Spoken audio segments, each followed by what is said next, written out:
Thank you, councillors. If we can take our seats. Apologies to the members of the public waiting.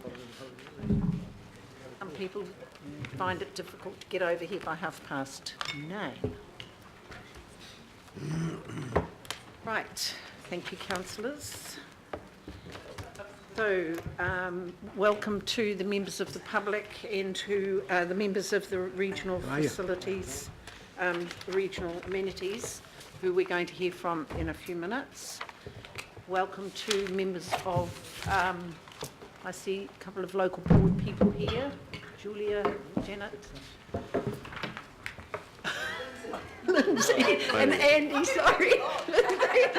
Complete blank. Senior moments, yes. Oh dear, never mind. Okay, so welcome. We have apologies. I'll move the apologies, Councillor Cashmore, Cooper and Wood. Yeah, happy to do those. And Stewart and Tamahu. Thanks. Seconded by Councillor Benrose. All those in favour? Aye. Against? Carried. Thank you. Declarations of interest. We have none. Confirmation of the previous minutes from the 23rd of April.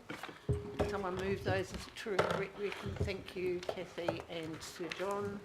All those in favour? Aye. Against? Carried. Thank you. We have no petitions, no public input, no local board input or extraordinary business. So we will go right on to our presentations, and I'd like to welcome first up, we have Callum Gillespie from the Coast Guard Northern Region with John Macaulay. Welcome, gentlemen. Thank you very much. Good morning, Madam Chair, ladies and gentlemen of the Council. On behalf, my name is Callum Gillespie, I'm the Chief Executive of Coast Guard's Northern Region, and with me today I have John Macaulay, who's a member of Northern Region's Board with responsibility for finance. On behalf of the 5 amenities that are here today, thank you very much for your invitation to update you on the performance and status of the amenities and for your ongoing support of the amenities group. I appreciate you have a busy schedule this morning, so I intend to provide a short verbal update with time for a few questions.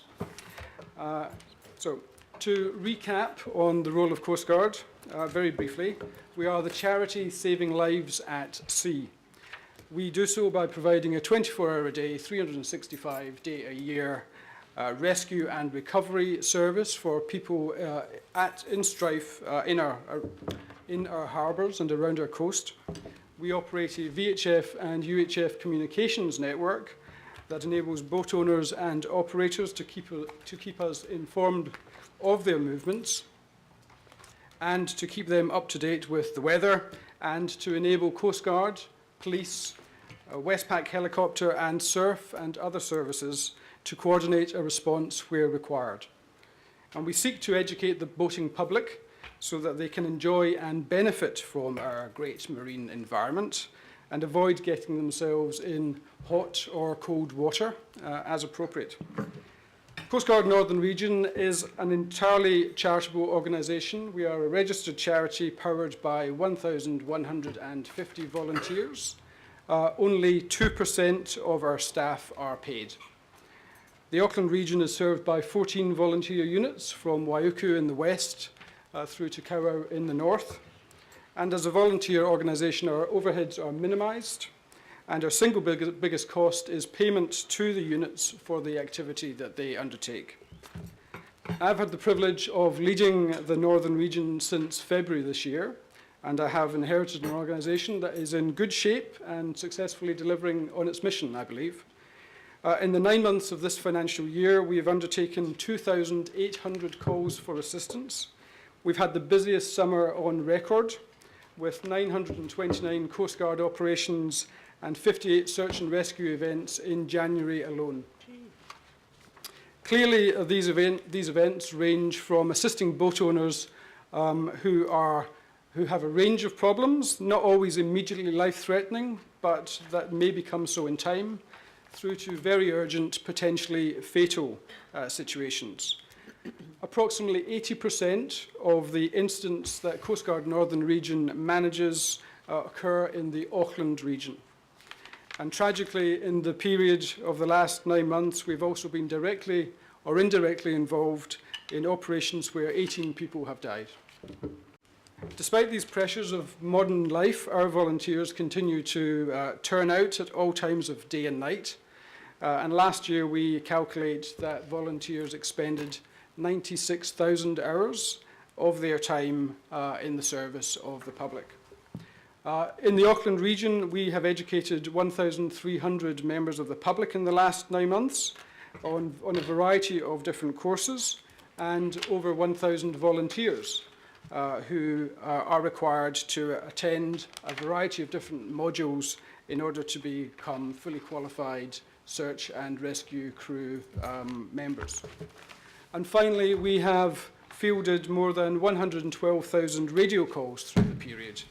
And that's a combination of trip reporting, bar crossing services, and emergency management communications. And by the end of this year, we expect to have surpassed the 113,000 calls that we undertook last year. And to us, that indicates the growth in activity on the Hauraki Gulf, on the Manukau, and in other popular boating areas. This year, we've seen a very significant increase in the number of boat owners choosing to go out on Auckland's west coast, where the fish are clearly biting, but it brings its challenges in terms of the dangerous bars that they have to navigate. Easter weekend this year was particularly unpleasant. On the Thursday night, we had a tragedy on the Manukau bar, and on the Monday evening, we had 2 fatalities on the Waikato bar, which was attended by the Waiauku unit funded by Auckland. Coast Guard Northern Region has operating costs of approximately $4 million per annum. And year to date, we've had operating income of $3.7 million. Our income is received from a diverse range of sources, including 12% from central government and $670,000 from AREFA, or 15% of our income.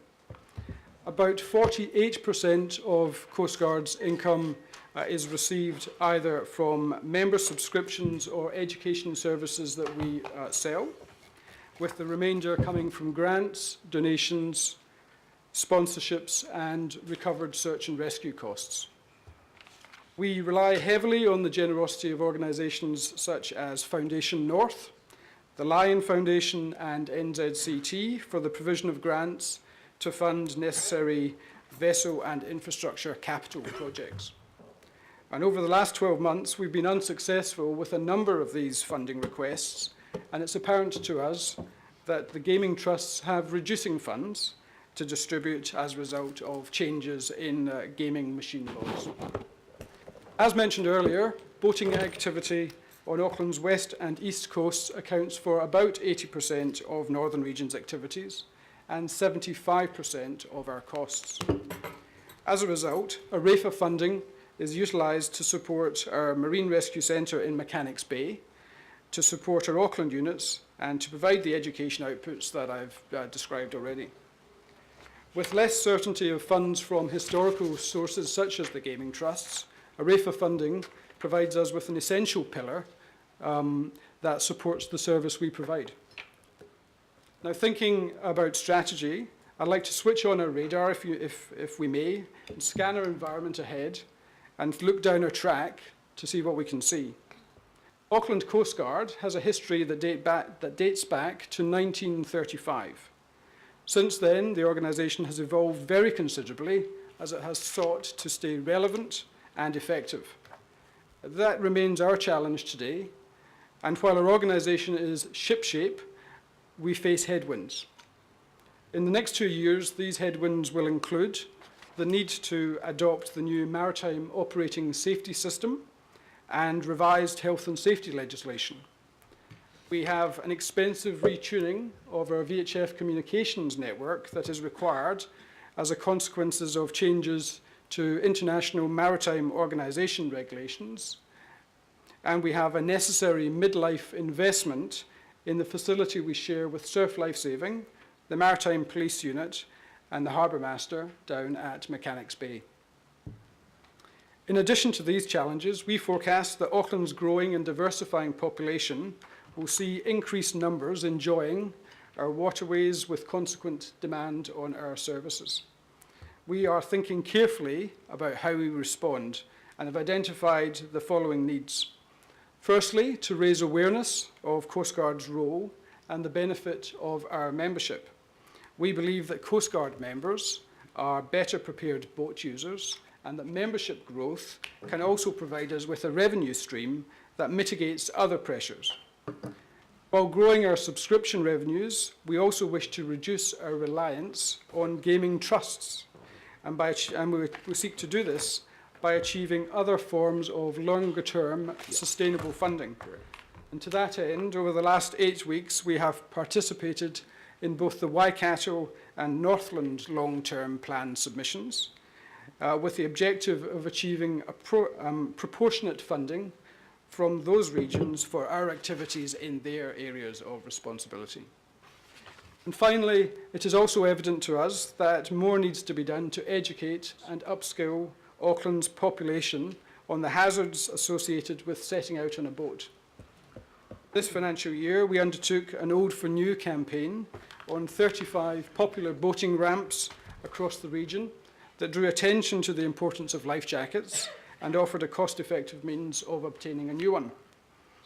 We recognise the need to sustain and grow this type of preventative activity and to raise people's skills in high-risk areas such as bar crossing. To that end, we are planning a series of raising the bar courses in local Auckland communities through the winter to better prepare boat users for their passage across these dangerous stretches of water. In conclusion, I would say that as someone who has only been in the role for 3 months, with a fresh perspective on Coast Guard and the service it provides to Aucklanders, I think we have a good model that successfully meets our region's needs on a highly cost-effective basis. Coast Guard is a progressive organisation, despite its long history, that is firmly focused on providing the best service it can to all marine users and ensuring that its volunteer workforce is both equipped and appreciated for the tasks that they undertake. Headwinds are a fact of life for any sailor, and we have many years of experience dealing with them. We place great importance on the funding we receive from Council through AREFA, and it's an essential component of our business strategy, but we neither take it for granted nor wish to be constrained by it. And finally, I observe that Council is entitled to perhaps take more public credit where it's due for the support it provides our region's population through this amenity. Thank you. Thank you. Very comprehensive, very understandable presentation. And can I thank you too, because I know that sometimes living where I do, you see the most ridiculous things happening with people going out with freeboards about that much. So your number is very much on my phone. Thank you. Thank you. Councillor Walker. Thank you. Thank you for your presentation. Thank you. How far away are you from licensing boats? Licensing boats is not on the radar. Should be. That would be a government function. It's been discussed in places like the Safer Boating Forum, but is not on the radar at the moment, Mr. Walker. Thank you. Councillor Clyde. Yeah, hi. At French Bay, there is a Coast Guard office there, and there was a boat that was donated by the local community, and I believe it broke free because it had a rope mooring and smashed and got ruined, and was a write-off. Presumably there was insurance. When is another boat going to replace that boat at French Bay? I know it well. That's where I go sailing, Mr. Clyde. There is a boat there now. Good. The boat is there already. It's in the. It's in the. Okay. In the unit. Inside. Thank you. Councillor Casey. Could you just say a wee bit more about the new legislation on health and safety and how that will affect your volunteer army and your operational costs? Certainly. So clearly the new health and safety legislation will raise the bar, if I use that term again, on the responsibilities of officers and board members of the Coast Guard. and on all who are involved, I guess, in management positions in the Coast Guard, and will take us from requiring to complete all practicable steps to all reasonable steps. And the difference is our requirement to be better informed, spend time being better informed on health and safety matters, and put better measures in place. So as a result of that, we will be implementing more comprehensive technology systems, for instance, reporting systems, from the unit level through the regions up to the national body. Thank you, and I think that's something that concerns all of us who deal with volunteers. Yeah. Councillor Hulse. Just a question, Madam Chair. Are you doing well for volunteers at the moment, or like many organisations, is this a bit of a struggle? It really varies by unit. So we have some very strong units, such as Auckland's unit down in Mechanics Bay, which has several hundred volunteers, through to units such as the Kaipara unit, which is based in Helensville, which has only a dozen volunteers. And those dozen volunteers are required not only to provide wet crew, so actually man the boat, but to your point, also run the accounts, manage the health and safety, raise the funds, and all of the other things. So we look to provide regional support into those units where we can. Just thinking, Madam Chair, as a partner organisation, the practical help that we can offer is perhaps the call for volunteers out through council networks is a useful thing, and I'm entirely conflicted in this, given that my significant other spends at least 3 or 4 days a week on the water and has done many kind of volunteer rescues himself. I'm very keen that we have as many capable people out on the water supporting our Coast Guard as possible. I would welcome all non-financial support that the council can provide, and I'm sure there are many ways we can do that. Yes, you make a good point. And Councillor Filipaina. Thank you, Chair. This is an operational question, I think, related to the funding you get from ARAFA. So can you tell me how is the funding you get split to the region? Is it on a matrix, a priority basis? Because for me, the reason I'm asking is that I know that there are other some of our local boards who are getting funding requests, and you know that's fine, but it's just sort of helping as well with the funding you get. So just wanted to get my head around that. Certainly. So as I said, 80% of the activity the Northern Region undertakes is conducted in the Auckland region, for 75% of the costs or thereabouts. We apportion ARAFA funding as follows. Approximately $370,000 is spent on operations room salaries for the which is a proportionate amount representing the activity we undertake. About $170,000 of that is distributed to those 14 units in the Auckland region, and about $123,000 is allocated to education salaries, SAR, volunteer training, and safety awareness. So we distribute $170,000 of that directly, plus there are other means of distributing funds to those units. Okay.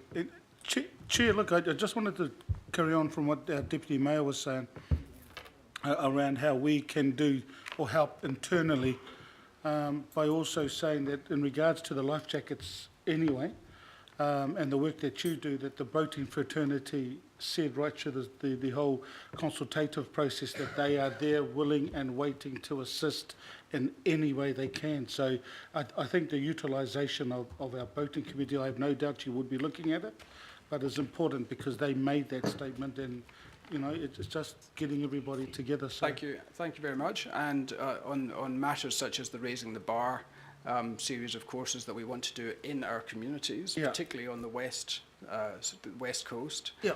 we are talking to to a variety of communities about that right now. Cool. Thank you. Thank you. Thank you, Chair. And last question, councillor Lee. Thank you, Madam Chair, and thank you, Commander, for those well-made points. It reminds me, I was privileged to travel out with the Coast Guard on Monday to Channel Island, out by Great Barrier, to help service, the Coast Guard helped service an important weather station on that island, and I was extremely impressed with the whole operation. I was also extremely impressed with all the common geckos, and managed to take some botanical samples. One is quite a rare herb which is now in the museum, but all very impressive and a great experience, so thank you. Thank you. Thank you, councillor Lee. And on that note, thank you, gentlemen, for a very good presentation. Thank you very much. Thank you. Next, we have New Zealand Opera. We have John Harvey and Stuart Maunder. I see Stuart there. Just welcome, gentlemen.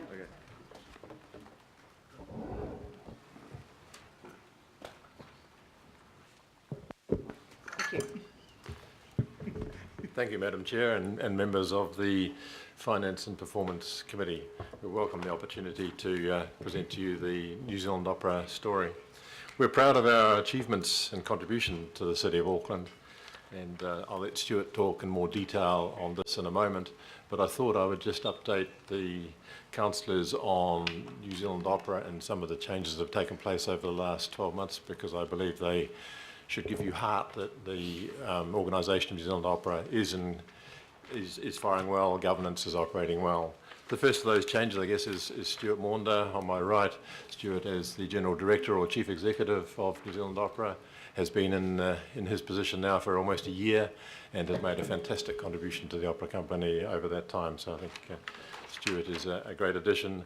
Myself, as Chair, I became appointed Chairman back in August last year. Sir David Gascoigne had been Chair for a number of years and stood down. And at the same time, two other long-serving directors stood down from New Zealand Opera. So it gave us an opportunity to rejuvenate the board a bit. At this stage, we've only appointed one replacement director, but we are looking to appoint another one in the not-too-distant future.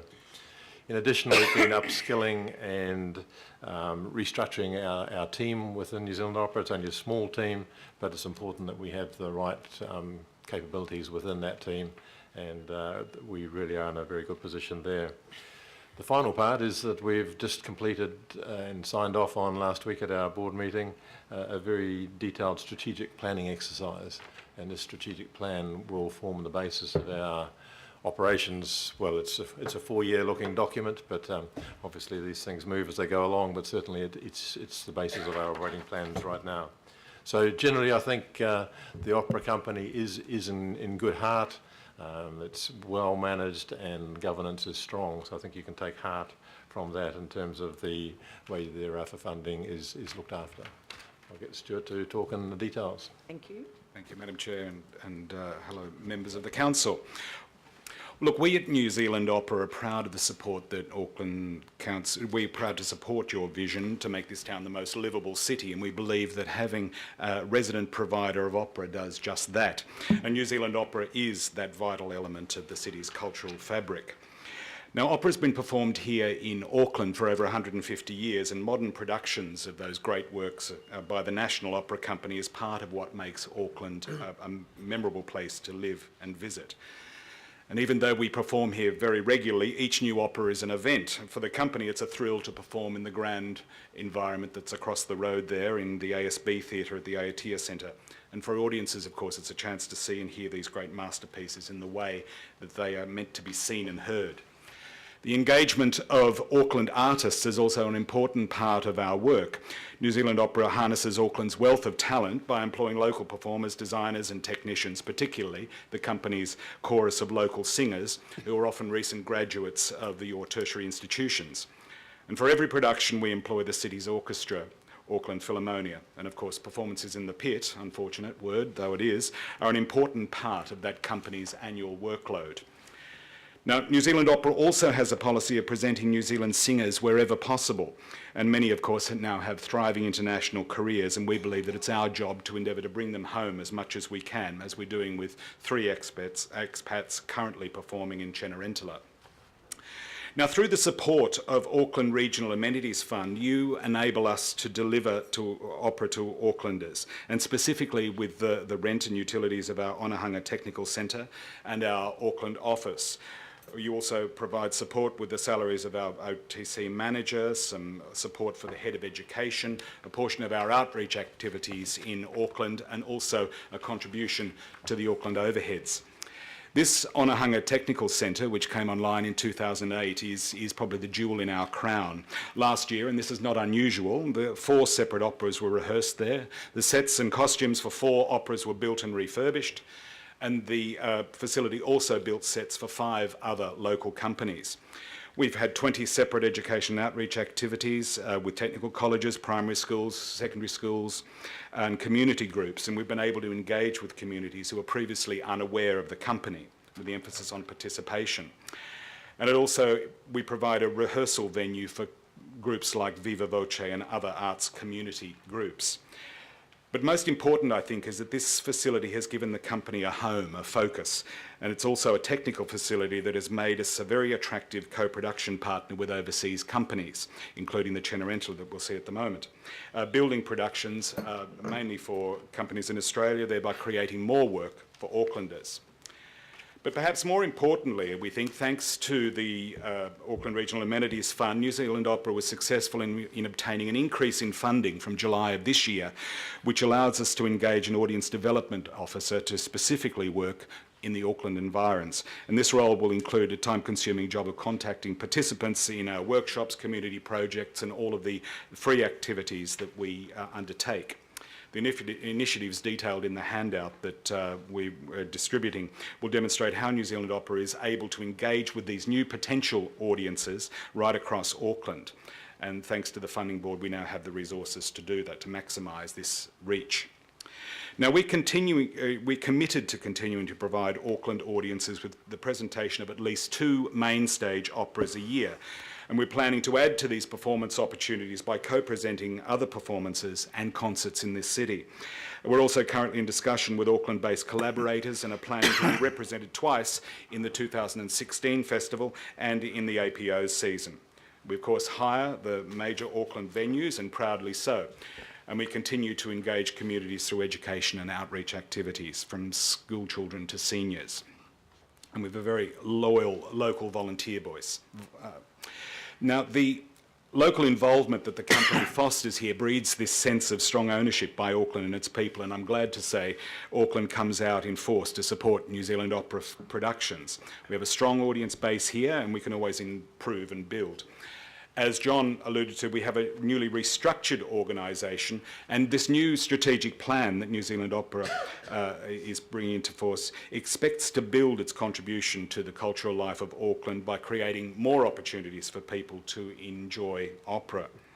Now, central to this strategic plan is the commitment to perform more in Auckland, and we can only do that with the support, of course, of Auckland City Council. We've reframed our program to include new and different opera experiences, and we expect to foster existing audiences and to develop new ones.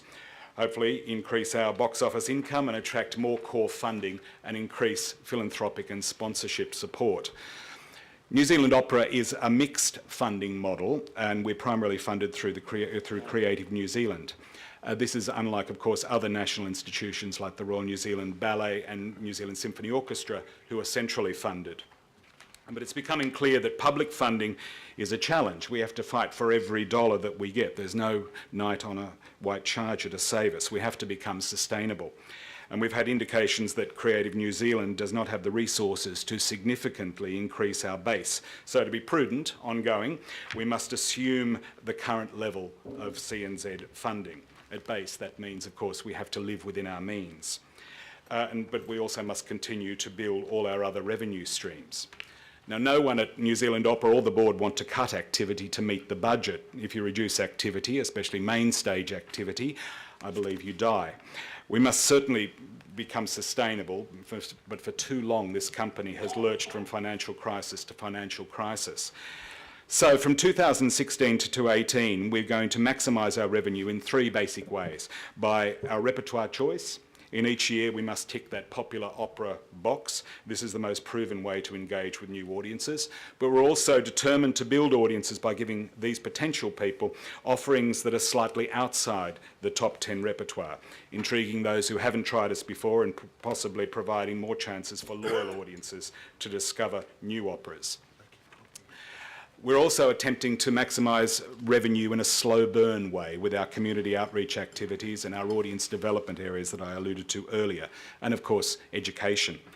Our current offerings engage with audiences ranging from 5 to 85, and we currently get students and community organisations to attend general rehearsals, pre-performance talks, Friends of the Opera forums, anything that will value add to their operatic experience. We've also had great success recently with community projects which aim to inform and break down the barriers of entry and culminate in attendance of the operas. We're planning a participatory opera in 2017 to give kids a chance to experience what it's like to perform, and also we're adding more performances providing access for opera for people with disabilities, especially the vision and the hearing impaired. This is something we must do to fully engage with the community. Now, we believe there's no doubt that the grant monies allocated by the Auckland Regional Amenities Fund to New Zealand Opera are more than doubled in the worth of services, in the visitors to this city, in the eateries, the hotels, local employment, etc. The National Opera Company's presence here in Auckland means that the city can experience high-quality operatic fare and experience it regularly. Now, at bottom line, this art form, opera, is like no other. The ability of opera to make people feel something deeply and strongly within themselves is exactly the reason that we come to work each day. We know that the company's presence in this city helps to make it a livable, vibrant place and to add to your possibility that it's the world's most livable city. We thank Auckland City Council for your continued support. And we advocate, I have to say, that New Zealand Opera is funded at a level that allows our programming to continue so that we can continue to strengthen and diversify our audiences here and beyond. Thank you. Thank you very much. Thank you. Questions, comments, councillors? Councillor Casey. Love the reach into the community in all the different ways you're doing that. Love that.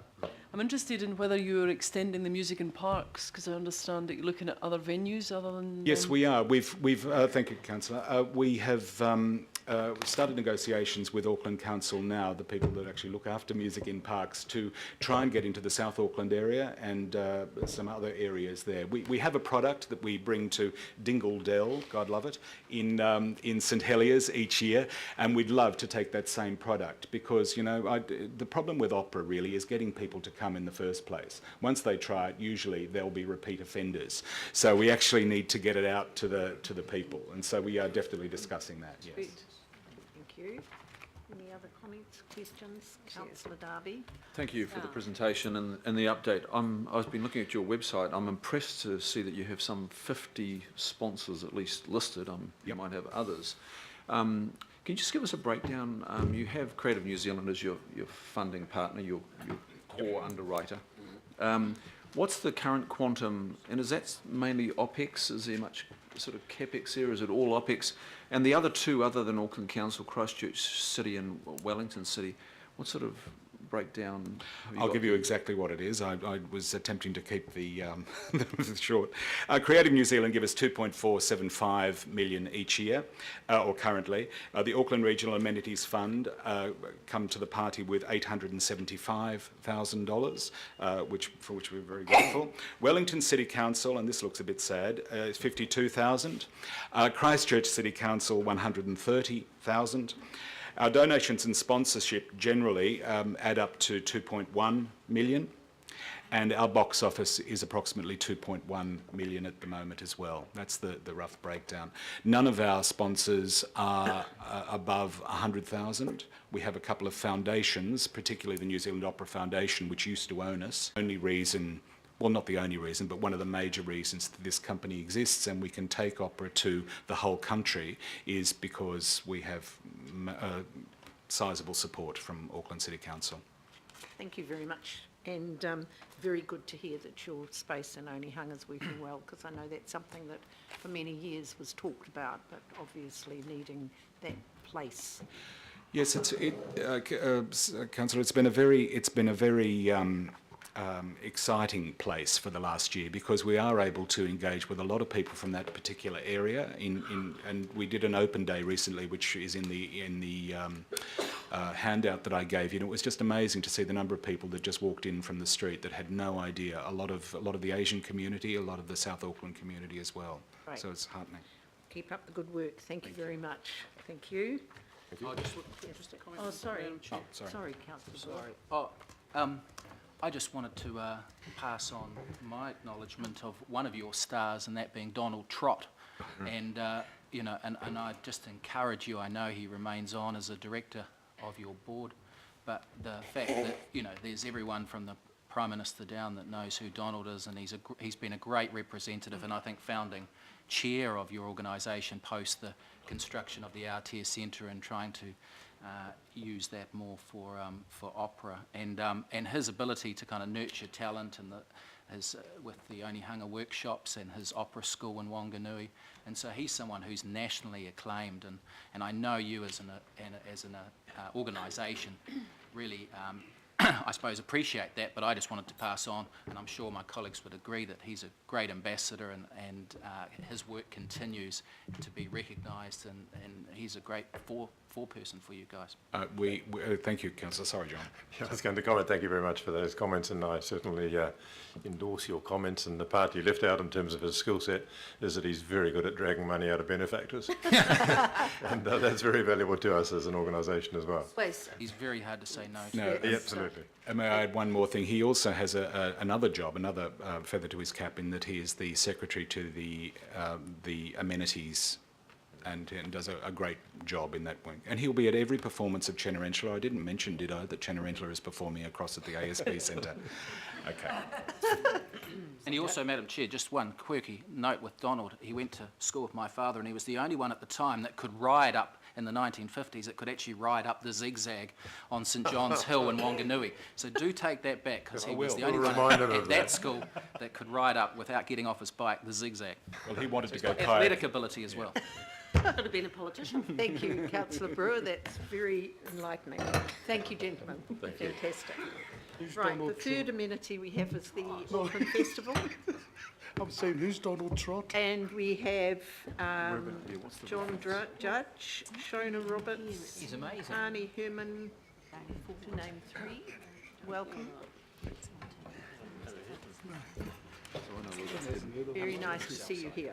Yeah, thank you, Madam Chair. We've got an apology from Victoria Carter, who's overseas at present, the chair. And I just note she's actually retiring at the end of June. Oh, gosh. After serving since the start of the festival was first created in 2001. It's done an enormous work for the festival, and we will be holding a function at some stage where people will be able to say thank you. I was looking for her face and thinking we can't have an Auckland Festival presentation without Victoria. So no, unfortunately, it might not be quite as fun. As you know, we've just finished the 7th biannual festival, which we're running on a 2-year basis, and you'd be aware, thanks to the complete and utter generosity of Auckland City in giving us another $1 million a year, that is going to actually move to annual, which is a crucial part of development going forward. And certainly we hope we get the same benefits that other festivals in Australasia have had when that happens. Our role really is, as you know, to present a leading international festival, which covers 2 things. First of all, to help develop and show New Zealand works in Auckland, and then for them to be able to be taken both through the country and overseas. And it was very pleasing at the festival that we've just finished that it was the New Zealand works that were the most sold out of actually any of the works. Quite a number of them were sold out. All of them had been co-produced over a period of time by the Auckland Festival staff and assisting the companies and the people to develop their product and make sure it was ready for audiences.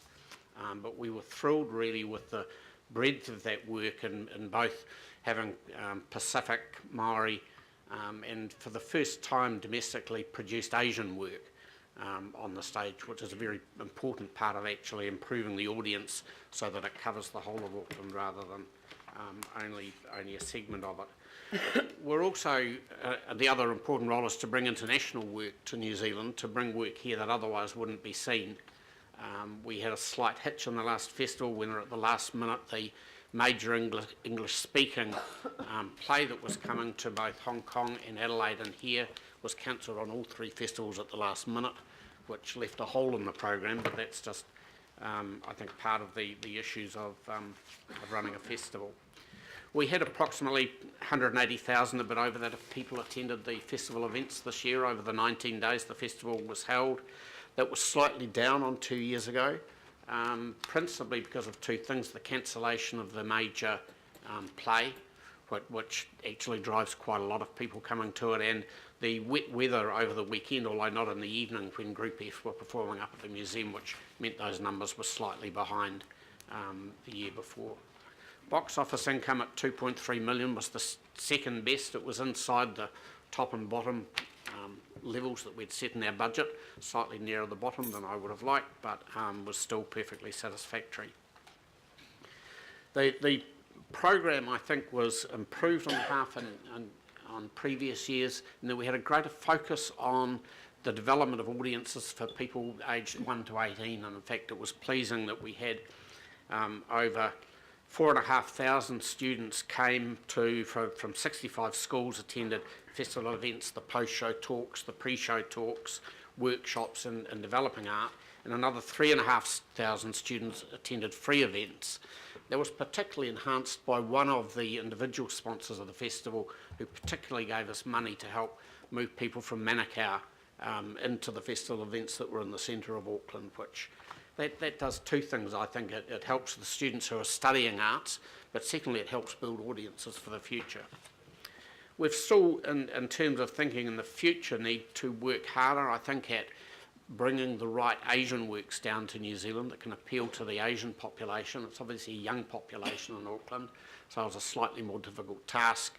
And one of the difficult tasks in that, of course, is in many of the countries, it's much more economic for them to go to China, where they have much bigger audiences, than to bring them down here. But we're working hard on that issue as well. We did have community-focused free events which expanded. White Night, that event through the city that partners with 100 galleries and 20 free live performances, had a significant increase on the numbers attending it. The attendance on that evening moved from 22,000 to 32,000.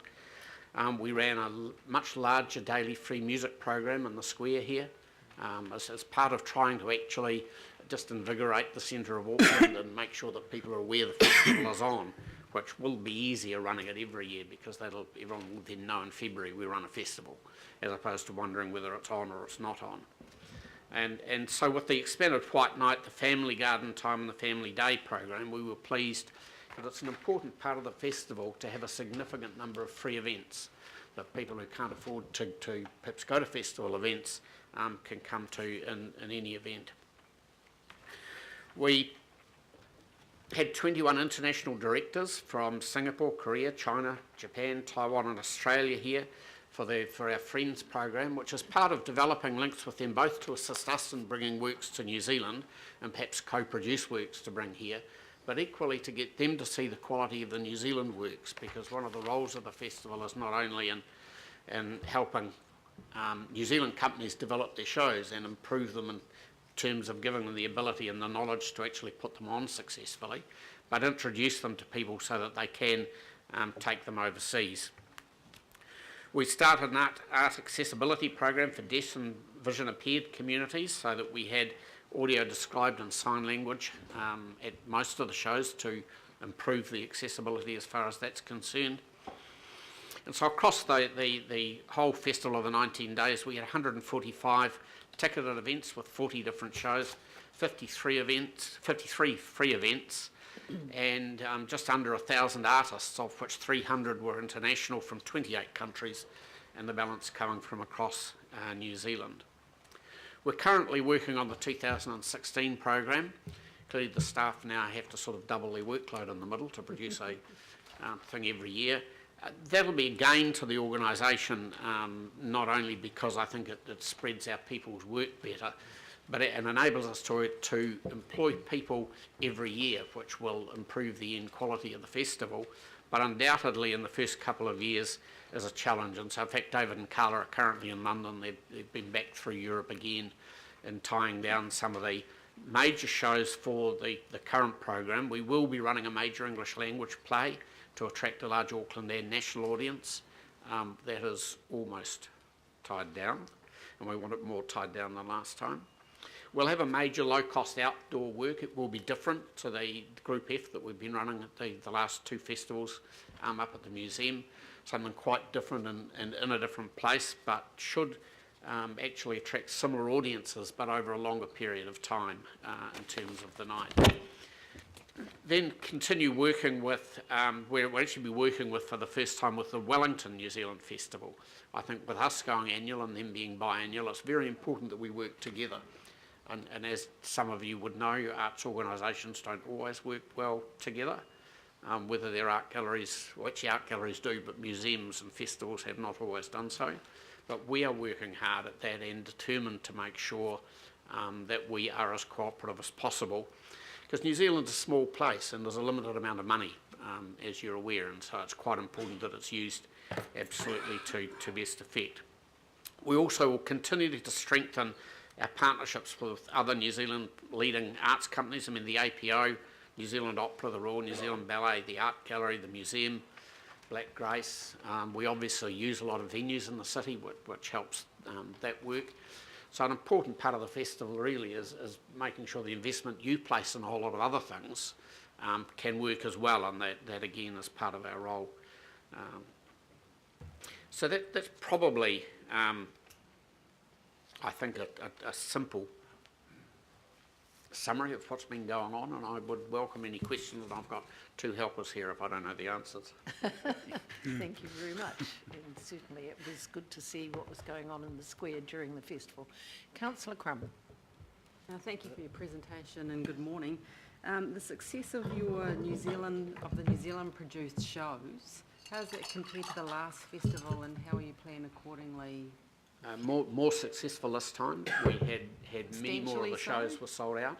And I think it was a reflection really of working over a longer period of time with some of those organisations to make sure they truly were ready when the festival went on.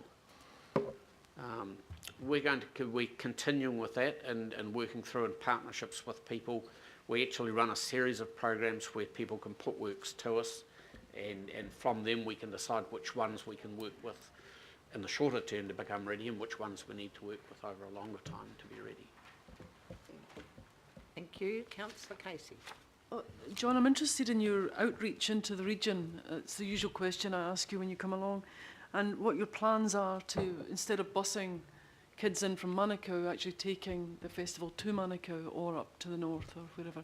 So how are your plans going for outreach? That's a good question. We did in fact have two performances of Othello the Remix, which was a very interesting opera from Chicago out in South Auckland. We went to the Bruce Mason Centre in Takapuna, had 5 performances there. We ran programs at the Lee Sawmill in Titirangi at the Te Uru Gallery and the Pa Homestead, and then ran a whole series of exhibitions through Mangere, Hillsborough, Papakura, Titirangi, as well as the Centre City. It's a challenge. We have to be careful when we're doing that.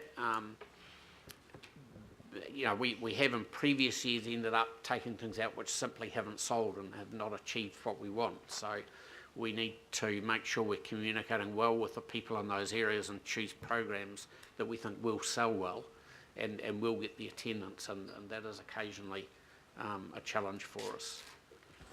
But I think it's probably a matter of both, continuing with that and having people come into some of the major works that can only be put in at larger venues. If I could just add to that, we did take Othello the Remix to the Vodafone Event Centre in Manukau City. It was very well received, wasn't it, Councillor Alf? Yep, it was. Yeah. Opera. Excellent, thank you. Councillor Fletcher. Well, thank you, Madam Chair. John, you really make me feel enormously happy with your presentation today. If I think back to 1998, along with rethinking Britomart, one of the key campaign issues was about establishing an Auckland festival, and that task was given to Victoria Carter as one of the councillors, and I think that she has done us proud in bringing it together. But in arguing and debating the need for an Auckland festival, one of those things that I put forward at the time was how it would give us the opportunity, if we had a festival, to be able to perhaps not spread ourselves quite so thin and to prioritise and actually bring together the energy and also those ratepayer dollars to enable this to happen. Do you have a view from your experience now on, if you were to give guidance to council with the passion you have for the arts, how we could look at that prioritisation that was anticipated back in 1998 to 2001 before we launched the first Auckland Festival? How do you see us going forward? Because I think you should be very proud of those numbers. The 180,000, given that you're now annualised, I think is to be commended, but it's going to be hard to maintain that. And I think for council to try and make sure that we can sustain you, there may be other changes we need to do in other areas of the arts. So I'd just be really interested as we look forward how we can best achieve that from the experience that you have now.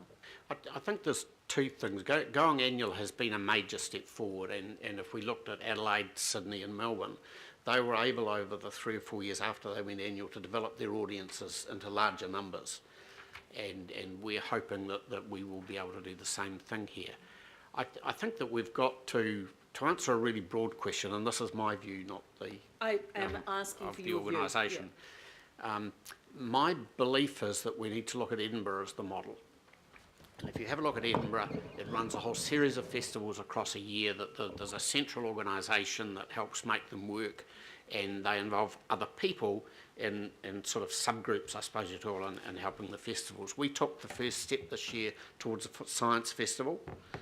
Victoria is exceptionally keen on promoting that and is going to stay involved with the Science Festival. It was only some events over 2 days, but if I looked at the Edinburgh program, they run 2 science festivals for, I think if I remember rightly, 3 weeks and combined across the year. We have reached out to the people who started that very small Auckland Jazz Festival to see if we can assist them with the knowledge that our team has and the ability to actually run an organisation.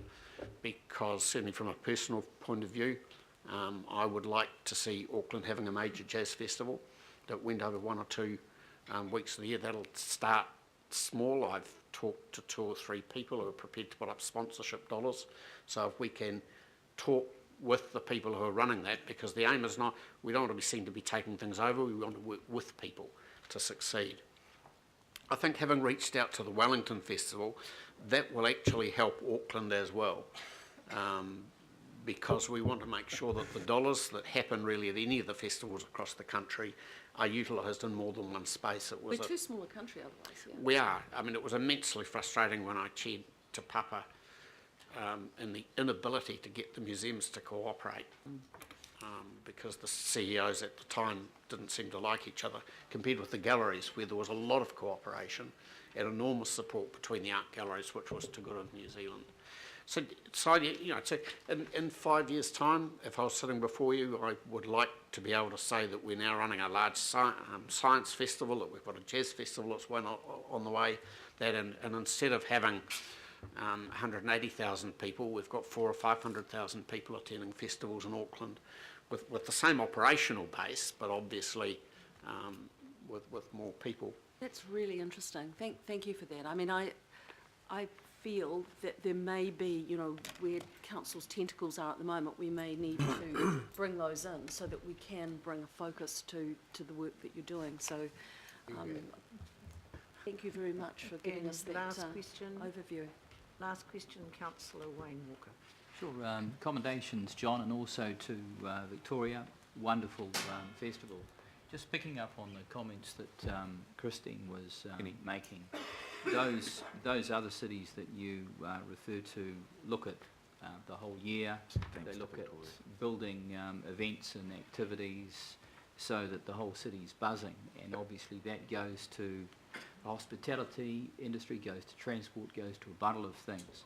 Are you liaising with ATEED and also Heart of the City and conceivably others and the Chamber of Commerce or whatever to pick up the data on what the festival is doing for the city in terms of bed nights, hospitality spend and the like. I mean, obviously that's a little difficult for you because you've got limited resources, but I'd suggest it is something that ATEED could and should be interested in, and a number of other entities that engage with us.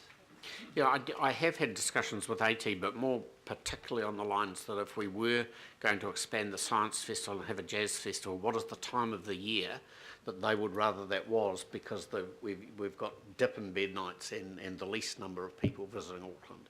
And jazz in particular suits that, as it's something that's probably best in dingy, no longer allowed to be smoke-filled rooms, as opposed to on bright sunny days. We haven't had a discussion, as far as I'm aware, recently on what we've got in bed nights. It would have been difficult this year because the Cricket World Cup was on at the same time. There was a lot of other things, and I doubt if they are easily able to separate them. But that link with all the other bodies, whether it's Q Theatre or the Aotea Centre or the APO or any of the arts bodies, silo theatre, is really important that we end up with good dialogue, so we work together at achieving what's wanted. And that's something that we will be pushing hard on. We have got a formal relationship with Heart of the City and other organisations. We're working very closely and trying to dovetail our marketing and communication activities so that when we go out to the world and tell them what's on in Auckland, that the Auckland Arts Festival is not being forgotten. We have improved our relationship with ATEED this year. I think the plethora of events over summer has actually forced a stronger collaboration, because we realise that we're all trying to do the same thing, just in different fields. We would like to improve and nurture that further. We still see the improvement that ATEED things were not part of their event portfolio, and therefore haven't got any budgetary resource to support us any further, while we're actually trying to do the same thing. Yep. Bring people to Auckland for, the show never stops. So any help on that front would be very appreciated. But apart from that, in 2013, we conducted a substantial economic impact study, and that showed obviously a significant impact that the Auckland Arts Festival has. Saying that, 90% of our audiences are from Auckland, which is the main objective of the festival, to cater to Auckland's people and cultures. Thank you, and it is Those about winter events. It is about Auckland Inc. So we're all trying to get things going, and certainly I know a number of people who travel up to the Bay of Islands for the Jazz Festival, for example, or over to Noosa. I mean, those are the sorts of things that you sort of wonder why you don't have one in Auckland. So right behind that. Final word, Len. Yeah, thank you, Madam Chair. John and team, another great festival. Look forward to the annuals. We've been talking a little bit about Victoria, Madam Chair, and with your leave, I wonder if we might express, by way of vote of appreciation, our thanks to her. 11 years really leading this festival up. It's great to hear from Councillor Christine on the initial discussions that led to now the very good work. But Victoria, very, very humble lady actually. She didn't want any recognition or acknowledgement. When we launched the last Arts Festival, she argued with me on stage that I shouldn't say anything about it. Look, Madam Chair and Councillors, a very simple vote of appreciation. I'd love to move that. I'm sure you'd second that.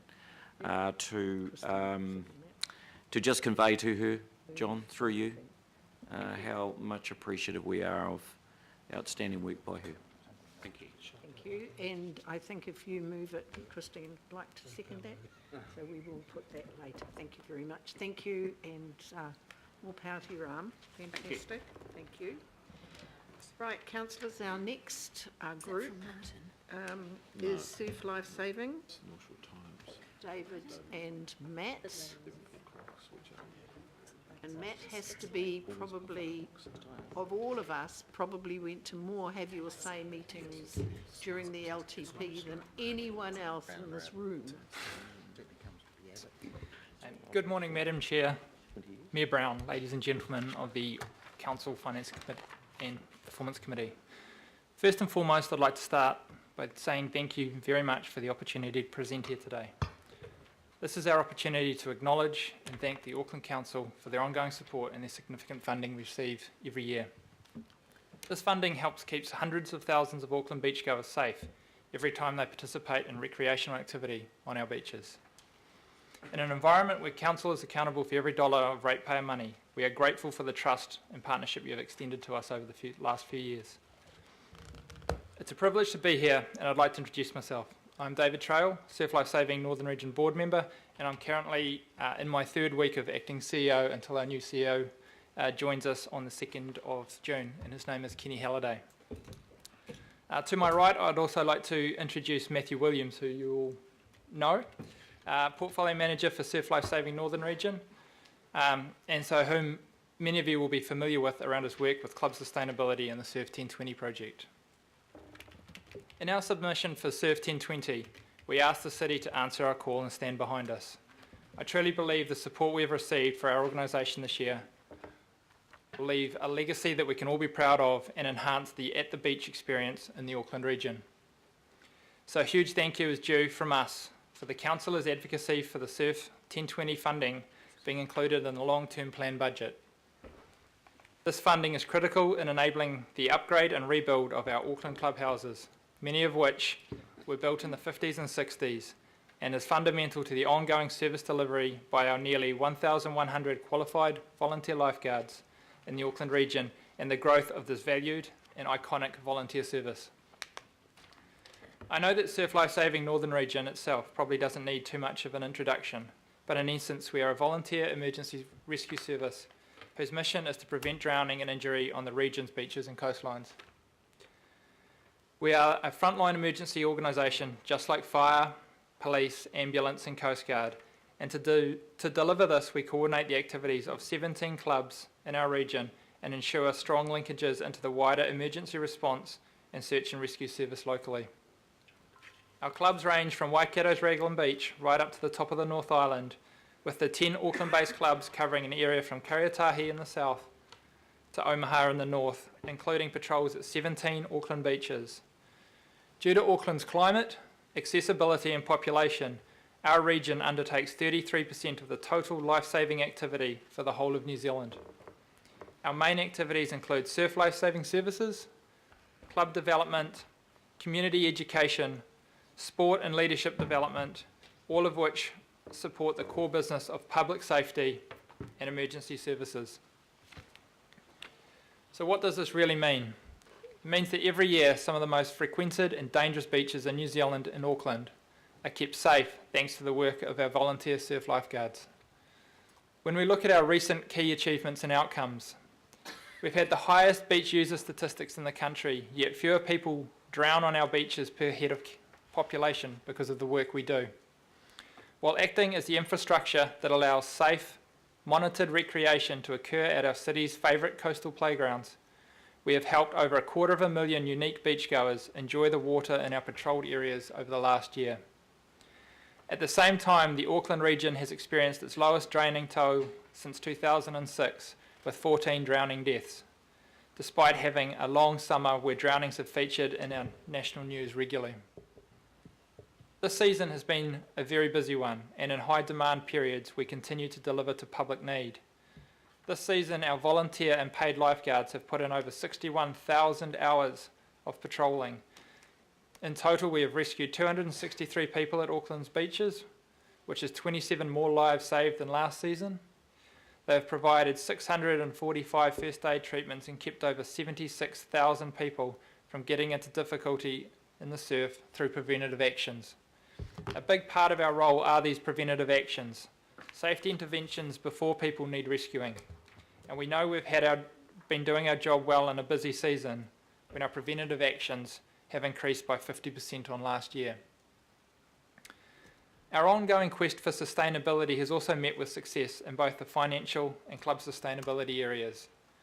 In July 2014, a new primary sponsor for Surf Life Saving Northern Region was signed, and Harcourts are proving to be a strong partner with a substantial sponsorship from Harcourts Group and also access for clubs to be able to apply for funding from the Harcourts Foundation.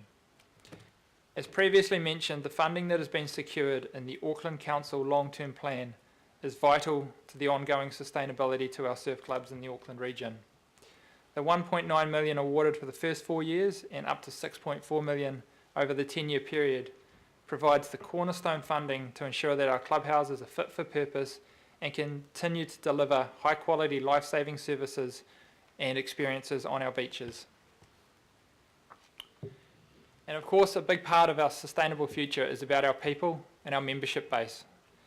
In Auckland, these continue to grow, and in the 2014-15 season, we reached a record high of nearly 5,500 members, which represents a 10% increase year on year. And pleasingly, a main area of growth is in our junior surf area. The growth of junior surf means that we have more members entering into our pathways of life-saving, and also means that we are reaching substantially more of the community with our surf safety messaging to all of the parents of junior surf members. Education is becoming increasingly more important to tackle as the new challenges presented by the growth and diversity and migrant populations in New Zealand and Auckland continues, many of whom do not share the same level of awareness of the dangers of Auckland's beaches. Surf education has also enjoyed growth over the last few years, particularly in our beach education program, which teaches school-age children surf safety in the best possible environment at the beach and taught by our young role model lifeguard instructors. Since the 2012-13 season, our beach education participation has grown by 30%, with nearly 11,000 children going through the program this year. Beach education is by far and away the most popular of our surf safety education. Favoured by schools, it is viewed as an experiential learning versus the classroom-based surf-to-school programs that also exist. Just like junior surf, the value of surf education extends well beyond the students, as the program calls for the help of parents and teachers for the in-the-water supervision, so they all take home surf safety messages. Our leadership development courses and youth camps for our young guards also allow our young lifeguards to develop the skills and confidence necessary to be an influential role model within the communities they live in and prepare themselves for leadership roles later in life.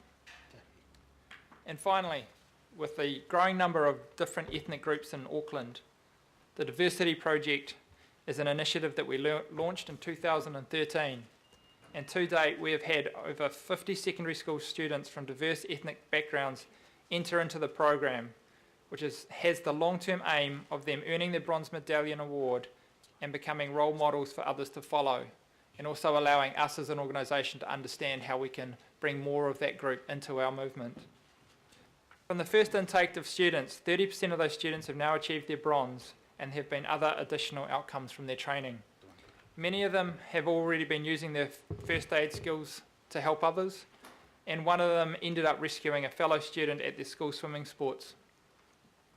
Similar to this, our separately funded rock fishing initiative has yielded strong early results, with only one drowning attributed to this at-risk and culturally diverse segment in the last year, showing what a difference a well-targeted initiative can make.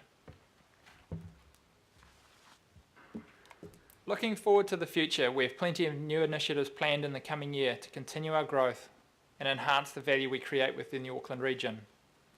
In particular, areas of focus in the coming year will be expanding our life-saving reach by reviewing beach needs and mobile solutions, onboarding a new CEO and enhancing governance and strategic capability at all levels, greater partnering and collaboration with our other emergency service partners, full review of community education programs to ensure education is effectively delivered, hits the mark, and at-risk segments are identified and better catered to.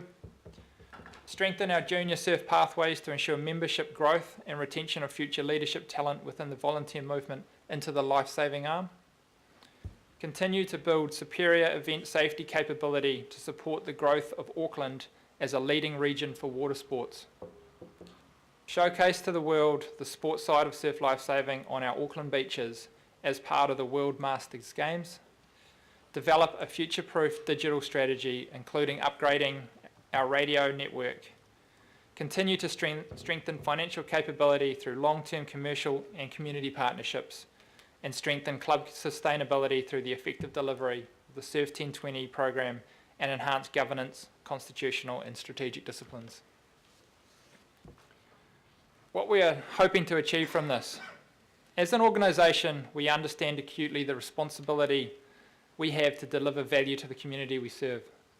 In order to fulfil our primary purpose of preventing drownings on our beaches, we have to ensure our organisation is working in partnership with council, our community, and with commercial partners to maximise the value our organisation creates. To do this, we need to attract young volunteers to our movement, and in a world of increasing lifestyle choice that makes that more difficult, the experience we give our lifeguards, their parents, and the users of our beaches are critical to ensuring our beaches remain a crown jewel in the Auckland lifestyle and tourist choice. The outcome we are looking to create for all stakeholders includes maintaining a zero drowning statistic between the flags and making a significant impact on the drowning rate of at-risk segments outside the flags. Delivering superior beach experiences for residents, tourists, volunteers and partners through our professionalism and service.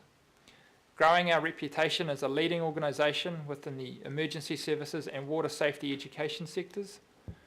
Ensure our organisation's future through securing stable long-term funding, effective resource usage and increased capability within our people and clubs. Engage the public and provide an education pathway to increased community capability on our beaches and on our coastlines. And retain and grow our talented youth leaders and volunteers and continue our traditions of being in it for life as individuals and as families. Again, I would like to personally thank you all for your ongoing advocacy and support for our service. We ask for your support to help us ensure our beaches remain a safe and well-utilised public asset and to ensure Auckland's reputation as an active and outdoor city is enhanced. You have continued to support us strongly and we believe we continue to deliver value to you and to our community. Thank you. Thank you very much, and thank you for the fantastic job I know you all do. Just a quick question, because this came up with the Coast Guards, as you heard. Do you see any problems with the new legislation on health and safety? Health and safety is, I think, a big thing that all volunteer movements are dealing with at the moment. We're working very closely with Surf Lifesaving New Zealand to ensure that we understand the full ramifications, but certainly on the beaches and how we keep our younger volunteers safe is something that is top of mind for us. Right. Okay. Thank you. Councillor Watson. Thanks. You mentioned the growth in amongst the juniors, the young people.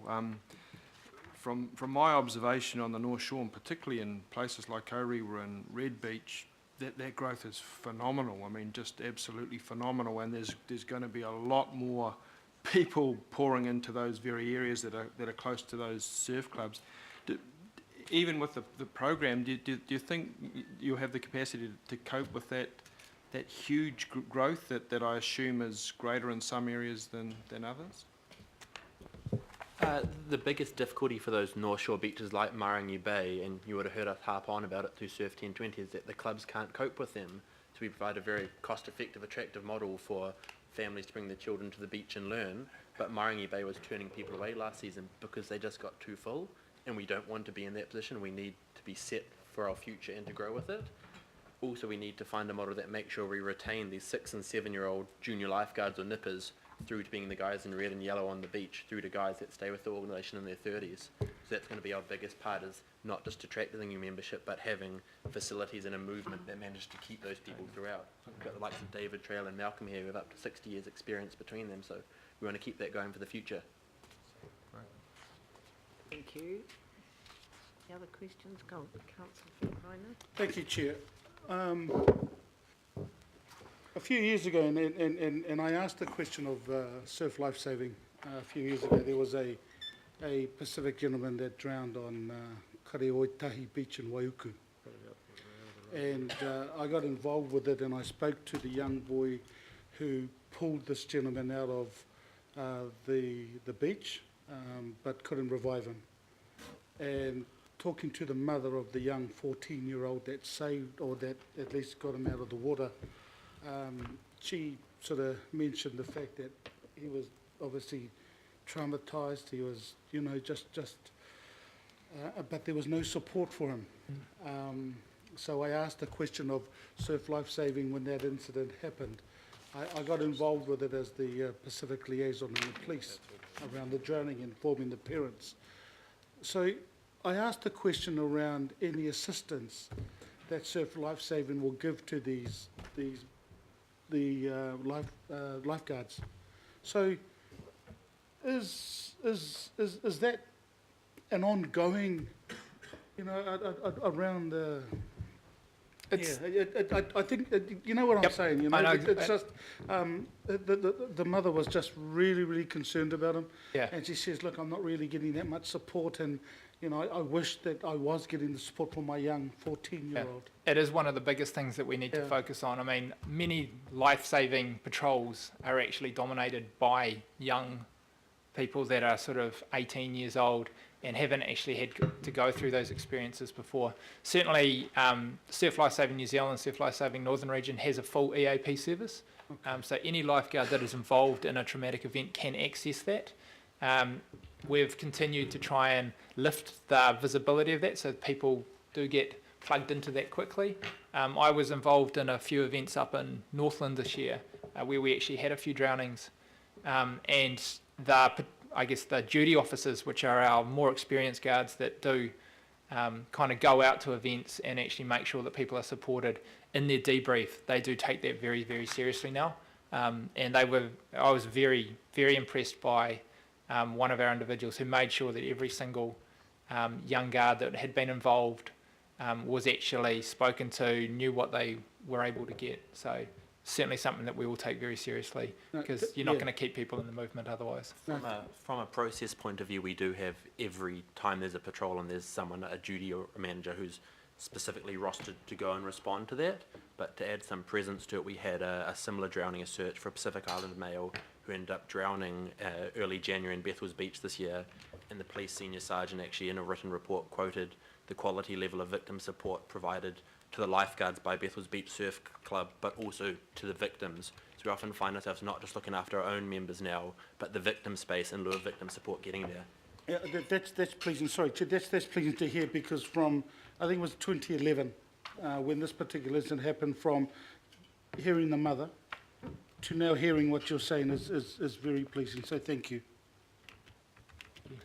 Thank you. Any other questions or comments? Well, thank you very much. And I don't want you to talk about this now, Matt, but I wouldn't mind talking to you offline about the problems that some of us are facing on our beaches with crabbing and set netting.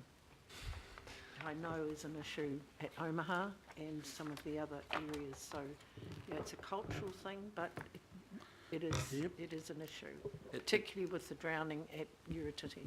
It's an interesting point, especially in the out of Auckland, where we've been trying to feed into the Northland councils through their plans, because the best way to tackle is actually have the policy and the plans that go forward, but where they fail to recognise that we are that ambulance at the bottom of the cliff, so it is a discussion worthy of having. Right, thank you very much. Maybe we could have that at some stage. Great, thank you. Thank you Great to hear from you. And finally, but not the least, from Rescue Helicopter Trust, Greg Barrow. Welcome, Greg. Thank you.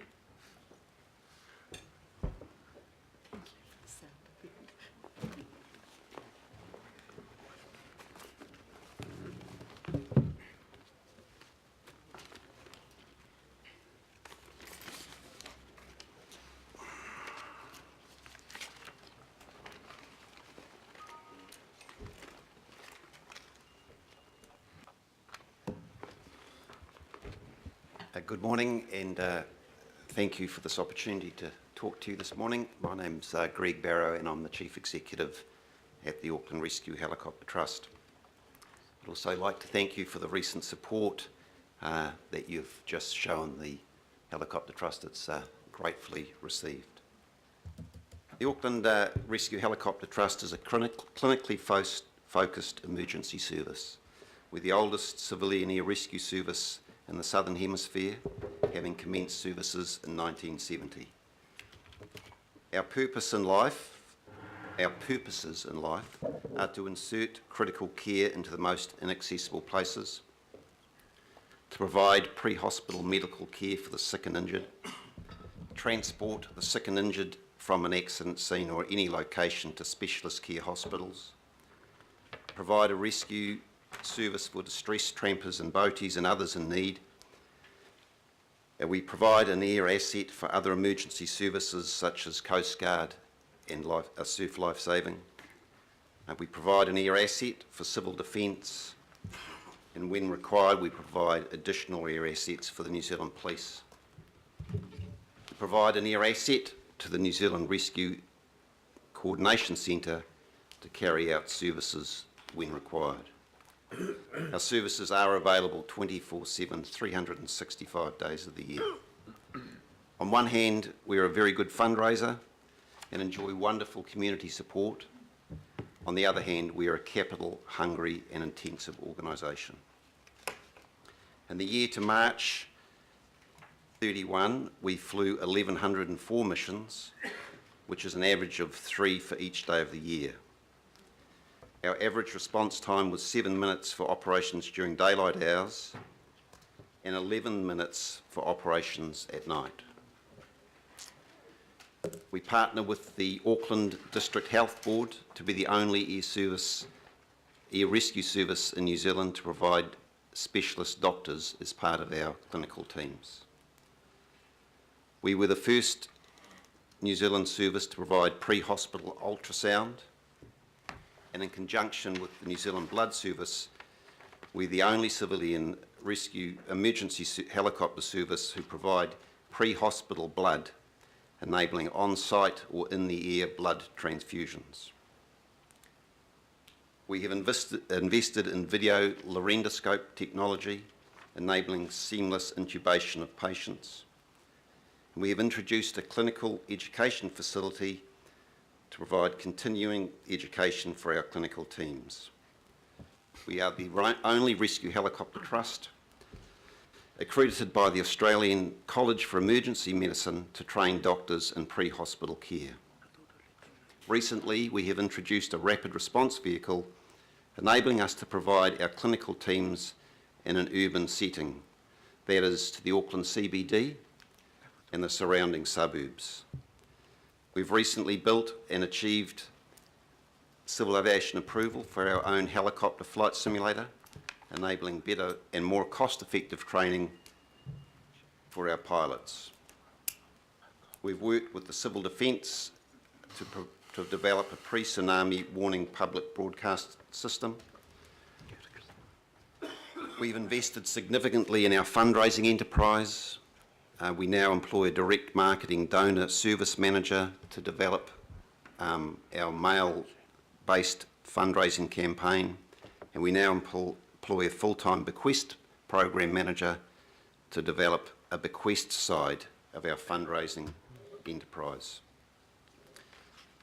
We are currently working on updating or upgrading or renewing our helicopters. We're collaborating with St John's on better tasking via an air desk. We're playing a leading role in the New Zealand Air Rescue Group, collaborating with other helicopter trusts to maximise efficiencies in the sector, and we are actively participating in the review of the Auckland Amenities Funding Act. In the near future, we hope to upgrade our helicopters. We would like to develop, in conjunction with Ports of Auckland, a new facility at Mechanics Bay. We would like to extend our doctors' availability to 24/7. Currently they are available 12/7. And we'd like to achieve rapid sequence induction qualifications for all our advanced paramedics. In the year to March 31, the 1,104 missions that we flew came at a cost of $6,772 per mission. central government made a contribution of $3,381 a mission, leaving the Auckland Rescue Helicopter Trust to find $3,391 per mission, and we were grateful for the funding from ARAFA that provided $509 per mission for each of those missions. I just point out those mission costs do not include the depreciation of our helicopters. They do not include the cost of owning the helicopters, nor do they include the cost of fundraising. During the year, we had total fundraising income of $7.87 million, with a cost to raise those funds of about $1.8 million, meaning that it cost us 23.7 cents to generate a fundraising dollar. We fundraised for two reasons. One, to fund the operational deficit and to supply capital to upgrade machinery and facilities. Thank you, and any questions? Thank you very much. Any questions? Councillor Darby. Thank you, I appreciate that. Look, I'm just mindful of our significant funding. I look at your website and I can't actually see an acknowledgement of Auckland Council on your website of our funding. If I go to the opening page, there's a little logo there that says supported by ratepayers of Auckland, but it's not our logo of Auckland Council. And then when I go to our sponsors, of course we've got the big W there, and we've got I think about 9 other sponsors, but not Auckland Council. Are we fully acknowledged as a significant underwriter on your vehicles, on your buildings, on your stationery, etc.? It doesn't appear to be on your website, for example. No, I think that it's fair to say that we haven't enjoyed a wonderful relationship in the last little while, and perhaps that's why it's not there. But now that we are moving forward on that, perhaps it's a good thing we could do. You're saying it has been in the past, it just isn't there. Might be. You don't want to change that relationship now.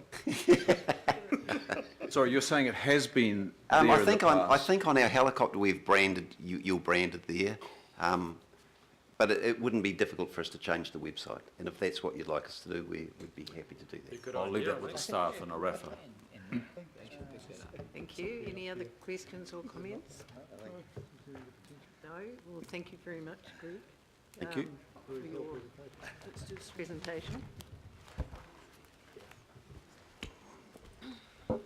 Councillors, it has been moved by the Mayor and seconded by Councillor Fletcher that we thank Surf Lifesaving Northern Region, Coast Guard Northern Region, Auckland Arts Festival, Auckland Rescue Helicopter Trust and New Zealand Opera for their presentations and their attendance, and to move a vote of appreciation to Victoria Carter for her 11 years of outstanding work on the Auckland Arts Festival. I'll move that. All those in favour? Aye. Aye. Against?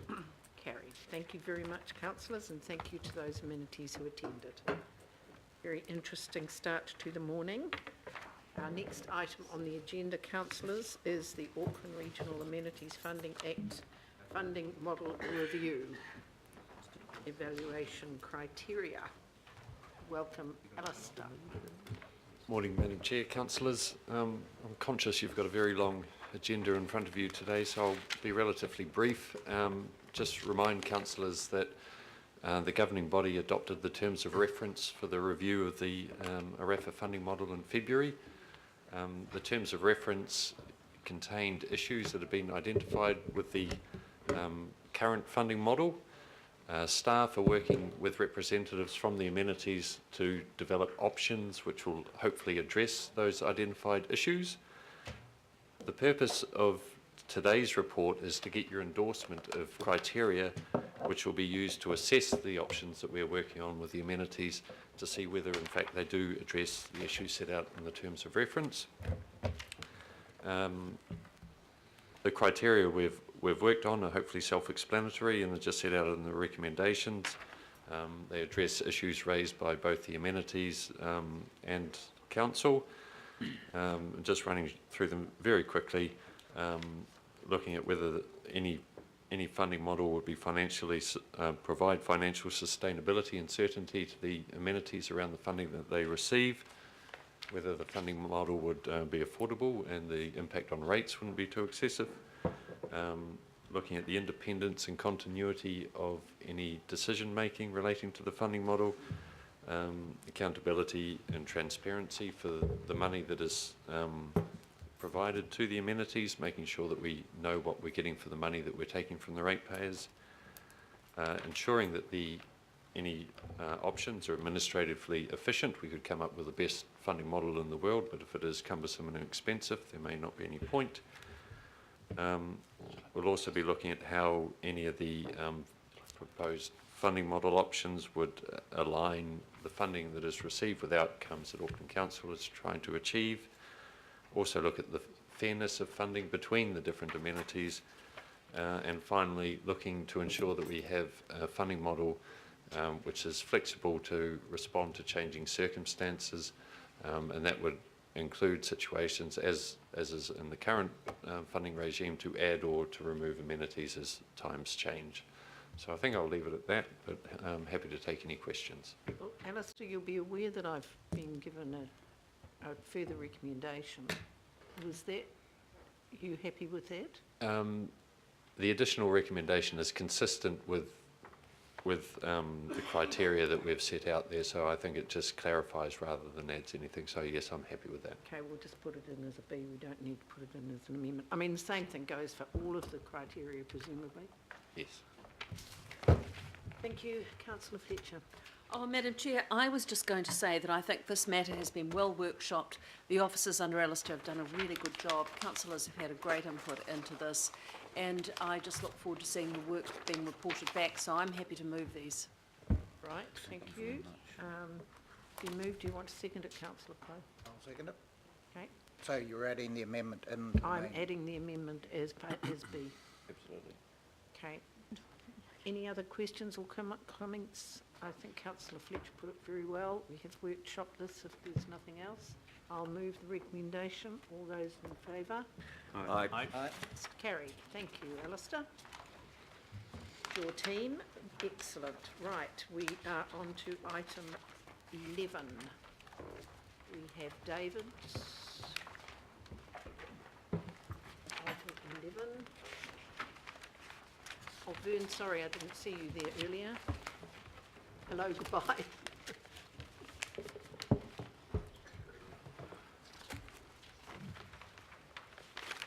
Right. Thank you. Councillors, David, over to you.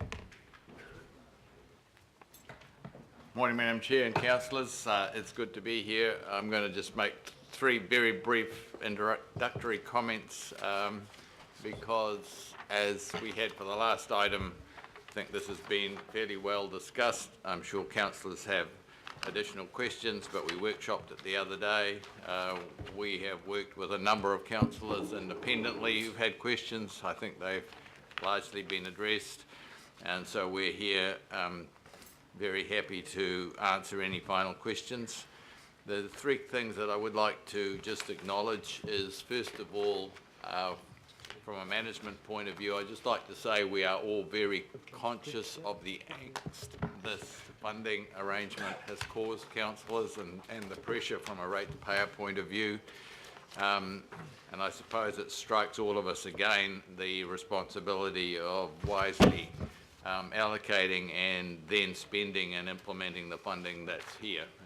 We need to be very cognizant of that. Secondly, I would like to acknowledge the amount of work that's been done by the respective finance teams from the council and AT and the AT planning staff. I think they've done so many what-if scenarios that they're probably doing what-the-if scenarios now. And I think lastly, I'd like to say that we have appreciated the dialogue that we have had with councillors and council staff. I think there's been a very balanced, integrated regional view coming through and far less interest in specific projects and specific interests, and it's made it a lot easier for us. So I just wanted to say thank you to the councillors for that support. Thank you, David, and I'm sorry I wasn't at the workshop. I had a pretty horrible funeral to go to. So what I want to just ask you is, I'm trying to find it, somewhere in here it says work in Silverdale. That is hopefully going to deliver Penlink much earlier. The delivery of Penlink will largely be dependent on funding. The work being done within the current program will not be counterproductive to Penlink. Will it be delivered much earlier? Penlink won't be delivered any earlier than the funding is available to actually deliver Penlink. At this stage, Good answer. help me Jess, it's probably in the second 10-year period. Okay, well, we're going to have to work on that because that's not good enough. Neutrality from the chair. Yes, absolutely. Yeah, My excellent project. concern is that, you know, we do have people to fund it and somehow we're just not getting it off the ground enough, and I'm not sure where that is. To be really honest around the council table, it's the dilemma we all face. The growth in the north probably needs Penlink accelerated. The growth in the east and the south needs Amity accelerated, Mill Road and State Highways accelerated. Yep. The growth in the west needs some acceleration of State Highway 16 and a number of the facilities out there. We've done some strategic planning on those three predominant growth areas. We're actually running a presentation for NZTA in Wellington to get them to actually see that the growth areas here are different. You've heard me say it multiple times. The growth is enormous, and it's actually to get the right people understanding what the implications of that growth are, and it's somewhat unprecedented. I will steal a concept that Richard raised with me when he said, in fact, if you look at Auckland at the moment, it's more like how New Zealand was in the early late 1800s and early 1900s, where they were actually establishing New Zealand, and the infrastructural spend was enormous. Yeah. As a large number of people were coming and immigrating to New Zealand, and so the whole concept of debt equity capital spend was a completely different scenario to a BAU one, and I think we're kind of getting that situation in Auckland at the moment. The demand is huge, and whatever project you raise, I can tell you that we're not doing it fast enough. I can understand that, and I don't want to hold the meeting up. My concern is that this has always been a PPP. We've actually got people who want to pay for it, and I can't understand why we can't get it off the ground quicker. Simply because it will add to the long-term liability on the underwriting. That's the challenge. Right, thank you. Councillor Quacks. Yeah, thank you, Madam Chair. David, unfortunately, I wasn't at the workshop the other day, but I've been through the slides. So thank you for that comprehensive summary. Now, the Reeves Road flyover seems to have disappeared completely. Yet in your presentation, it talks about bringing forward key projects, and yet one of the key projects that's been identified as an opportunity to mitigate congestion in the east has been removed completely, it appears. No, at the workshop I actually discussed where we're at on that. We're having a combined workshop with NZTA and ourselves to determine how we can actually make the Reeves Road option work. The reason, as you know, it was deferred was that all it would do was cause congestion at Waipuna and Carbine. What we're doing with NZTA is establishing whether we can integrate the east-west connector and look at an overarching upgrade that goes from straight State Highway 20 at Onehunga through to State Highway 1 and across, linking up with the southeastern arterial and go right through to Pakuranga. So Reeves Road would be part of that integration. There's already been 2 or 3 workshops on it, and there's more underway in the next few weeks. Okay, well, Madam Chair, I would certainly like, and I'm sure other political representatives from the east would like to be kept informed rather than to have misleading media releases sent to us. So I want an assurance, David, that for in the future that we will be kept more informed than we have been in the past on this. Yep, we've given to you that before, and I'll give it to you again. Thank you. Councillor Crum. Thank you. Just a couple of questions around the extra funding for safety, the broad umbrella of safety. So one curiosity question, the 30 fatal crash investigations enables us to undertake that, but it looks like we weren't going to meet statutory obligations for that without the funding. Is that correct? Can you answer that, Jess? Yes, I'm yes. stuck on that one. I can. The answer is that with the additional funding available via the Accelerated Transport Program, we're able to put money into the safety program each and every year. Under the original basic, there were some years that did have funding for our safety initiatives, but others where it had been dropped right the way back down to zero. So we're able to do an ongoing program of safety initiatives with the Accelerated Transport funding.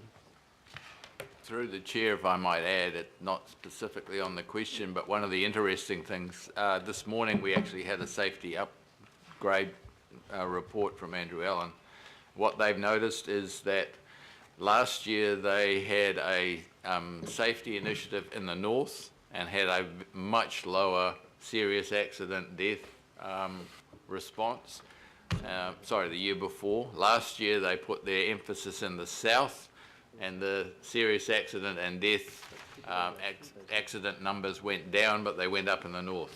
So it's almost like as soon as they changed their emphasis, they got both effects. Where the emphasis was, they got a benefit. Where it was moved away, it reverted back to how it was again.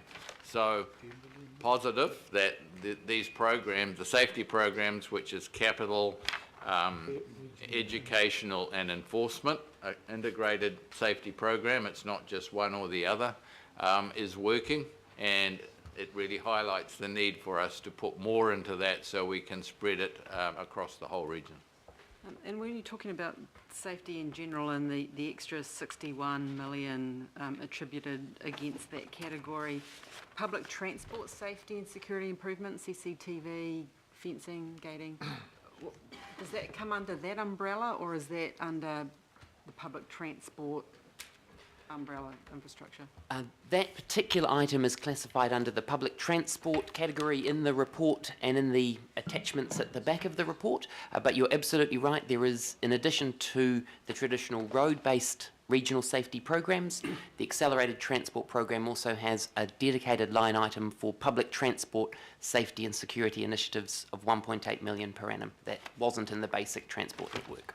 And a confirmation that grade separation solutions doesn't make the cut, not insufficient funding. That's right.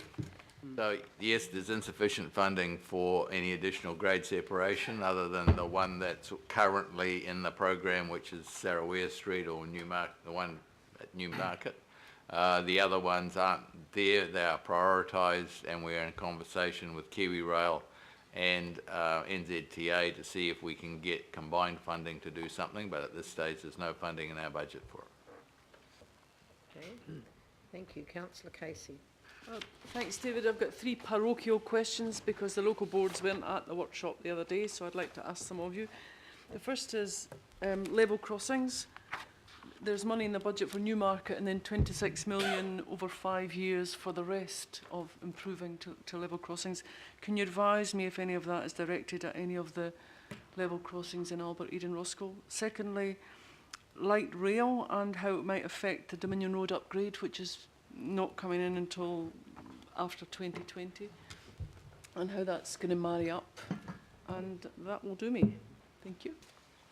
So Jess will give you, as his photographic memory seems to remember every dollar for every year for every project. He can probably give you the more detail. I'll give you just a general overview. The key at-grade crossings that we're concerned about Walters down in the south, and the one at Morningside in terms of traffic volumes, one of which affects your area and one doesn't in general terms. And we're just working through the detail of that. We also, some of them will be affected with the CRL, but that's will be funded separately, but it will be taken into account as part of that mix. I recognise that that's nearly 10 years away by the time we finish that, depending on how the funding envelopes work. So that's the answer to that. But on terms of Dominion Road upgrades, we are going to the board in terms of timeframes for the light rail scenario, and subject to how that comes through and its implications with PPP and funding models, we will need to do something on Dominion Road just because of traffic volumes to upgrade the bus services. What we need to be clear of is that we may need to change the design slightly so that it complements a light rail rollout if it's delayed, or won't need to be done if the light rail rollout can be done earlier, and that decision really can't be made for another month or two while we work through the options. Jess, do you want to add anything on that? No, other than to add that in terms of the item already talked about, the PT safety security improvements, there is an expectation that that would be able to supply around some parts of the network pedestrian improvements across the railway corridor. So, for example, in Avondale, there are gates that open and close automatically with the signalling system as trains approach and depart. That type of thing would be able to be rolled out at a number of sites within that particular budget. However, full grade separations are a very expensive intervention, from 10 million for plus for bridge solutions through to 100 million plus for trench type interventions. As you noted, we do have 26 million in the out years of the accelerated transport program, so that's beyond the time where extra funding is actually being approved under the accelerated program, and that would enable Auckland Transport to do things, working with KiwiRail, for example, looking at maybe some closures of intersections, looking at double barrier arms and skirts on the barrier arms as they come down, looking at pedestrian overpasses, things like that, but certainly wouldn't be sufficient to deliver a number of large grade separations within that funding envelope.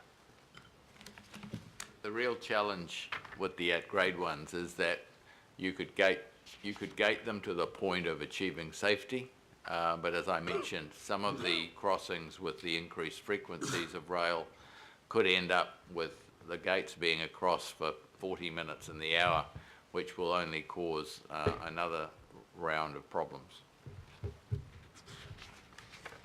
Thank you. Councillor Brewer. Thank you, Madam Chair. I just wanted to seek some advice.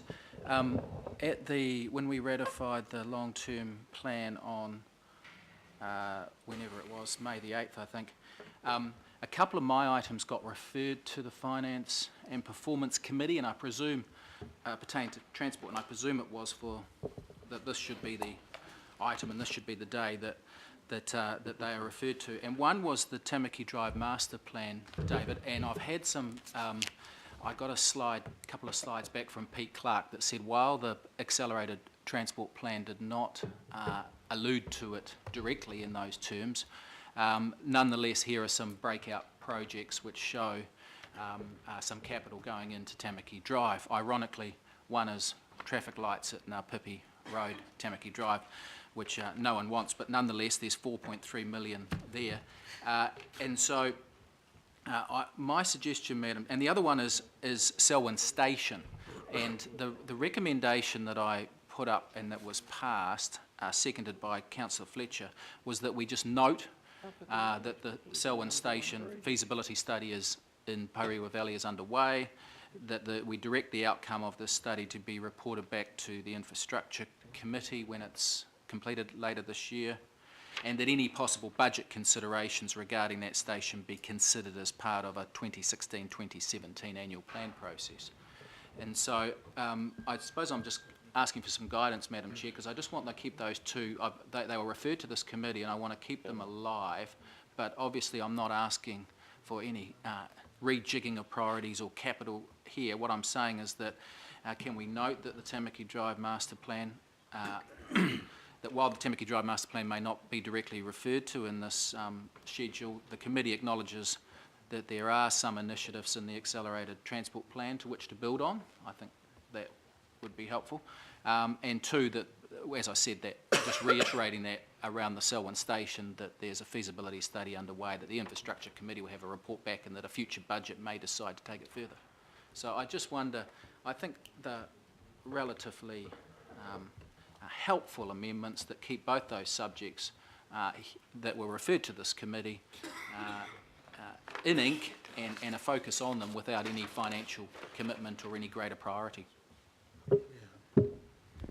So I'll put those, if I can put those... I've got them here, and I'm just wondering the best way to do that, because I think there were... just a couple of notes, I suppose, Madam Chair. Just and if we get them up, we can have a look at them. If we just... I've got them electronically. I've sent them to Crispy. I've got them here, so... Yeah. Any comments, David? No, just to confirm, Pete did send some stuff through, and that is in the program, and that'll be done. In terms of the potential or possibility of another station, we are doing a network review in terms of patronage, timetables and operations, and it will be fed into that as part of the mix. Okay. Thank you. Member Taipari. Kia ora, Madam Chair. Just making reference to paragraph 19, doesn't really tell me much. So rather than drag it out, I'd like to be able to receive written confirmation of what the feedback was and how that was incorporated into the prioritisation. If I may, Madam Chair. We'll come back with the written response. Thank you. Okay, thank you. Councillor Watson. Thanks. Just one general question and one specific question. Does the overall program have the flexibility to respond to changes on the ground? So I think of projects like Penlink, where there's discussions going on, there's developments occurring, where there's potentially deals that can be struck that would be enablers that perhaps haven't been formalised or haven't been presented in a kind of usable form as such, and there are people going away and doing things in the background. Does this have the flexibility to, and bearing in mind of what you said about ongoing costs, to respond to change circumstances where the commitment by council might be significantly lessened from what it maybe stands at the present? So there's probably three bits to that. The answer is the system is capable to respond to the demand and the prioritisation reasonably quickly. The integrated transport program, the calculator or the sieve, however you want to call it, that Jesse and the others were involved in developing, that allows us to change priorities quite quickly. So if there was unprecedented growth in region X and less in region Y, we could change that quite quickly, and it would come, the changes in the demands and the growth profiles and the populations and the work routines would move the priorities and the projects accordingly. So that can be done, and we can respond quite quickly. Can we get it physically on the ground quickly? The answer to that is philosophically yes. Practically, we're constrained by consenting and approvals and property purchases and whatever needs to be done from a physical point of view. And thirdly, unless there's additional money allocated, then by default what you're also saying is that a decision made that somebody in this room agreed to and thought was going to get built won't be done. Because the money will get reallocated for the new priority to take precedence over an existing priority that was deemed to be essential at the time the first decision was made. And I think most of us like to forget the last point if we can. Yeah. But that's the reality of what we live with, and that's the challenge. So if we can find new money, a new way to procure, and remember that a procurement mechanism isn't funding, it just changes the cash flow program, then we actually can change things, and everybody's in line to do that. Perhaps the last thing I would say, and Richard's made the comment around this table before, one of the reasons why we like less buckets rather than more little buckets is that it actually allows you to say something's changing and we need to make a gradual move rather than huge bucket moves. Otherwise it becomes quite hard to do. And we're having that same conversation with NZTA. So they're trying to reduce the number of buckets so you've got a little bit of flexibility in terms of how you do roading programs or public transport programs or whatever. Okay, and the one specific question going to the relatively small budget to do with the ferry terminal upgrades, is there any kind of basic standards of service that because it's hard to get a handle on what's being done, that makes any assumption about basic expectations? And I guess what I'm talking about here is people standing out queuing and getting wet when there's no cover. So does that situation put that to the top of the small bucket for ferry in terms upgrades? of the upgrades and the facilities renewals, cover is a high priority. And if you're around this table 4 years ago when we first started talking about it, you know, the early station upgrades with no roofs on them was just nonsense, and we're just trying to progressively fix that. Okay, thanks. Thank you, David. Thank you, John. Councillor Clow. Thank you, David, and just commend you on this reprioritisation. I think you've got it pretty right.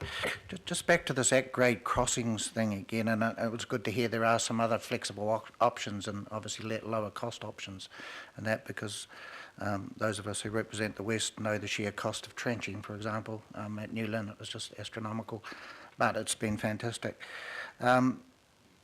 But you then brought up the very relevant point of the question of how long is a barrier down. Once we get the CRL going, we're then going to be running more trains, and the quieter trains, as you know, and more people are going to get hurt. There's no question about it because of the quieter trains. So how do you align your priorities on that with you trying to improve the safety at a certain crossing, but at the same time you've got the dilemma of not wanting to have the barrier down very much, that particular crossing, because you've got it disrupts the road flow. Are there two priorities running? I would imagine there are. I'm not trying to put you in the spot. There's two priorities running in parallel, and so that's the reason why there's a three-way conversation occurring in terms of trying to do it. There's an NZTA funding criteria, Kiwi Rail issue, and for us, an AT/council funding criteria. So we're trying to get money from as many buckets as possible to actually make these things happen. We would all benefit from getting rid of the at-grades, because the other issue is that fundamentally they impact on the network reliability because they just add to a whole lot of complications. And as we get the network busier and more trains, we don't have a good enough reliability now, and this is one of the reasons why it becomes that much more difficult. You all know the challenges Kiwi Rail are having with their funding mechanism at the moment, and so they're desperately short of capital that needs to be done to meet their requirements. And while their requirements have a component of ours in them, they are building a freight network, not a metro network, and the Auckland metro requirements are much more intense in terms of signalling, switchbacks, the ability to recover from breakdown, resilience, etc. And the grade crossings are just an additional factor in that. Okay, thank you. Councillor Fletcher. Oh, thank you, Madam Chair. My question, in part, was the one that's just been answered from Councillor Clow. But the second one is I'm asking on behalf of Councillor Cashmore because he's away on council business today. He is particularly interested in how this program is going to facilitate the regional growth in the south and where those opportunities in this acceleration are going to enable that to occur. And second part, and it's a question of my own, is if there are announcements in today's budget, what degree of flexibility have we got within the program in terms of further reprioritisation? So the existing budget, in terms of the accelerated program, does take into account some of the southern growth, for example, the Pukekohe upgrade, not the final version, but a sort of a halfway house to actually improve where we're at on that. Independently of that, we are looking at ways to improve the rail down to the south, for example, knowing that there's growth. We are working on getting Mill Road consented to try and accelerate that. Again, we are having a meeting with NZTA so that they understand the ramifications, because there are actually state highway issues in that growth through the southern area that will need to be addressed as well. So that's the broad picture. Frankly, the growth in the south based on current numbers is probably the biggest challenge for us in terms of overall capital. Secondly, what comes in today's budget, we will just have to stop and work our way through. The question will be whether the changes are significant with respect to immediate implementation, or whether they are significant in terms of balloons on the horizon, as to whether we have to change the current annual budget or whether it's starting to affect things in years 4, 5 and 6.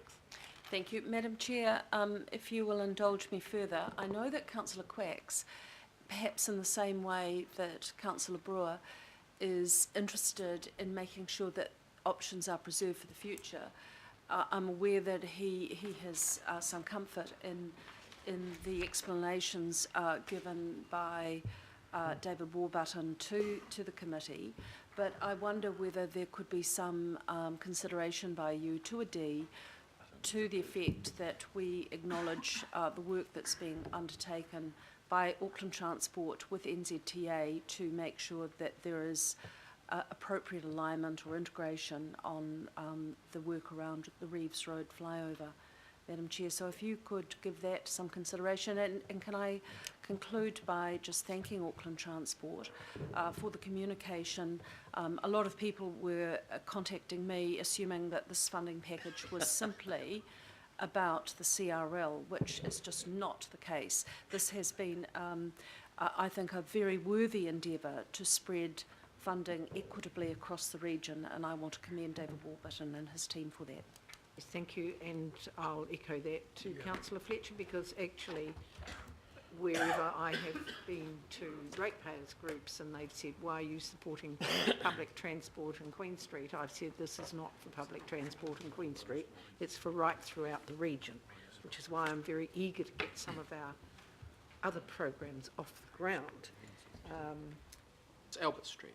So, so Councillor Darby, yes, we'll have a look at that. Thank you, Madam Chair. Thank you, and thank you, David and Richard and Jesse. And I just, again, now that this is a public meeting, I really want to compliment your teams, Auckland Council and NZTA, for working on a prioritisation tool that doesn't end up just being a pick-me project exercise on the last day of debate, which councils have seen happen for decades in Auckland. And now we've got some real structure and rigour around project and program selection, and the testing has been fully explained to us, and I think for maybe the first time in Auckland's history we're actually starting to roll out a program that works holistically rather than maybe parochially for a part of Auckland and not for the whole of Auckland. And I particularly note that you have collaborated more strongly with NZTA. I mean, I've probably got a little concern in some areas there, and when I look at this program, and I'm leading to my question, which is when I look at the numbers for, say, Mill Road, 146, and we know it's going to be a real project of 800, maybe $1 billion. Amity, it's 600 there now, but we know it's more. East-West Link, 135, really big numbers. I see those projects as all state highways, effectively. They are state highways. They're doing the job of state highways, but they're on our books. Then I look at busways. Northern Busway, 43 million. It's in the state highway corridor. The Northern Busway was interesting funding split, but the councils of the time, or council of the time, ended up paying for the stations, which are effectively the interchange equivalent of a motorway system. So do we have enough rigour around and are we challenging NZTA enough on some of what's landing on our books and at our feet for payment with our ratepayers? Are we pushing back and saying, look, some of these really are NZTA responsibilities? Are we doing that, David? Because these are serious numbers. I'm counting up a couple of billion, which are arguably NZTA responsibilities. So the answer to that is yes. Can we do it more? Probably. Would they like us to do it less? Yes.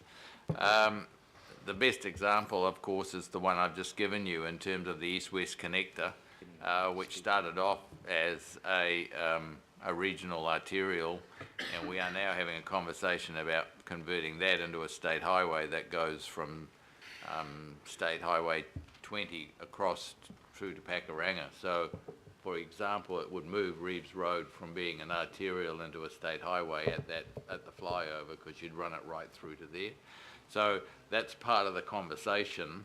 That is an engineering conversation in terms of doing it, but it's also a funding conversation because it moves substantive allocations for them as part of the mix. To be honest, we haven't had that conversation around Mill Road, but if you look at the southern development, there's actually other new state highways that are going to have to be built independently of Mill Road that's current, like a brand new road. So we're having conversations with them around those sorts of things.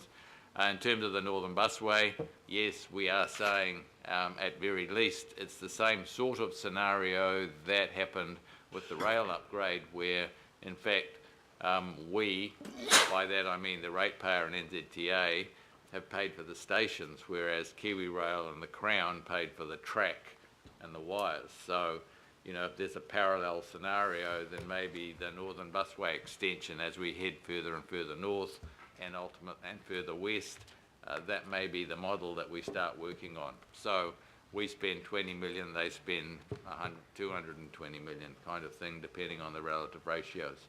Are we in a happy place? I mean, it's collegial, but they've got their challenges as well in terms of the mix and how they allocate it. But we're definitely having that conversation.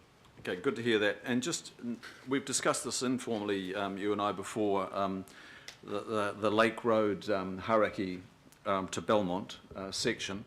It did have a former budget, had about 54 million, and it's dropped right out now. Your teams are still undertaking the corridor management plan, and of course projects can only come out of that early planning, and that work is underway now. And you've indicated informally the possibility of some new innovations and trialling those innovations on Lake Road.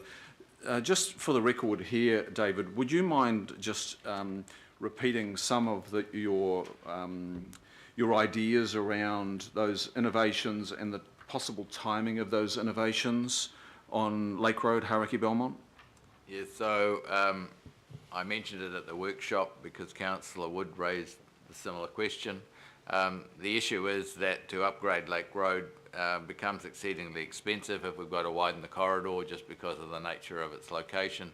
But using smart electronic controls, we may be able to get tidal flow into that area using LED lighting down the lanes, so you can have 3 lanes one way and 1 the other, electronically change it. So effectively the harbour bridge concept of lane changing, but electronically rather than having a great big elephant heading up the middle of the road.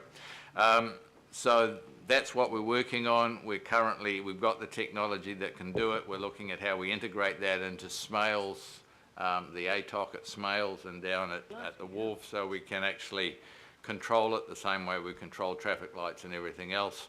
And wiser heads than mine have suggested that Lake Road probably is a little too busy to do the early trials on, so we're picking another road to do some trialling, and then once we've got it working, we'll move it back to Lake Road. So I can't give you a date right now on it, but it is a priority. And it's a priority, it's on the radar. Thank you. Thank you. Sir John. Thank you, Madam Chairman. David, as congestion becomes more and more obvious about people moving away because of the housing crisis, moving to Waiok, Hunley, and yet every day there's a freight train goes through Hunley, Hamilton, Pokai, and yet it's got no passenger cars on it. Why not? Or could it be? He's asking the question about commuter rail from Hamilton. Yeah, that would be a possibility, but be fair, that's probably initially a Kiwi Rail conversation in terms of whether they would be prepared to run a commuter train from Hamilton through, and we haven't had that conversation with them. To be bluntly honest with you, we're up to our eyeballs coping with trying to get the rail rolled out within Auckland. It's a possibility, and over time I think the commuting between Hamilton and Auckland will only just increase rather than decrease. Big fail. You did right. Thank you. Councillor Hulse. Thank you, Madam Chair. Just got, I'm actually on the same page as Councillor Fletcher on this one. The change that may, or some of the announcements that may be made in today's budget, and certainly some of the discussion around government wanting to open up some of their land holdings for housing, may well be added into the slightly complex mix of where we look at putting transport infrastructure. So my question is a little bit about how we join up the moving parts between, we've set for the enhanced transport package quite rightly an enhanced focus on public transport, walking and cycling, and I absolutely cheer that on. We've then got our own strategic spatial priorities that we need to address. We've got the transport accord that hopefully will be successfully negotiated to enable the special housing areas, and then we've got the complexity of government land holdings being opened up. So I guess to sum the question up is, the enhanced transport package that we've got is fantastic, and I echo the real acknowledgement of the work that's happened here. But we're going to look at having to fine-tune timeframes and focus for areas. And I'm not clear whether that discussion happens around this table, if it happens with the Auckland Transport Board, or if it happens kind of at a, we give you the money, we give you the focus, we give you the outcomes, and you go forth and make the decisions. Because I think we're asking Auckland Transport to come together, or to bring together a whole lot of very complex moving parts with a truckload of politics in them. So just a comment maybe, David, initially. Yep. So to answer that, I think the answer is that the conversation will be held around both tables, this table and the board table. The directors have a statutory responsibility, so it has to be held around there, and this is a major component of the funding table and has a lot of the strategic issues in terms of the housing, etc. So I think that will always occur, and all the work we do is cognizant of that. You will recall that I've reported around this table before that we have just established the joint modelling group between Council, NZTA and ourselves. This is a really fundamental shift in the position that I don't think we have come to grips with. This will provide us with one sole source of truth for all of the entities, and it will take all of our growth parameters. So whatever the changes are, whatever reality is, will go into one set of models to determine the prioritisation of state highways, regional highways, arterials and so on. So I think we're moving into a much stronger position, and it will help to remove the debate between Wellington and Auckland for the sake of a term, where there's two sets of numbers being talked about. There will actually be one source of numbers, and that will be integrated, transparent, and the maths verified externally. As we speak, we're getting University College of London, Wollongong and Auckland University to verify the modelling base so that people can't say that it's irrelevant or out of line or whatever. So I think that's the fundamental issue. And then when things change, we can feed that into the model, we can respond to it, and then there's a conscious decision, is there more money going to go in to accommodate it, or are we going to live with something not happening that we had expected to actually allow the new change to take effect. There is the infrastructure fund that the council has allocated. which is an early allocation. As we all know, like everything else, it's a percentage of what's probably going to be needed, but at least gets us heading in the right direction. That's really useful, Madam Chair, thank you, and I think that probably is where the conversation should sit rather than the detail. And I just want to back up my colleague, Councillor Clow. You know, the Old West does get a lot of criticism for the high rates and the high debt, but we certainly got rid of a hell of a lot of level crossings for the right reasons, and we're now battling with the kind of maybe the planning that wasn't done to get rid of other level crossings. So I guess it is important to acknowledge how expensive those are, but it feels like money very, very well spent, and the region benefits. Can I just add, carrying on from Deputy Mayor's comment, I think collectively we need to understand that not only are we under a lot of pressure from a growth point of view, but we are in rather choppy cross seas for a whole bunch of reasons. And for that we need to be cognizant that sometimes you have to change course, A, to improve forward progress, and B, to actually keep the crew collectively on their feet from getting too seasick. So I just think we just need to be cognizant that sometimes we've got to think about changing tack slightly to get where we want to go, and sometimes we get a little bit embedded in the you made a decision on day X and it's immutable and we want to go back to the Medes and the Persians, and sometimes we've got to move on. Yeah, absolutely. That's exactly the answer that I was hoping I'd hear, Madam Chair. And I noticed already that Silverdale roundabout is slightly relieved by the on-off ramps at Wainui, so which was fantastic. I couldn't open them, and I was being told I was going to be given the scissors, so you mind. Councillor and I. Thank you, Madam Chair. Another question. I just wanted to say to David and his team, on behalf of the Otahu people, thank you very much for putting us there. Yesterday we had the town centre manager here who was still concerned as to where we're going, and thanks to Christine who has settled it down, saying things are coming in the right direction. So from Mangere Otahu Board and the people of Otahu, this is fantastic. I mean, as you know, Otahu in the old days of Auckland City was the lost working class part of the city, and we're starting to ramp it up to where it should be. And the future of Otahu will be exactly the same in New Lynn, and I think this move is a real strengthener to the community out there. Thank you very much. Thank you. Councillor Wayne Walker. Sure. Commendations on your presentation. First of all, I'd just like to emphasise and join with my colleague Chris Darby around the absolute need to transfer roads over to NZTA. I'm very unhappy with a number of items of expenditure that we've got.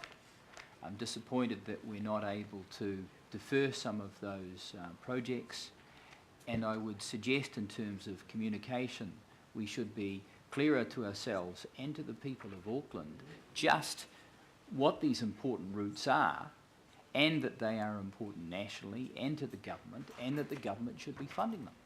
That goes to not just some of these roads, but also the rail network and to the vital parts of the busway network, because all of these parts of infrastructure directly substitute for each other. We know that, and the government needs to get their head around that, and to get their head around it now, because it actually makes their funding more efficient. Right now, they're wasting a lot of money in Auckland. That's certainly my view. I am concerned that there were submissions from the likes of Transport Blog, Generation Zero and others questioning these projects, and we still do not seem to have got on top of that when we know that our present path in terms of delivering a congestion-free network in Auckland does not really do that based around our prioritisation. And I am concerned that there is still too much weighting to roads and not enough to public transport. Well, thank you, Councillor. I'm also concerned at the... Are you very concerned about the fact you haven't got Penlink right up there in Well, the next couple of years? That's one of them too, Madam Chair. Oh, good. And quite obviously the government should be taking a role there, much more so than ourselves. Just picking up on the comment that Councillor Darby also raised about Lake Road, There's another road with a strong tidal flow that would lend itself to a dynamic operational management, and that's Whangapara Road. And that is a desperate situation right now because the buses can't get through at peak time. And by all means, let's have Penlink, but at the same time, we need to be dealing with the problems that we've got right now. I know that Councillor Lee will probably be raising the issue of operational funding around rail. That is an Councillor issue that Walker, I think Councillor Walker. I'm raising. Councillor Walker, I think Well you know the documented. answer to that, and I think that's just a bridge too far. I'm sorry Well, for your I'll leave discussion. that, Yes, I Councillor think maybe Lee you'd to- better, and to- I'm not to sure pick about up on. four-loaning Wangapara Road.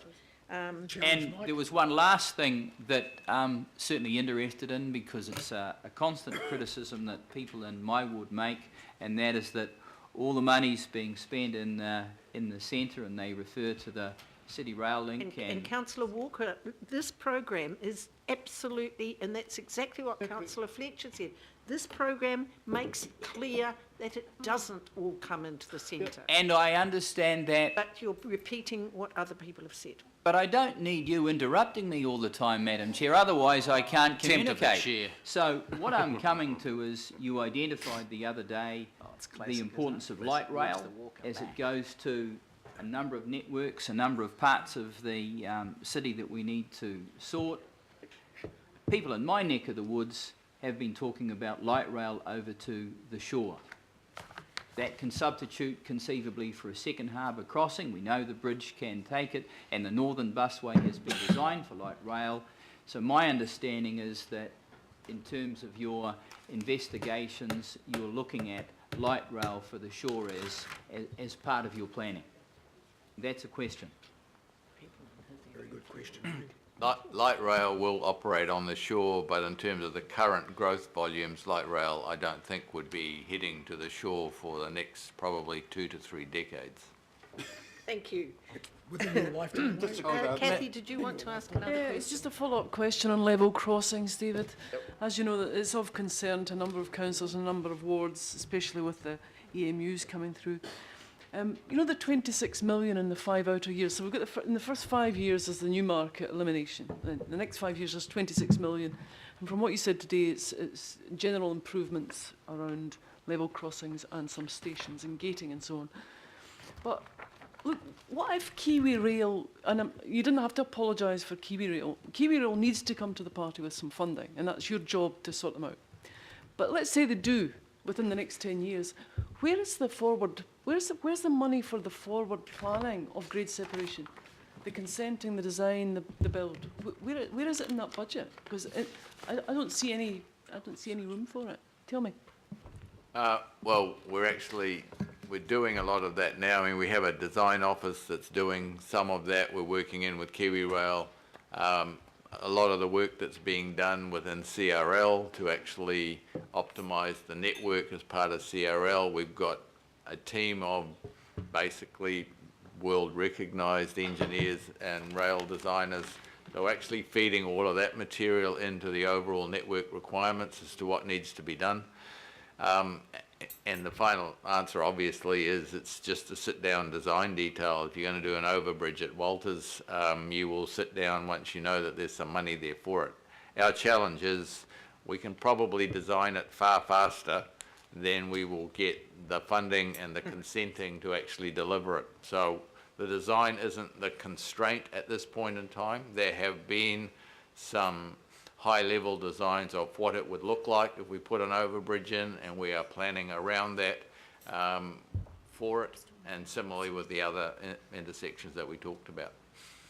We actually have a paper being prepared at the moment to update our board on priorities and options around at-grade crossings. Oh, good. Will that come to us eventually? We can certainly make that available. Thank you. Thank you. And just because we've already talked about PPPs, and I know that you're looking at a PPP for Skypath, so I'm not too sure whether that's any different from my favourite one. I'm just going to ask Sue to just upgrade you on PPPs and where we're at with We're not doing the PPP for the Skypath, though. We know. I know, No, you're but we're too talking smart for about that. PPPs per se. Send that one down. Thank you, Madam Chair. And just for clarity to help David, I had a meeting with the SkyPath team yesterday, and no, you're not doing, and I challenged a number of questions on the PPP there. As Madam Chair has referred, and just to refresh councillors, there is a terms of reference coming back before this committee at the July meeting, whereupon we will look at set out a structure to look at a review of all our assets. The name that is generally referred to as capital recycling. It's a little bit more tangible sometimes than referring to asset disposal.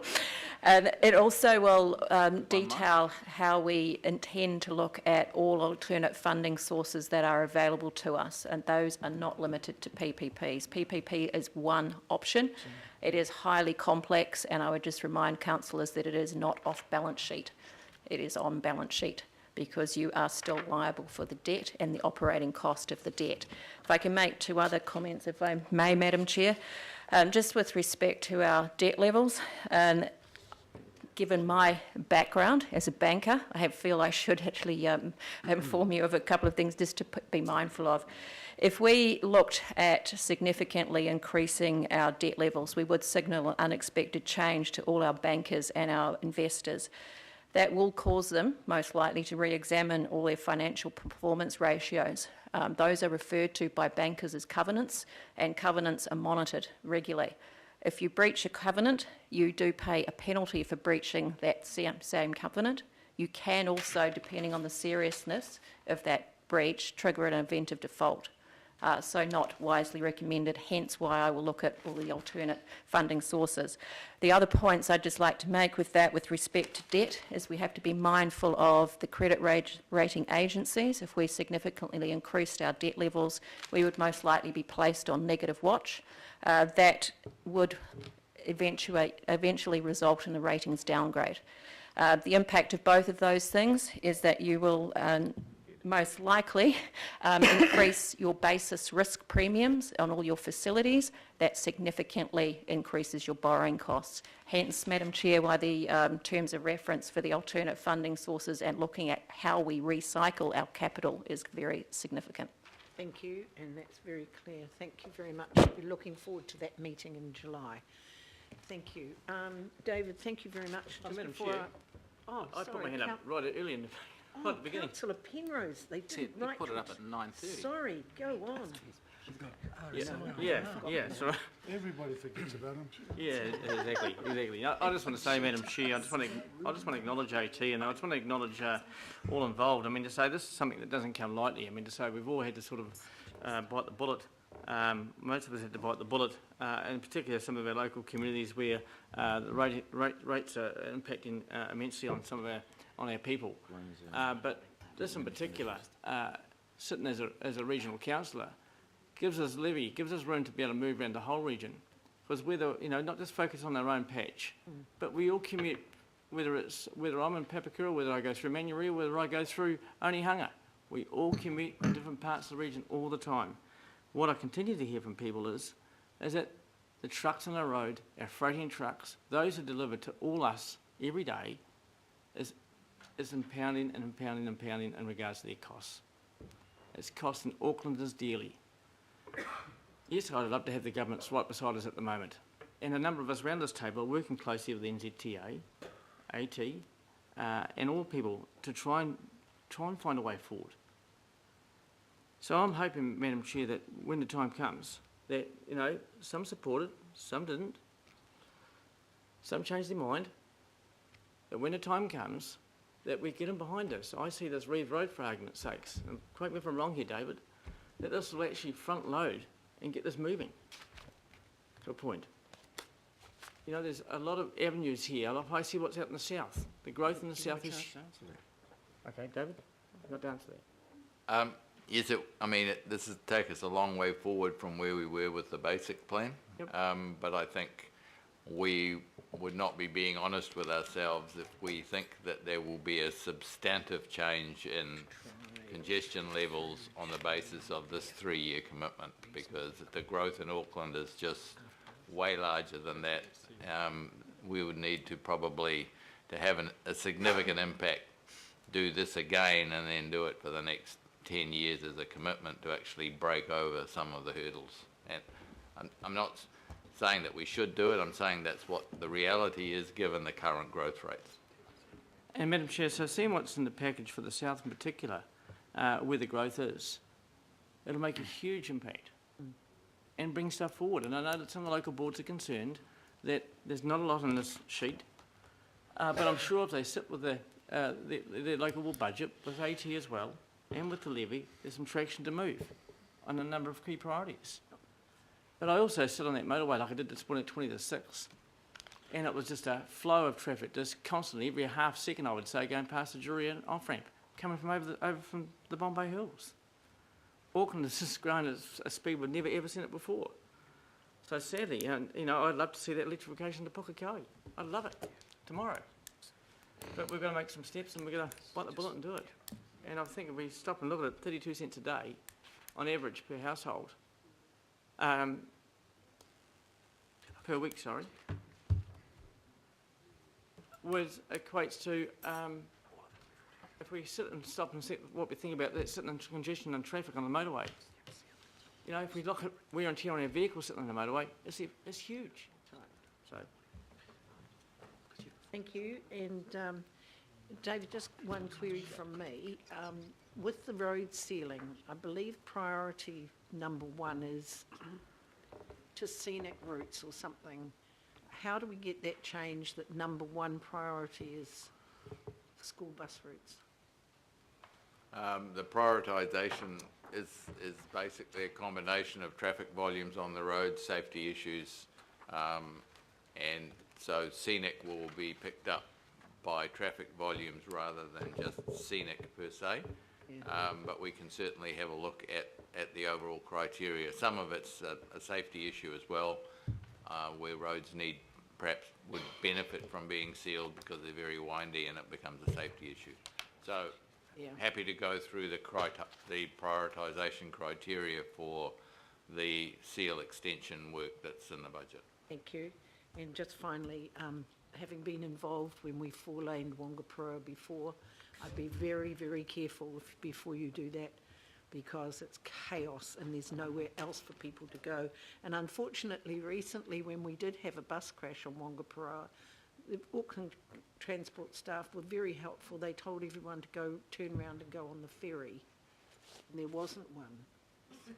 So, you know, there are some issues when you're dealing with peninsulas, you have to remember. Sorry, Councillor Fletcher. No, Madam Chair, I was just going to say I'm happy to move the recommendations. Right, and I'll second and final word to... Yeah, Madam Chair, just a couple of items to report to you from the last 2 days that give real context to this whole discussion at the moment and the work we've got to do over the next sort of 3 to 6 months. The first was the latest PT figures came out yesterday. And this is against the backdrop of 750,000 vehicular movements around Auckland a day. Rail growing at 22%. So basically, last year this time, 11 million. This year, 13.5. Bus growing at 8%. Last year, 55 million. This year, nearly 60.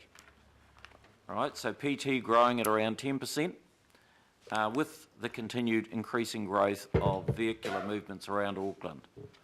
So David's warnings to us about the fact that this is critical and we need to invest now are the warnings that I know are received well around this table, but the warnings that the government need to know. So the second part of what I have to report to you is that we met up on Tuesday with Deputy Prime Minister, with Minister of Housing, Minister of MSD. Couldn't meet up with the Minister of Transport, he's away out of town. But the Minister of Transport has reported, and we will get formal acknowledgement of this, that the government is encouraged to sit with us and conclude a transport accord. I think this is hugely important. And it is an opportunity for us to set a framework to get not just the 3 organisations that David talked about, but NZ Rail, Treasury in particular, who runs so much of what happens in terms of the government support or otherwise, their views around funding, their understanding of our balance sheet, which, as Sue has highlighted, they wouldn't know about that.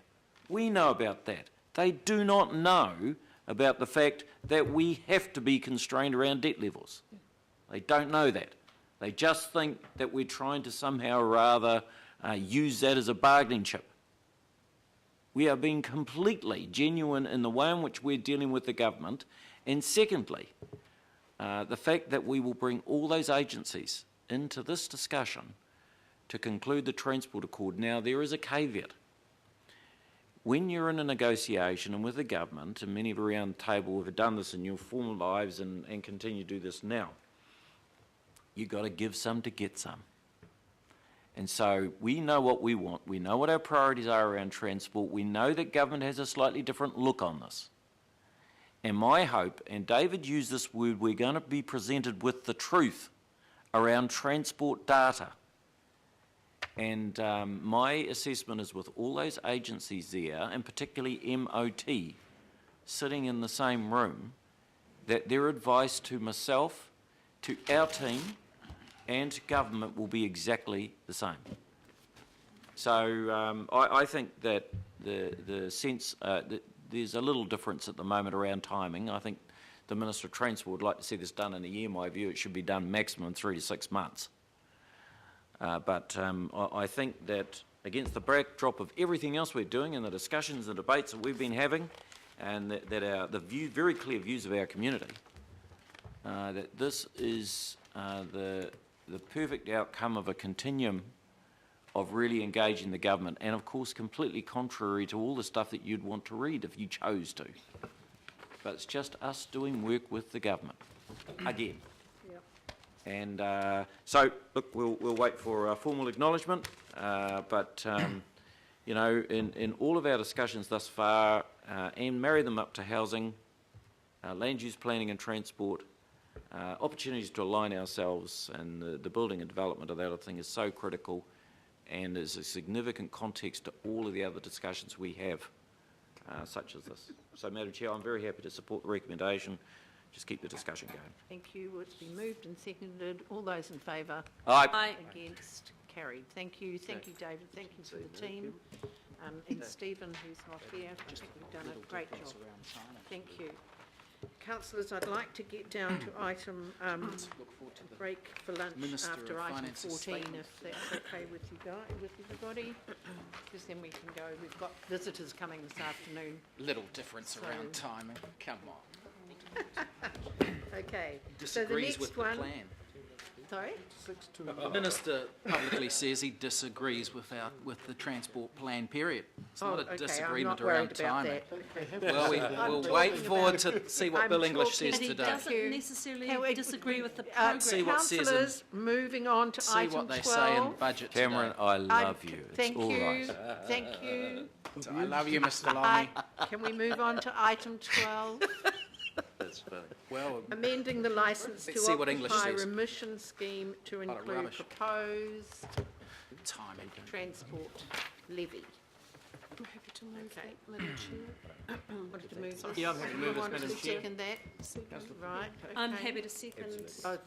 Moved by Penrose, seconded sorry. by Hulse. Okay, any discussion? It's all fairly self-evident. Yes, Madam Chair. Oh, thank you. Just a question of clarification. Yes. Premises licensed to occupy, including Papakainga and Kaumatua homes. Is that a yes or a no? Yes, it says Papakainga. No, It's Kaumatua, queer. So it includes the Papakainga housing, which is held on a licence to occupy basis, so they qualify for the remission as well. Thank you. Madam Chair. Yes, Councillor Philippine. Yeah, just again, just a little bit more clarification, Andrew, and that's on the Kaumatua and queer flats at Te Puia. Am I hearing correct that they will be tied up with this? I don't know about them specifically, but if they have license to occupy, they could apply. At the moment, That's whether I don't know whether they do or not, but that's the question. So what happens, So Chair? if they don't have licence to occupy, then they're eligible to apply for the rates rebate scheme we administer on part of the government. I understand that, but we were talking about the transport levy. So the transport levy will be included in the calculation. Yep. So everyone who applies for a rates rebate under the government scheme, they count up the rates they pay, including the targeted transport levy. Okay. Madam Chair, I just want to say that thank you to Andrew and the team. They've done an outstanding bit of work on this in a short time frame. I want to acknowledge that. Okay, if there's no more discussion, I'll put it. Recommendation, all those in favour? Aye. Aye. Against, carried. Thank you.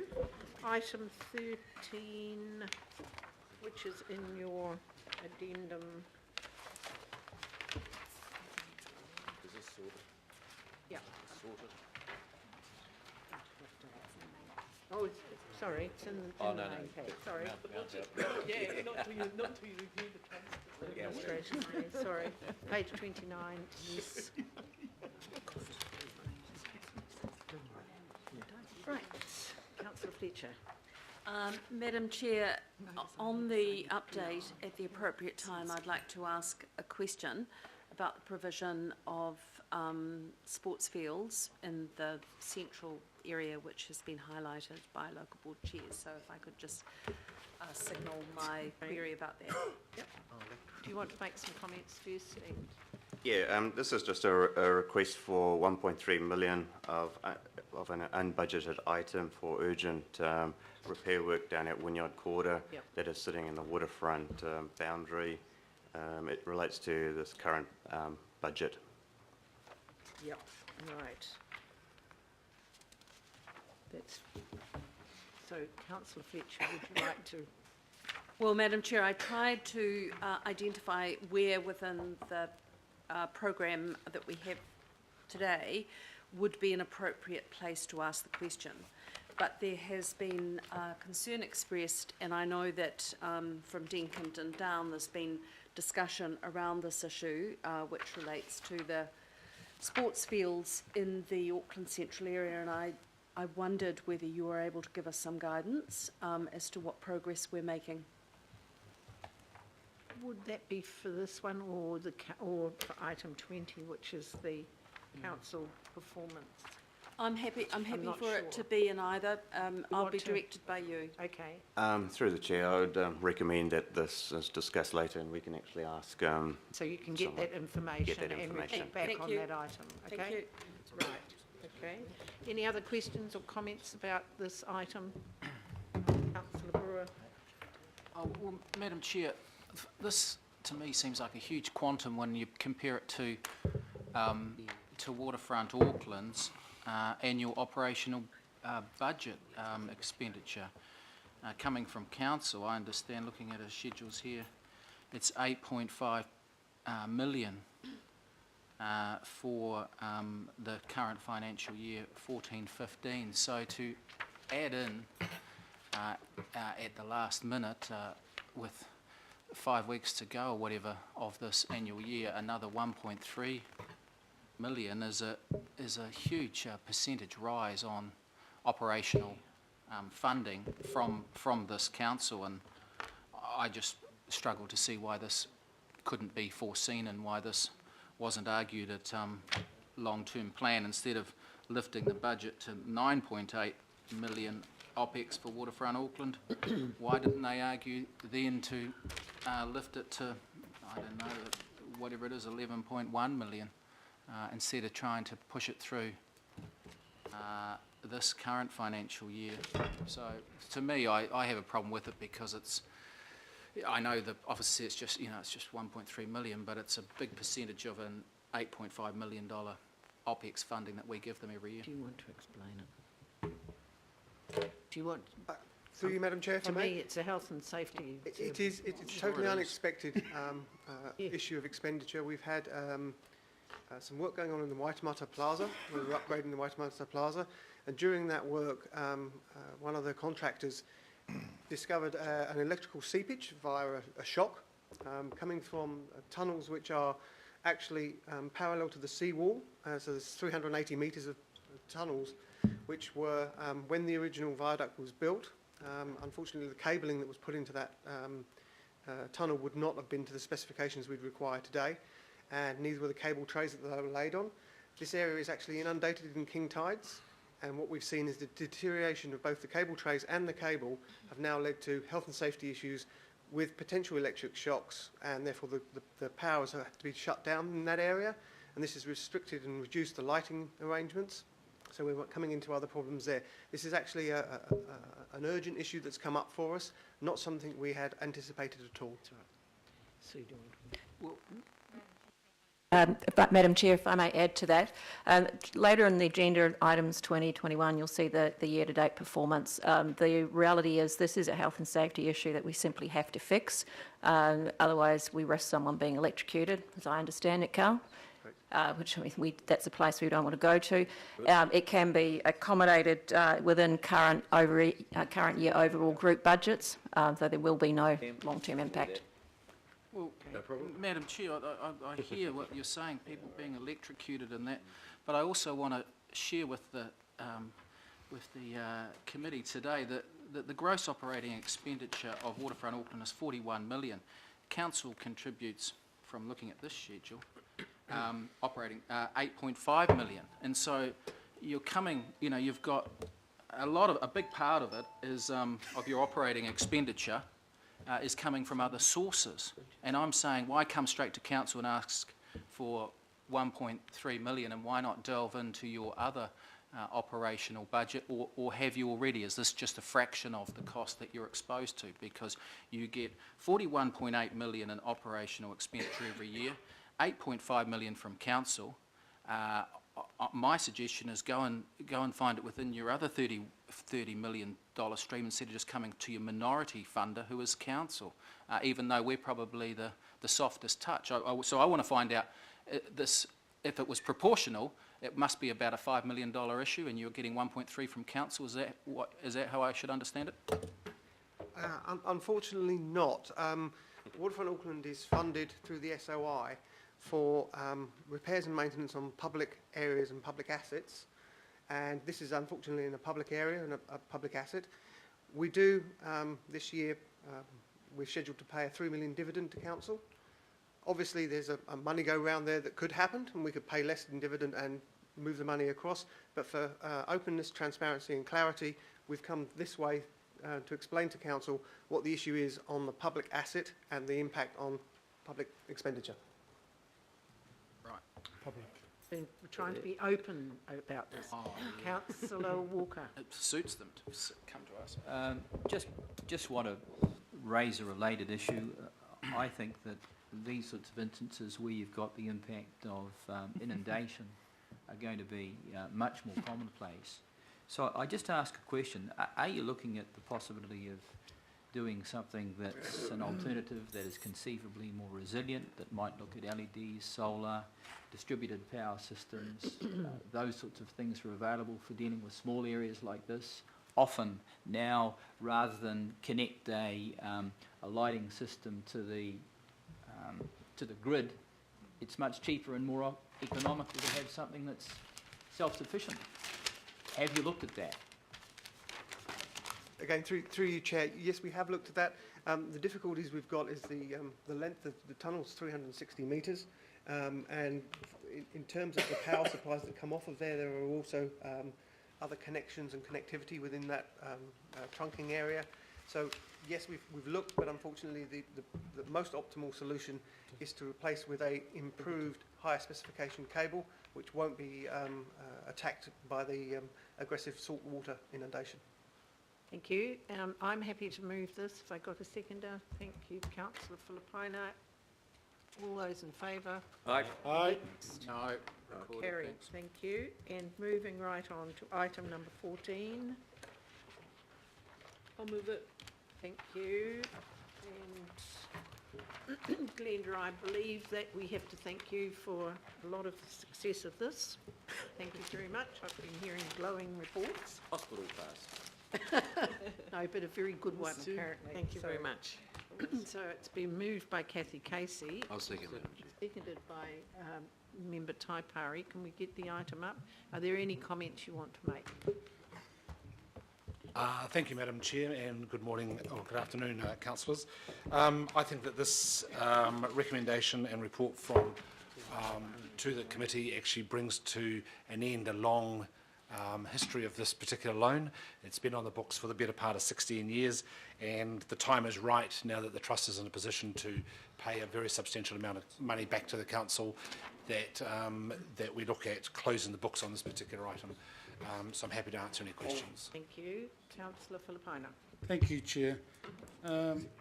Just initial comments is that I have concerns around this particular report, and the questions I have are the lifespan of the pool. I mean, reading the report, there have been issues, and least is the leaky building one.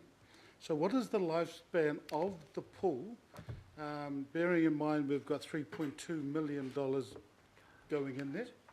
So will we be setting up ourselves, putting in money into something that we could well end up replacing in a different location with another pool? That's one question through you, Chair. Through you, Madam Chair. There have been numerous reports to various committees of council. This is only one. There's also gone to other committees in the previous council. The $3.2 million is just to address the health and safety and other remedial works needed. It will buy approximately another 10 years of life into the facility.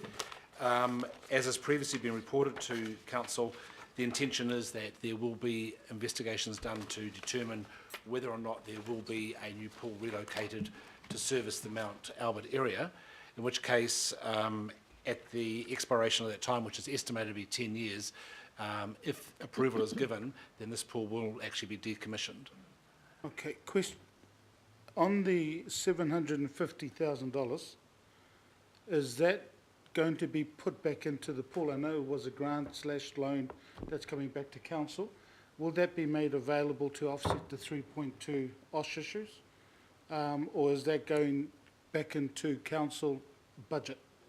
Through Madam Chair, it's going straight back into the consolidated funds of the council. Yep.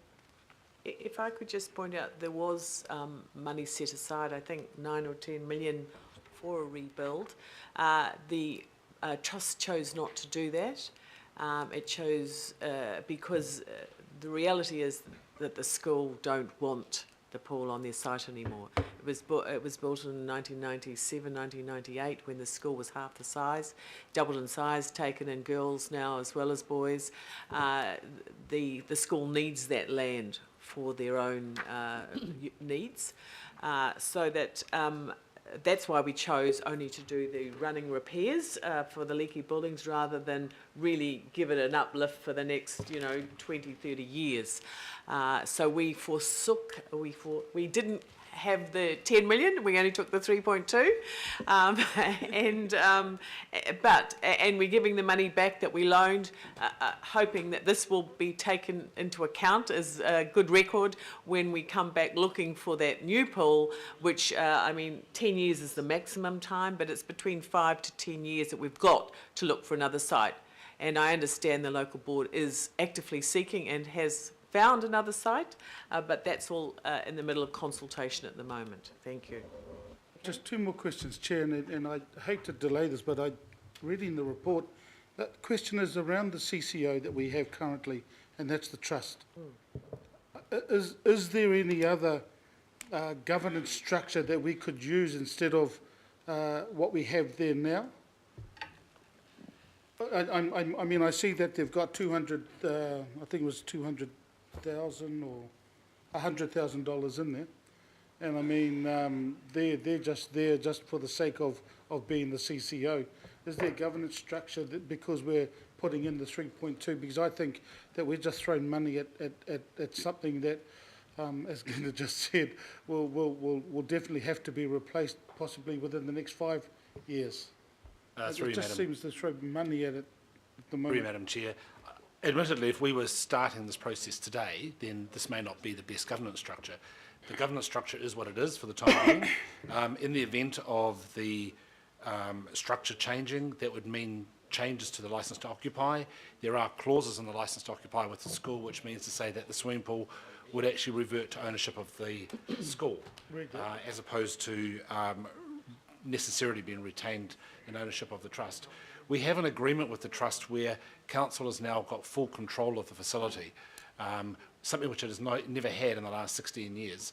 For a similar reason, regarding the loss of ownership of the facility, if council was to actually take over the ownership, the new trust is basically, the trust going forward is basically just going to sit there as the ownership trust, and council will have all responsibility for running it and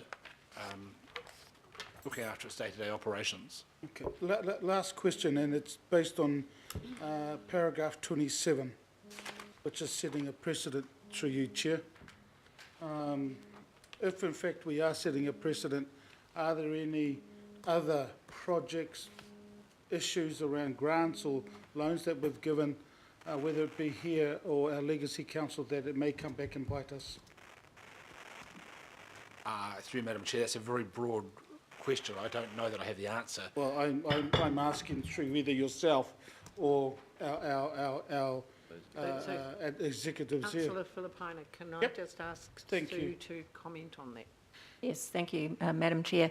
Across all of those loans, community loans, facility structures, I am looking at all of those in terms of where we stand, if there's ability for those to be repaid, what we should do with the whole program.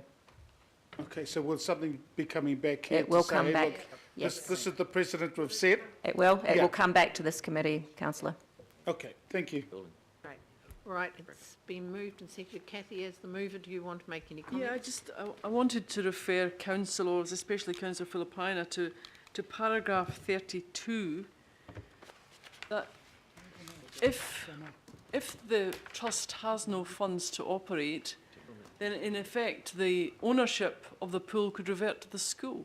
That's a legal opinion, and I'm not sure if he's read that paragraph or if he's even listening to anything I'm saying. Yeah, no, I read the paragraph 32 around it, but I mean, my concerns were still around the CCO, the $100,000.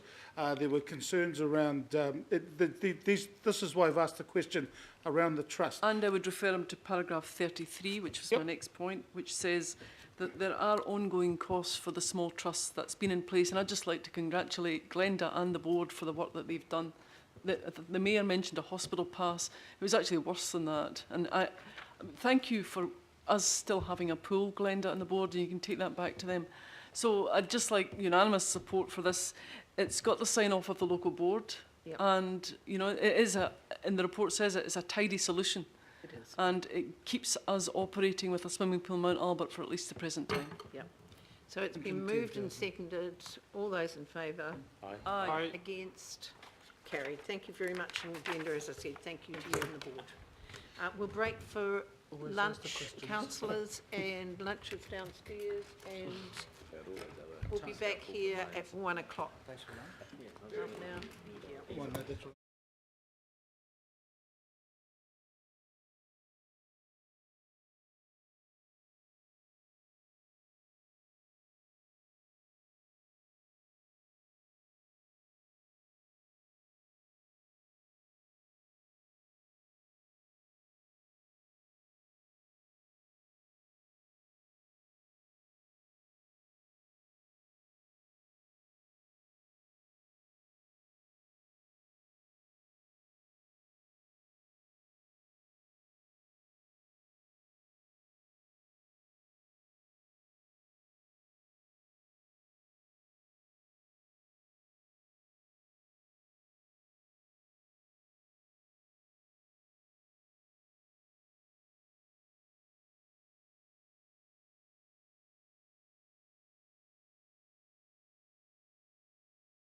Liz?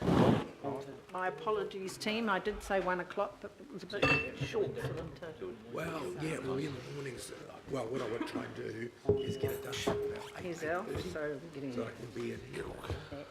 Okay, thank you, Dean. Which I did last time. Don't push yourself too much. You're cool. No, well, you know, if I get... Right. Yeah, exactly. Yeah, yeah. So thank you committee members for the opportunity to come back and give you an update on Nucor. So what we're proposing today is to once again give you an update on the overall IS transformation program. Mike will talk to a couple of slides here just to refresh you with where we're at in terms of our overall program.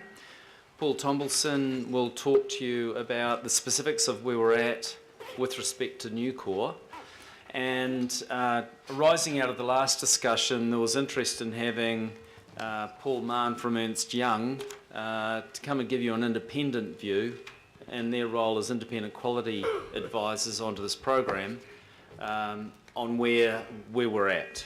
And you might remember Paul, he presented last year when we first had that discussion around scope, program and cost. So Paul will give an independent perspective on where that program's at. So from this point, and then we're happy to take questions, but we thought we'd go through each of those 3 components and then take questions if that's okay, Councillor Webster. Yes, that's fine. Okay. So I'll hand over to Mike Foley now, who'll give you an update on the overall transformation program. Thanks, Mike. Thanks, Mike. Yeah. Welcome. Through you, Madam Chair. Skip through. So since the last performance report, a lot of work's been going on. There's currently about 100 programs of activity in flight.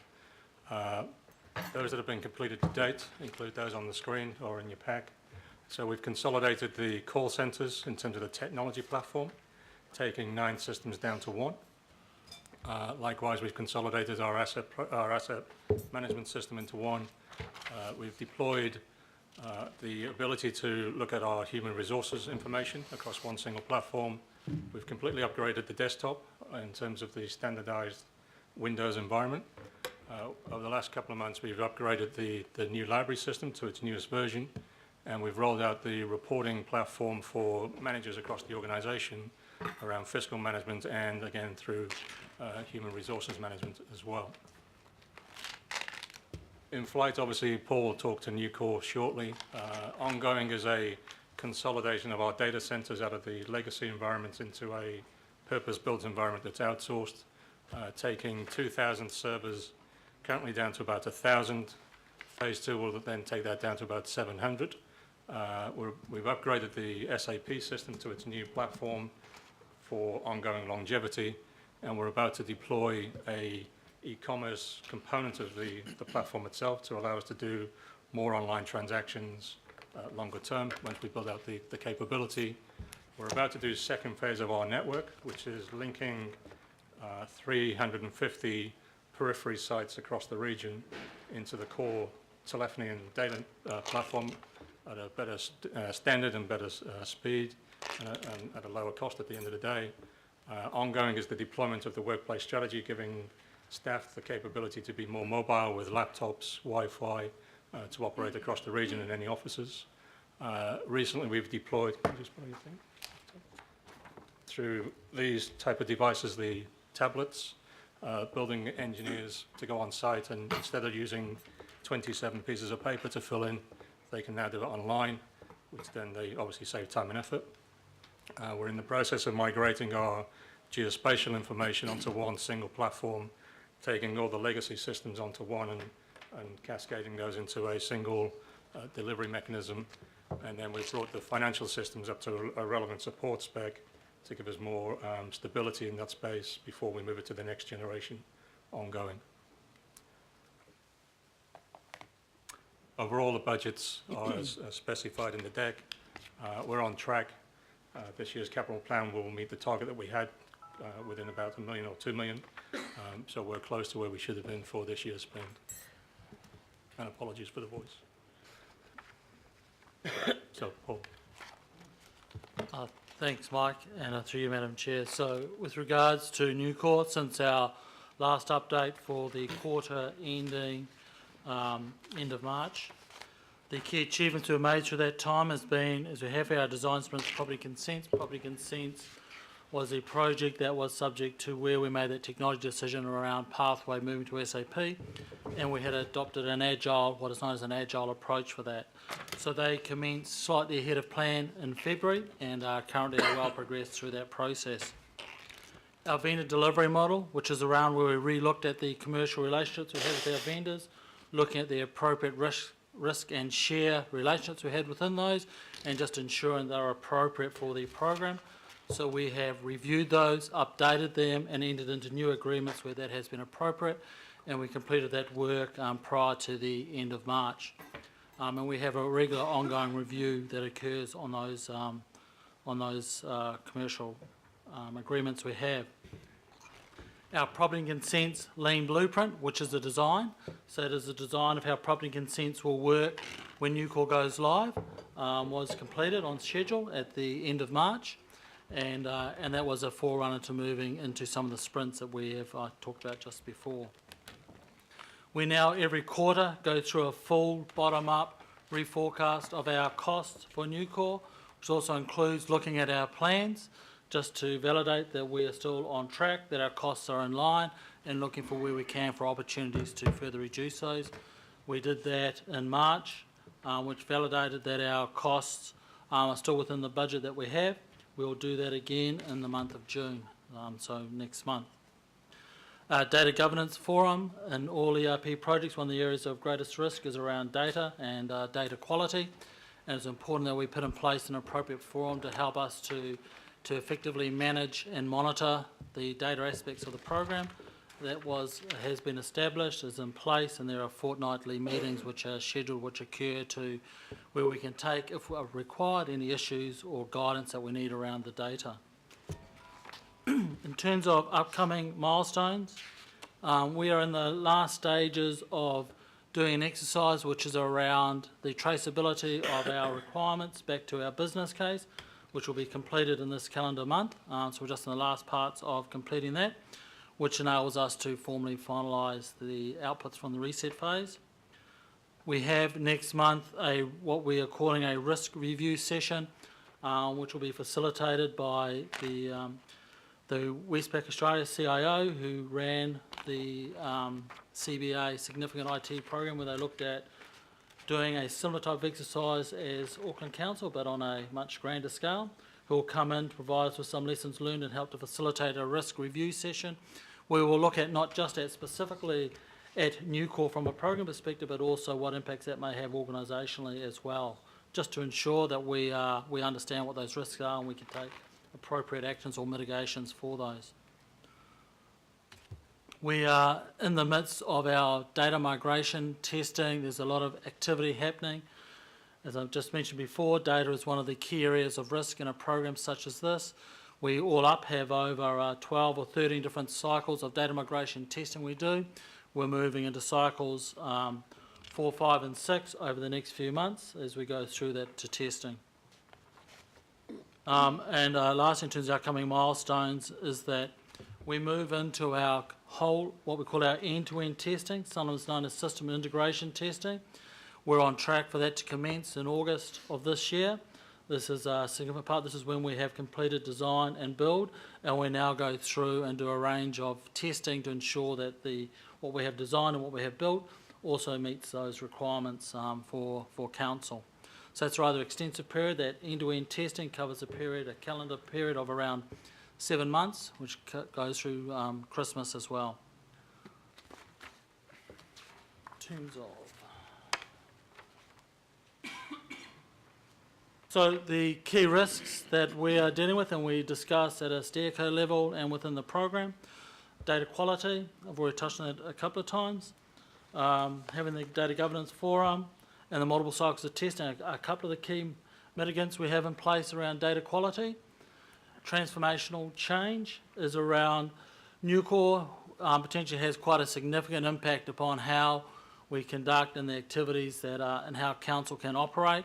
It's important that we understand the amount of change there is for people, the amount of training that is required for people, the communication they need to be able to talk to people and be able to talk to the various parts of council about exactly what are the impacts that Nucor will have on your business, what do they mean, and what are the actions that we can take to help to manage those effectively to ensure that when we go live, it is not do we just go live successfully, but it also enables us to achieve the benefits that we have there for Nucor. Thirdly, document management. Records and document management is obviously a very important part of council, record management. So we have some issues there which we're working through at the moment. These are nothing unusual in terms of a program such as ours, but they are something which is in our line of sight that we're working through, and we have a couple of solutions in place that will enable us to move forward successfully to our June 16 go live.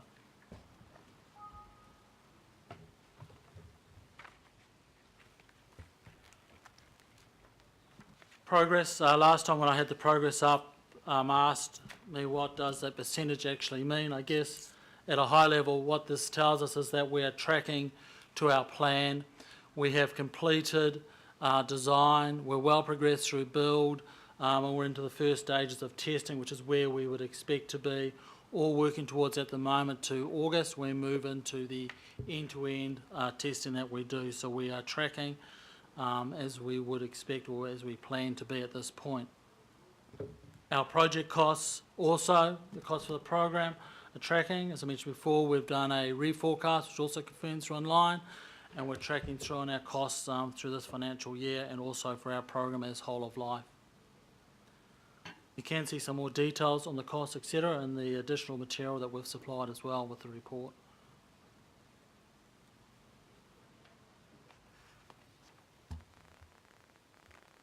The benefits analysis, so we've included a slide here. The key things that Nucor is about is around consolidation, simplification and standardisation. So that is the mantra that we have within that. So at the moment where we have multiple systems, we have a number of ways of doing things, we're looking to consolidate that, simplify it and standardise that. The benefits that come out or become available through this as well includes things like more online interaction with our customers.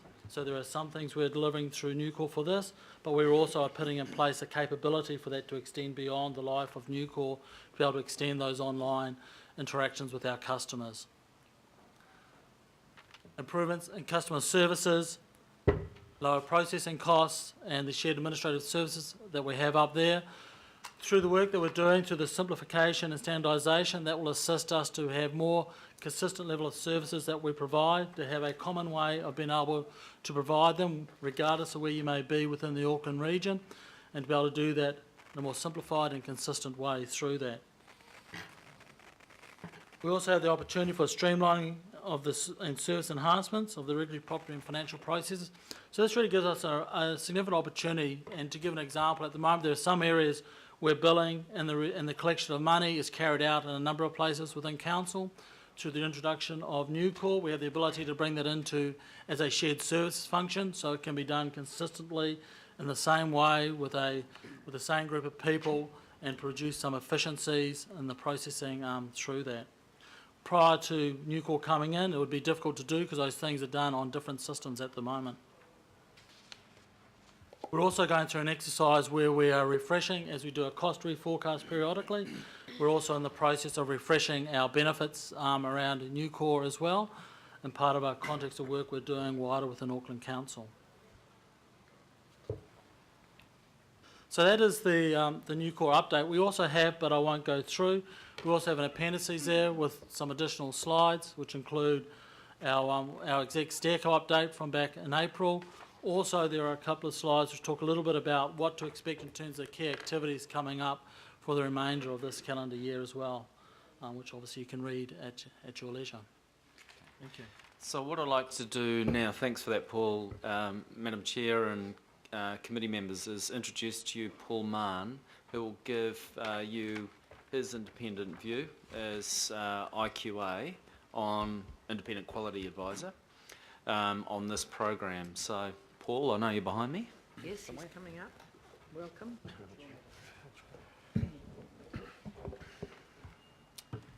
Hello, everyone. Hi, Paul. Hi, John. How are you? Through you, Madam Chair. So just to remind everyone what our role is to provide assurance to both executive management and program sponsors and councillors over the execution of the program from an independent point of view.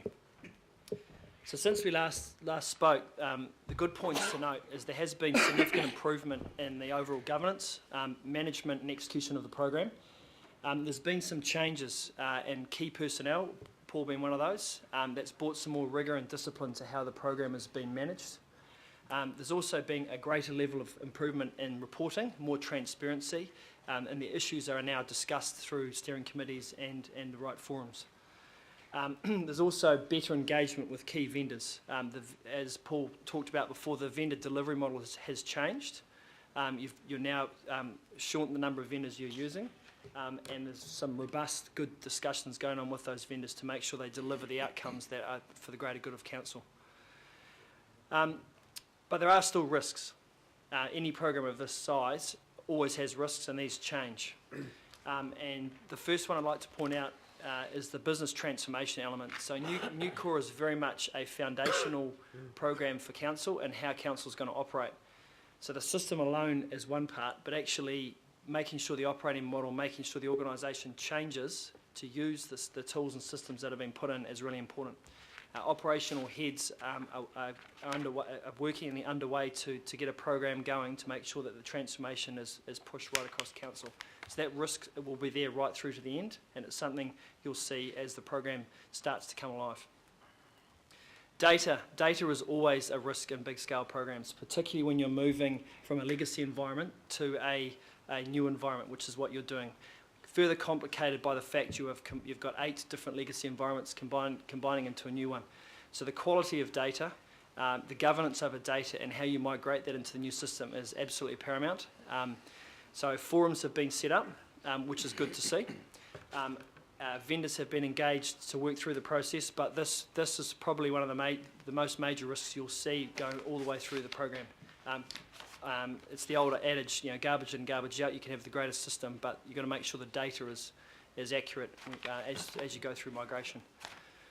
The third one is around document management. There's been some technical challenges in this space, and the program team with the right vendors are working through what is the most appropriate document management solution for the council, but that has now come onto the critical path. So it's really important that the right solution for council long term is landed on, and as it stands today is a significant risk within the program. That would what I would say would be the 3 top risks that sit in the program today. Management and the program are very aware of them and are managing them accordingly. And it leads on to the next point, which Paul raised and discussed. There's a risk workshop that's been scheduled in a couple of weeks' time, and we've got some heavy-hitting, big-scale program people that have been through this before to facilitate those. Having know of those individuals, they're the right people to help thrash out, have a sort of step back, have a look at the program and say, what have we missed? Are we missing anything? Are we managing the risks appropriately? That, I think, is a very good thing to do and should also result in some actions taken, if needed, in the program. That's really all I had to say from a QA point of view. So a big step change in the last 6 months. Good, thank you. Happy to take Questions? This has been an issue for many councillors, so it's good to see the savings actually coming through too. Kathy? The spend, I don't know who's answering this, or even who I'm asking it to, so the spend to date of 30.4 million, if you were divvying that up between labour costs and product and licensing costs, how can you just explain that figure to me, about how it's made up?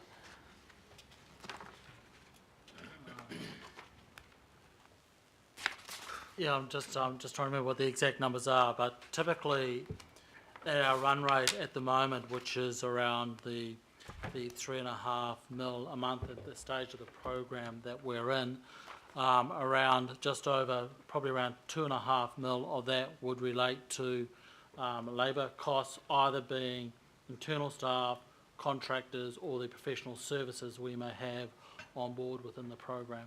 So it's like 2/3 labour? Yeah. Yes. Thank you. Councillor Wayne Walker. Sure, all looks really good. What would be useful for us is just to maybe spell out in a bit of a list what it's going to enable us to do that we can't do now, over and above these additional bells and whistles, particularly around information that we might be able to capture that we can't capture now because our systems are rather limited. I'm thinking especially around things that go to information from the consenting process, that go to growth, that go to things that we need to express to the government, to the public and the like, but we actually can't communicate well because it's hard for us to capture the data, that sort of thing. Also what it will enable us to do in terms of our web presence, our interaction. I mean, this is fine, but I guess what people are interested in, what we're interested in as well, just what are some of the specifics here? I think that's probably covered in paragraphs 15, 16, particularly 18 and 19.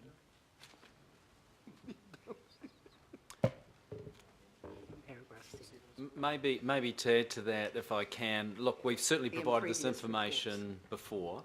We're happy to continue to provide it, and what I suggest is that maybe through this briefing what we do is we concentrate on some areas of change, and maybe we just refresh you as to what the benefits are at the more detailed level, which is what I said that question is about. What's actually happening in those areas. So it could be property and consents one time, it might be in our ratings and billings area another time. So we'll unpack that a bit for you to help you understand, but it really needs to be for information only so that in turn you're more comfortable with what you're able to share perhaps with your constituents or ratepayers. Thank you. Councillor Penrose. Yeah, thanks, Madam Chair. I just want to acknowledge Dean, you and your team working on this. It's and you're keeping us well informed. It's, as we know, the IT industry changes hourly, if not minutely, across the globe. Is there such a word? Minutely.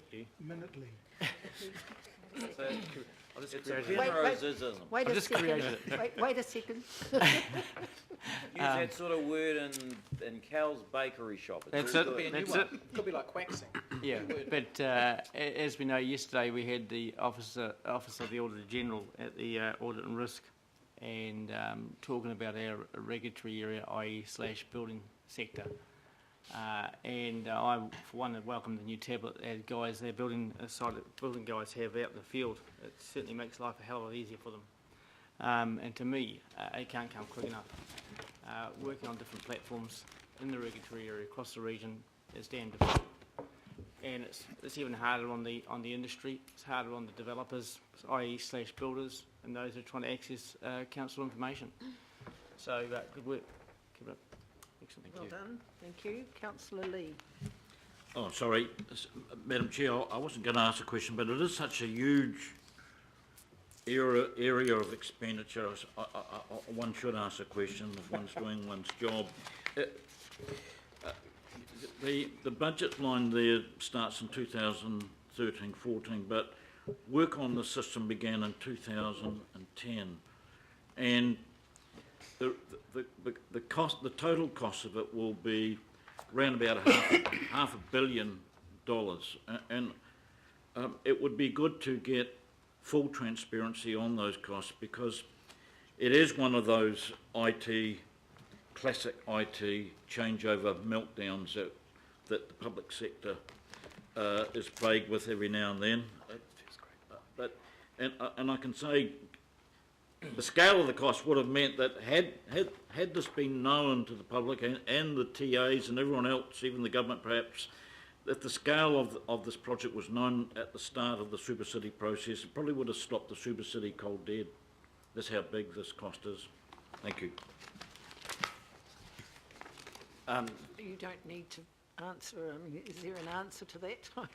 Look, except to say that 500 million was approved by this council for the IS transformation program a number of years ago. So, and what we're talking about, and it's for a range of IS improvement projects, transformation projects, and that's what we sought to bring to you. Of that, 157 million over the life of the project is allocated towards new core. So I think we are bringing the discipline needed to this program.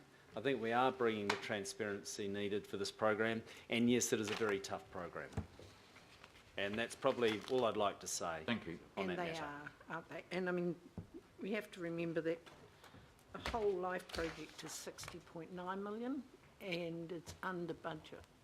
The budget to date was supposed to be 77.7, so we are saving. Thank you, Dean. Okay, I have councillor Crum. Thanks, and I think we can all sense that discipline and transparency to the program is increasing, and thank you, Paul, for your assurance that the step change over the last 6 months is in the positive direction. I've just got 2 questions. One, and Paul has mentioned the business transformational change that we'll need to, it's a key risk. And in terms of training, internal training, who's going to lead that for the organisation? And my second question is around, you've listed as one of the key risks bylaw changes. So for the benefit of Councillor Penrose and I, and from Chair and Deputy Chair of bylaws, should we not get that full integration of bylaws completed, that represents a risk in terms of programming within Newcore? Through you, Madam Chair. So firstly, with regards to the training for the June 16 go live, it is significant. It's 1,200 people who will need to be trained for that go live, so it is an enormously large number. So the approach that we've taken is that we're working with the business. There already is a lot of training capability within Auckland Council that we will be looking to utilise.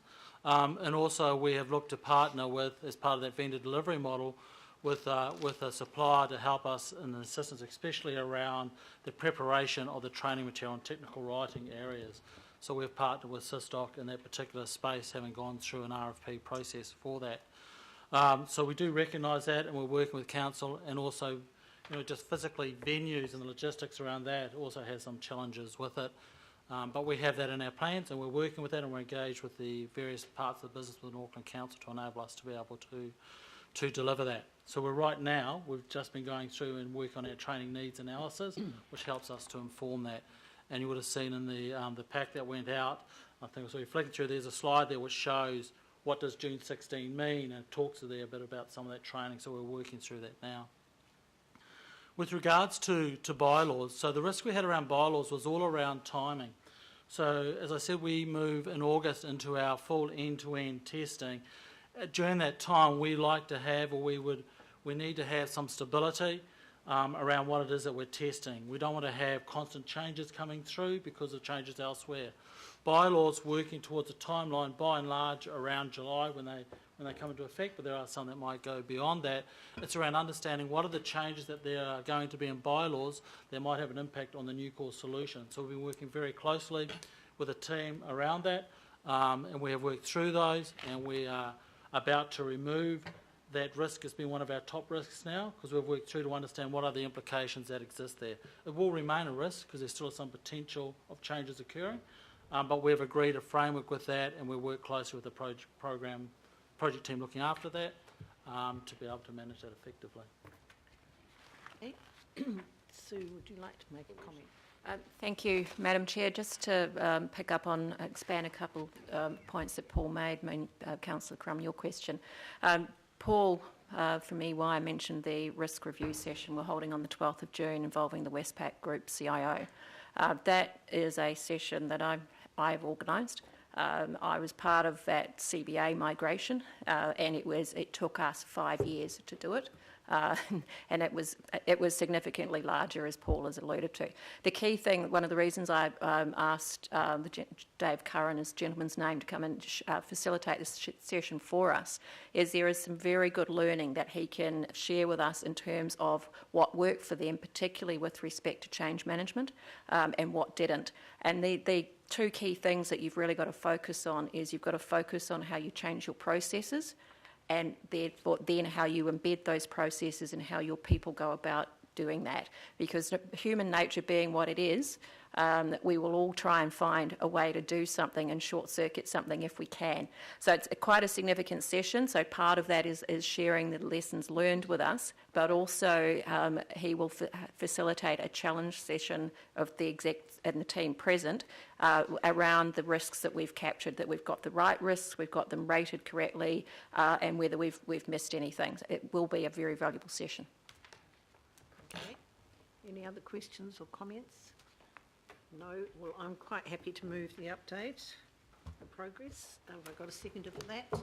Councillor Penrose, will you second that? Oh, second that, Madam Chair. And thank you, team. I mean, I think yes, we know that there have been issues with various other places who have tried to do this, but I think we've got some really good knowledge around this now, and most of us are feeling a lot happier with where it's going and understanding it, even though we're not 12-year-olds. So, Paul, thank you very much for your input into this, and Mike and Paul and Dean, thank you. I'll move it. All those in favour? Aye. Against? Carried. Thank you. By acclamation, Madam Chair. Yeah, I know, by acclamation. Right, we do now come to item 16, which is the Maori Transformation Activity and Expenditure Report. Welcome, Johnny.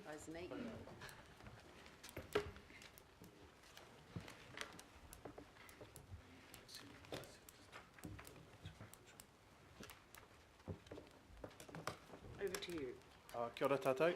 I'd like to take the report as read and happy to take any questions, and just to premise that this is our update of our third quarter activity for the period of January through to March 2015 against a total Māori transformational activity budget of approximately $5.9 million. To date, we've expended just over $3 million with a variance of an underspend of around 800,000, and the majority of that is funding yet to be allocated for papakainga development. Those are the key points, and happy to take any questions. Right, thank you. Questions? Comments? Councillor Casey. Johnny, can you tell me a wee bit more about the Signature Māori event and the? Well, it's going to be a waka festival. Is it in Auckland Harbour, or is it in Manukau, or is it everywhere? From our information from 80, they've completed engagement with mana whenua. They've landed on a concept of around a key festival around with focused on waka. They're yet to land where exactly, but certainly Waitemata Harbour becomes a focal point. And we also understand that there will be some complementary sub-regional events as part of their overall package. They've also begun discussions with the Tamaki Hiringa Waka Trust, and it's a trust that's been established by the 19 mana whenua focused on the whole revitalisation of waka across Tamaki Makaurau. It involves all mana whenua, including mātā waka. They've got trustees representative of the key tribal areas, and they're in the process now working with AT around framing what that event would look like, as well as embarking on a program of the construction of 6 waka tangata to be part of that celebration. And a key milestone is around the 18th of September, which is the actual 175th birthday of the founding of Auckland. So we're envisioning it'll actually be a series of events centred around waka as the overall theme aligned to Auckland's a unique or distinct Māori identity. Why the 18th of September, John? Bit of history, please. Pardon? Why the 18th of September? We all think it's in the end of January. So the distinction between Auckland Anniversary Weekend in January, it's actually the anniversary of when Hobson arrived in Waitangi prior to the signing of the Treaty of Waitangi. Yeah. The date of the founding of Auckland was actually at 1 p.m. on the 18th of September 1840, where the town of Auckland was founded at Britomart Point at that time. So the iwi have actually landed on that date as a significant date for Auckland and falls within the 175th birthday for Auckland, as well as the signing of treaty within Auckland. Can I just ask about the significance of the December date? Because I think that was really focusing on that summer period in terms of where the it's weather. just something to do in the summer. It's not. I mean, the overall framework, if you like, is encompassing throughout the year, sort of December to February or through to March around Waitangi Day and the summer period. There's also a focus around Matariki as part of the overall theme. But the key element is really about having waka imbued through the whole Māori element, if you like, through a number of our key festivals. Another key outcome is really about how are mana whenua and māta waka involved in all significant events. And the Rugby World Cup is a good example where through the whole official welcome through mana whenua there was a whole fleet of waka in the waterfront. So there's a Māori specific focus as well as a Māori element across key signature events that AET'd alongside CDEC are wanting to bring across that event space. Just a last question. Are there women crew as well? Part of the reason why they focus on waka tangata, so as opposed to a waka tawa, which is a war canoe normally paddled by males.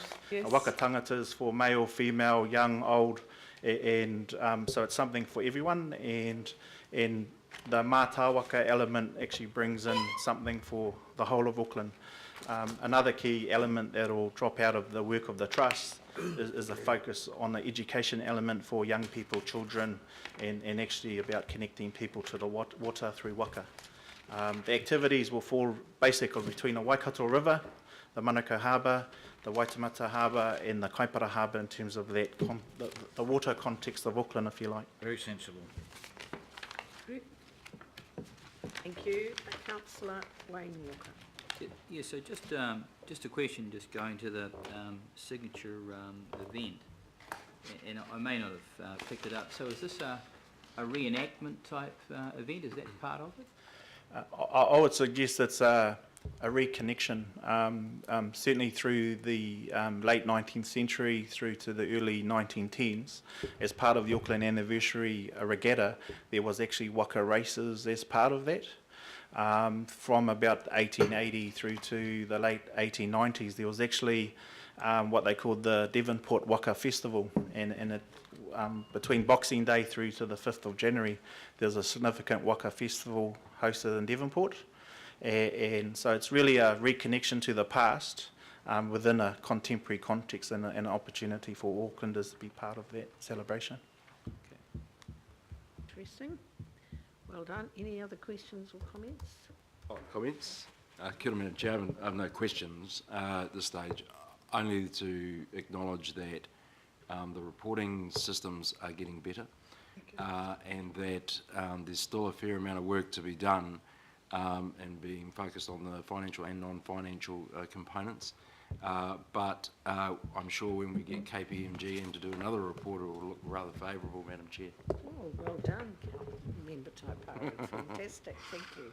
I'm happy to move a second, You'll Madam move, Chair. and I'll second. Just a further question around that. So, sorry. Are you liaising with people in Newcore to make sure that we can capture the data that goes to Māori expenditure and the like, so that's possible? Certainly our key partner in this work is through finance, so certainly in terms of our financial systems, and I think that reflects the quality of the budget data. The key area of focus for us is actually the non-financial information, because a lot of the richness and, if you like, the total value of Council's contribution to Māori wellbeing is through the non-financial activity. And if I draw your attention to the later part of the report in terms of the CCO activity, there's a whole lot of richness in the narrative, and so we want to bring a good balance and a quality of not just the financial data but the non-financial as well. Okay, it's been moved and seconded. All those in Just favour? one tiny thing. Yes. It was just to say thank you for the Māori responsiveness training. I don't know how many people have been on it. It was brilliant. I can't wait for the next one. And I thoroughly recommend it. If you haven't been to one yet, go. It's great. Thank Pass you. it on. All those in favour? Aye. Against? Carried. Thank you. Right. Thank you, Johnny. Are you here for the next item? Right. Thank you, Shane. It's a shame, isn't it? And, right, so item 17. Oh, councillor Lee leaves, we might not have a quorum. 1, 2. 11. John left. 13, And Ross Can have left. to sit down, Mike. Simon. 11 plus Mike. What's the call? Sorry, Don't I get didn't, me- I didn't mean don't like get me that, going Mike. on all the things the Treaty of Waitangi I want anyway. you to stay, of course I I don't know if do. you Well, want we to want you to stay. I don't know what's It's my worse. burning desire. That's 11 plus 1. Oh, the irony of it all, Mike. It's 11 the quorum. It is. That's right. You hold the power, You Mike. could go. You balance. Yep. Oh, Leave it for the next item, Mike. right. Well done.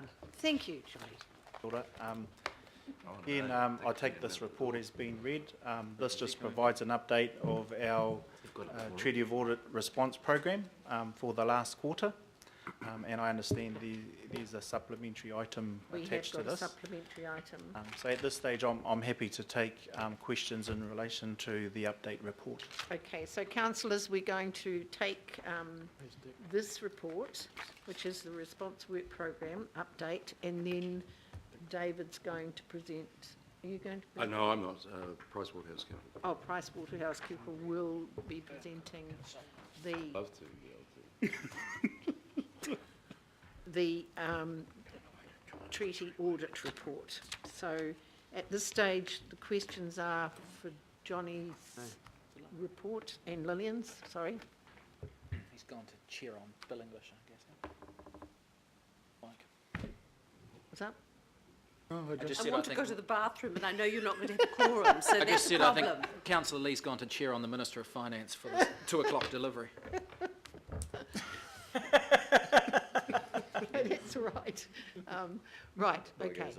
Any questions on this part of the report? Is this item 17? Councillor Filipina? tēnā korua. Malo. Johnny, look, I know it's around the Te Tiriti Waitangi audit, but it's also around the work program. Now, we had the KPMG report that we obviously have, and where are we tracking with that? Because a lot of the stuff that I've read in this report relates to the earlier audit. So where are we tracking in regards to the KPMG report? That's really my question around it. Certainly in terms of, and I guess that's where the supplementary item will address that point. Oh, okay. So the latest treaty audit undertaken by PricewaterhouseCoopers will actually give a reflection of where we're at, because part of what they assessed was where we are in the current program, as well as some. So I think that certainly will get addressed as part of the supplementary item. Just supplementary question, because I thought the PricewaterhouseCoopers one, that the supplementary one, is different to what the KPMG report is. So my question is, based on the program, but bearing in mind the KPMG report, how are we tracking? Because I think the PricewaterhouseCoopers one is the one that we've got in front of us now, that we're around. So the KPMG report, if you like, was our response has been identified in the previous item. Yeah. So the key thing that came out of that report was our way of being able to identify and report on Māori transformational activity. The other key resolution was for council to adopt a top-down approach. That's been incorporated as part of the current LTP process, and where we've landed in that. And also through Stephen Town, he's established a executive leadership group, including the CEs of the CCOs, in order to drive a cross-council family group around its Māori responsiveness, and so that's So Johnny, taking at what hold as stage well. will something come back around how we've gone with the KPMG report? Will that be coming back to finance and performance at some stage, as to how we're tracking?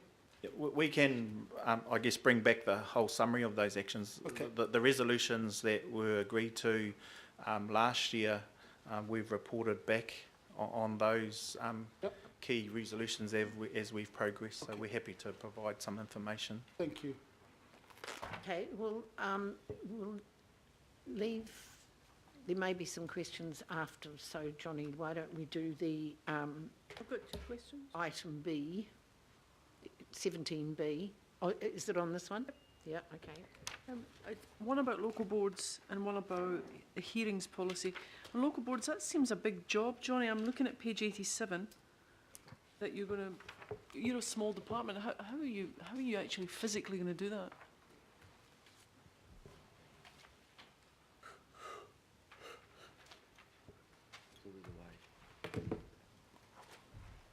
In terms of what we've introduced, and I guess to emphasise that whilst on the top page of page 87, while that's a treaty audit recommendation by the report undertaken in 2012, local boards are part of the governance of Auckland in that sense, and the focus is on the activities of departments and CCOs. But certainly local boards have participated in the Māori responsive training as elected members, and our support to them as decision makers. So that's your way in.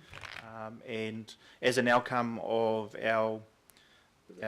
some changes within the department, we've also established 2 principal governance advisor roles to support elected members directly in terms of providing advice and support in terms of any Māori issues that come up, especially in the local board area. So their job will be to review the work plans, or how does that work? Relationship managers will work with local boards to determine how best to address this. Is that the 2 relationship managers? And working through each of the relationship managers of local boards with local board services. I see. So you're already starting to do that. My other question related to the hearings policy, I mean, having ridiculously sat here and heard how the review of the Kauri RMA process was found not to be at fault, despite the fact that iwi didn't get told there was a Kauri being taken out. The sooner the better. Where is the hearings policy at right now? And what's your timeline for getting it on the statute of this council? So one of the key things we've identified within the work around the hearings policy is that the current hearings policy centres around the RMA hearings and appointment of commissioners. The key recommendation was around how do we integrate te reo and tikanga Māori in the hearings process. So we're working with the Resource Consents Department and Democracy Services to integrate that.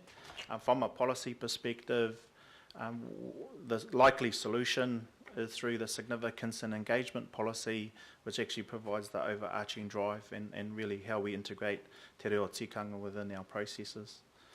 Do you think, this is a $64,000 question, that the new policy that's being developed would have prevented what happened over the curry tree? In other words, I don't think I can comment on that, Councillor Casey. I'm just interested in how far into the detail the policy will be going. I think that's a bit unfair myself.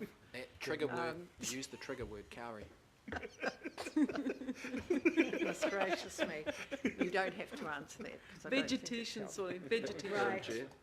Maybe this is an appropriate time to introduce PricewaterhouseCoopers. I was just going. Yeah, and I just wanted to say, if I could, as the chairman of the Independent Māori Statutory Board, that it is significant for us to be able to present the second audit to Council, in particular Council Committee of Whole, and that I think it is most appropriate that PwC or PricewaterhouseCoopers are here to speak to their audits that they did independently. But as I say, the board is very pleased to be able to present this as part of the work that we do under the legislation required, and as part of the funding agreement that Council agrees to and supports, enabling the Independent Māori Statutory Board to carry out its work. So I think this will be very good, and already I'm looking forward to the next term's audit. Thank you, Member Taipari, and that's why I said earlier that maybe there would be other questions that arise for Johnny and Lillian after we've heard from PricewaterhouseCoopers. So welcome Lara Leah, is that right? And Wayne Tainu. Kia ora. And welcome. Thank you. Thank you for the opportunity to formally report back on the findings of Te Tiriti Audit 2014-15. Wayne and I have been very privileged to lead this work. Given the small time slot that we have, I'll lead you through the presentation. So, just check if I can get that to work.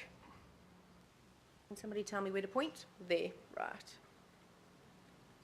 No, it's not working. Oh, we'll just do it here. Can you just... There's a lady behind you. No, it's not working here either, so.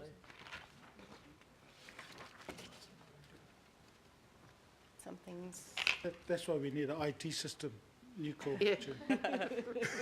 So the previous topic was very well timed then. I think it's been sabotaged by them, just to make their point. Was on purpose. Right, shall I try again? Yes, lovely. Thank you. So in the 10 minutes we have, we plan to cover very quickly a reminder on the objective and scope of the audit, focusing particularly on the summary of findings, and then rounding out with the summary of proposed recommendations. So just a reminder of the objective and scope, because I think what that does is provide some good context for the audit. So the overarching purpose of the audit is to assess Auckland Council's performance in acting with, in accordance with statutory references to Te Reti and with statutory responsibilities to Māori. In short, it answers the question, does Auckland Council have the policies, processes and controls to ensure that it can systematically achieve its obligations to Māori? The scope each audit is different and is guided and determined by the IMSB. So the scope has 3 parts to it. The first, the A part, is around those high priority legislative requirements, those that would have a high impact on Māori if they were not complied with. B is the bulk of the audit, which is a follow-up of the recommendations that have been made previously and which form part of the Māori Response Work Programme. Both of those are fairly large pieces of work, and so we have used the board's strategic priorities and issues of significance to prioritise to arrive at the scope that we have executed on. And the third area is around the effectiveness of Council's mechanisms to deliver those obligations.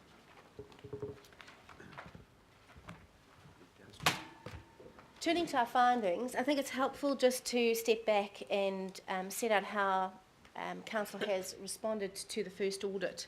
And there are 3 things at a big picture level that Council has done. The one is to respond to the work program, or to develop the work program that Johnny's just been talking about.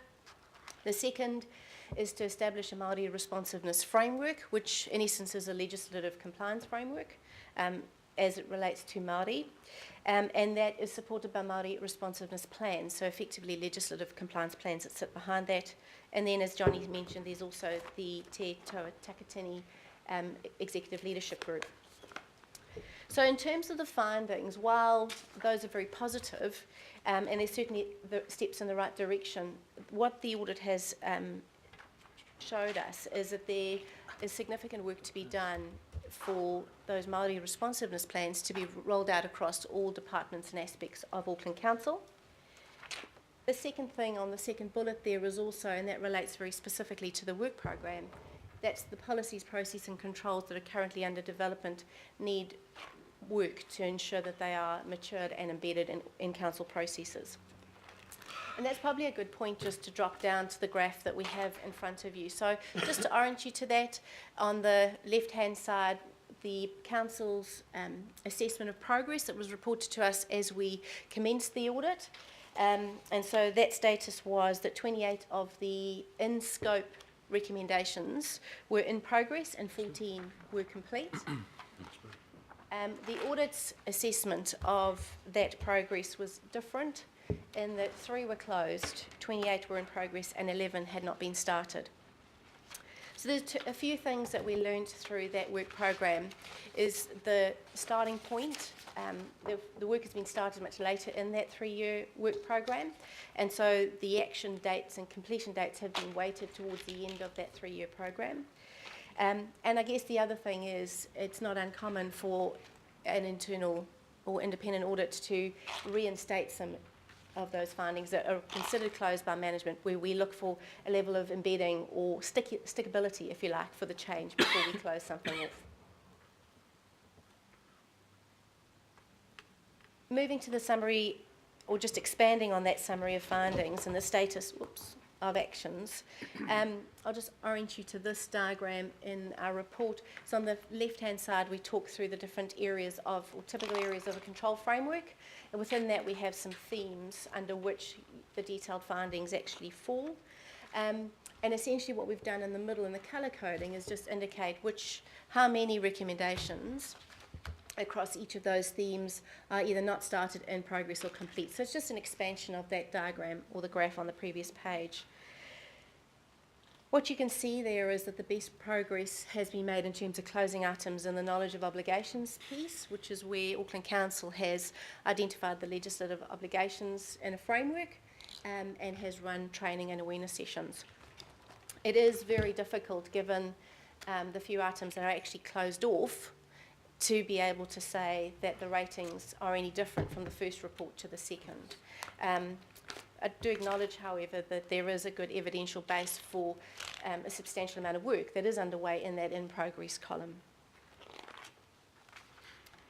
So turning to the findings in relation to the overarching delivery mechanisms, essentially what we were looking at there is to say if only a third of the items were as reported to us at the beginning of the audit had actually been completed, what was the quality or the effectiveness of the delivery mechanisms that sat behind that? So what we found is that the monitoring progress wasn't sufficiently effective for the program, and I've highlighted a couple of areas there that have driven that ineffectiveness. The first one is a diminished linkage between the recommendations in the report and the actions that were agreed, and that's because there wasn't a person with, for example, internal audit or other controls experience that could help arrive at an appropriate agreed action. The ownership of the Māori responsiveness work programme resting with Te Wakangamua, where we really believe that ownership needs to rest within the business. CCOs not being provided formally with the actions that they needed to implement, or if they had, not operationalising those. Council not clearly articulating the expectations of the CCOs in this context, the short turnaround that the RMSB were provided to validate some of the progress at each of the reporting periods, and also a lack of transparency that was created between having two sets of information, one detailed information within Council and another more abbreviated information for the RMSB. So where did that lead us to in terms of recommendations? I think the key objective that what we've looked to achieve through this audit is a better outcome than we had in the first audit. And that, I think we can break into two different areas. Firstly, in the follow-up area, what we now have is detailed actions, or detailed proposed actions, because I recognise that this report is coming to you for noting and the response from Auckland Council will come back in June. Detailed proposed actions that have been agreed for each of those in-scope recommendations. So we are in a much clearer position in terms of the actions that are required to be able to move forward. And in the areas of the overarching delivery mechanisms, the implementation of the Māori responsiveness framework being accelerated, and the quality of the Māori responsiveness plans being subject to review legal, to make sure that obligations are properly considered, internal audit from a controls and process aspect, and Māori from a Māori perspective. We've also, I think if you look at those two items in particular, we understand that $2 million has been put aside for that, for the purpose of particularly those two items. And I guess I can't emphasise enough that is a significant body of work that is underway, and to make sure that the desired outcome of that actually achieves the effect that you're looking for. It's really important that the capability and capacity around Auckland Council senior management and those leading and implementing those efforts is at the right level. We've also recommended that the monitoring, or the independent monitoring of the work program completion move from Te Wakangamua to internal audit. They're well versed in follow-up audits. It's a big part of what they do, so they will be in a good position to be able to provide a level of challenge and advice into the business. And then the establishment of key performance indicators.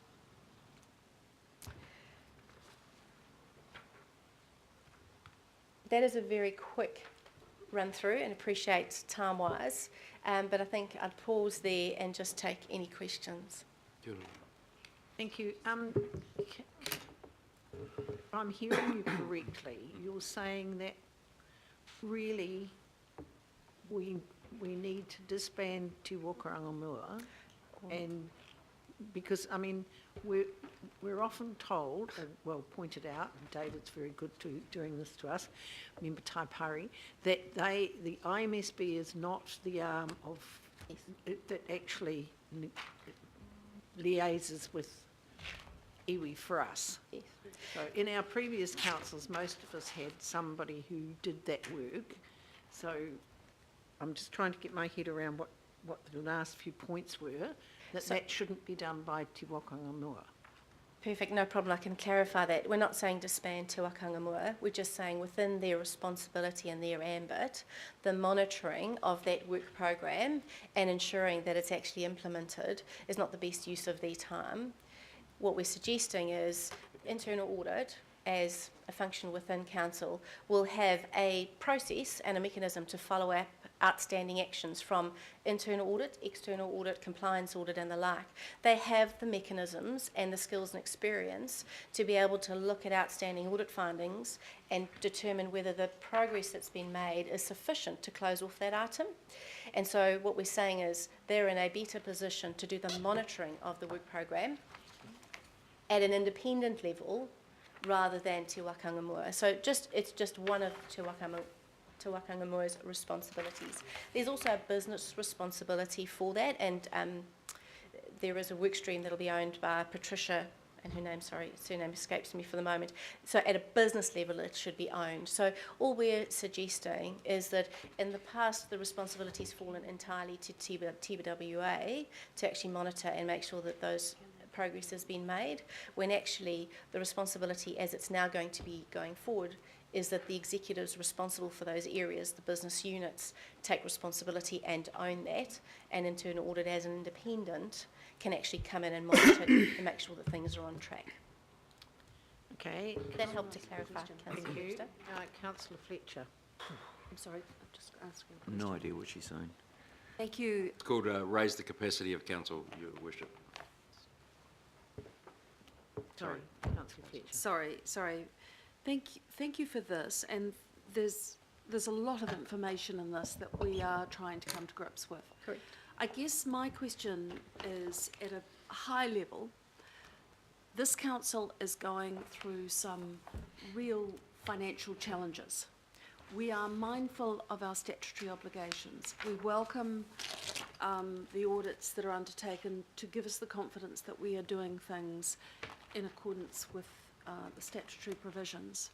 I guess I'm looking for you as part of this audit to identify those things that we are doing, but also those things that we do not need to do.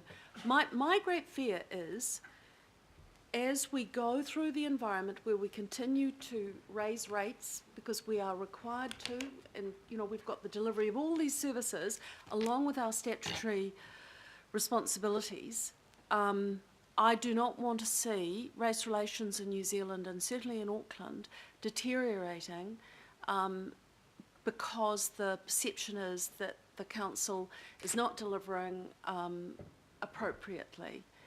And so I'm trying to understand, and I think the question that the chair asked, it was quite a complicated response, but we've got to do more with less. That has been the directive really from our CEO, and I'm really just looking for some clarity, if there is such a thing, on how we can actually, in accordance with the work that you've undertaken with this audit, how we can continue to make progress, but are there areas that we could, because we're not dealing, it's not a blank piece of paper in terms of where we go to from here. We have got some real financial limitations, and I do not think at times that is appreciated.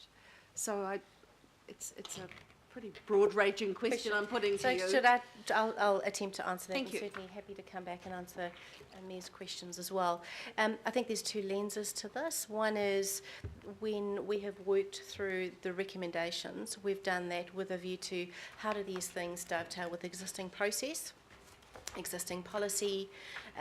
And so how do we make sure that we're not making recommendations that sit alongside? We're actually recommending how existing processes could be enhanced to ensure that the statutory obligations are met. So I think that's the first So thing. operational efficiency at that level. So what does that translate to? Yeah, so that's the detail that sits behind the report. I can't give you one answer for that, unfortunately, but the detail that sits behind the report, we've had those sorts of considerations as we've gone through each individual recommendation. And the second piece, to your point around there's not unlimited funds, the work that we have done has been prioritised through the lens of the issues of significance and the board's, IMSB board's strategic priorities. So they are an outstanding range of recommendations, of about 72, if memory serves me correctly. We've followed up on the 42 most important areas. So there's a level of prioritisation both in the scope of the work, but also the attitude and the conversations that we've had in arriving at the right recommended actions in terms of what will make the most sense in council's environment. So those 42 you stand by as being absolute priorities? Those are the priorities that we've worked through with the board, yes. Thank you. So perhaps if I could circle back and attempt to answer the question, your question, Councillor Webster, in a way that is a little bit more understandable. Your question initially was around whether it was appropriate to disband TWA. I just wanted to clarify that it wasn't our recommendation. Our recommendation was simply that someone else could do that particular aspect of their role more effectively. Yep, okay, thank you. Any other questions?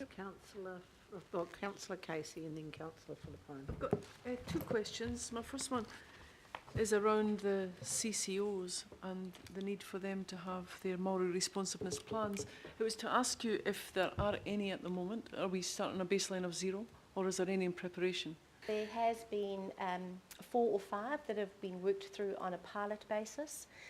Those will be subject to a quality review, and then the next 4 or 5 are, have been established and they will be rolled out. Among the CCOs? Sorry, the Māori responsiveness plans, the pilot is a combination of CCO and business units. I'm sorry, I didn't understand the answer. Which CCOs have got if you give me a minute, MRP? I can't remember the exact 5 of them details, but I can certainly. I'm surprised. Sorry? ACPL? It's ACPL. 1? Yes, there you go. Thank you. And 80 is about to start. Right, so we've got 1 finished and 1 about to start. Thank you. Okay, so that's of concern to me. The concern is how you get them to do that. Given, you know, we had Auckland Transport sitting before us just a wee while ago, and they're completely focused on the LTP and getting the accelerated transport package through. How do you cut through? How do you get it? Is it the statement of intent? Is it the manual, the governance manual? Is it through the CCO Governance and Monitoring Committee? Is it CEO to CEO? What is your response? It's all of those things. It's all of those things.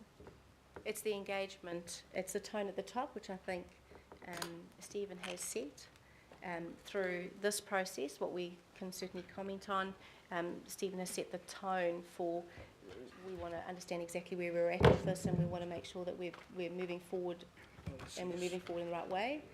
So there's the CEO tone at the top, there's a tone at this council, there's the forums through CFO, through CEO. What? CFO? The CFO forums. It's a CFO? Chief Financial Officer. Oh, sorry, right. I'm not good with an acronym. It's Sue. So it's all of the above, really? This is significant change from a cultural perspective. And so there's a number of different areas where council's going to need to drive that tone. And then there's things like the performance management, the responsibility and reporting through and accountability through this committee, through the Audit and Risk Committee. There's a number of different mechanisms, and each of those are included as recommendations in the detailed report. Can I ask you about ACPLs? If they've already done it, what prompted them, and how is that being monitored, as an example? Kia ora, Councillor Casey. They elected to do it, yes. So we encouraged them and then supported them. But it's not for all of the department. It only took on board some of the things that they could do through their Māori responsiveness plan, so it's not total. But that's hopeful. That's hopeful. They've still got to do more. Yeah, no, but it's a good, at least it's a start. They're self-motivated.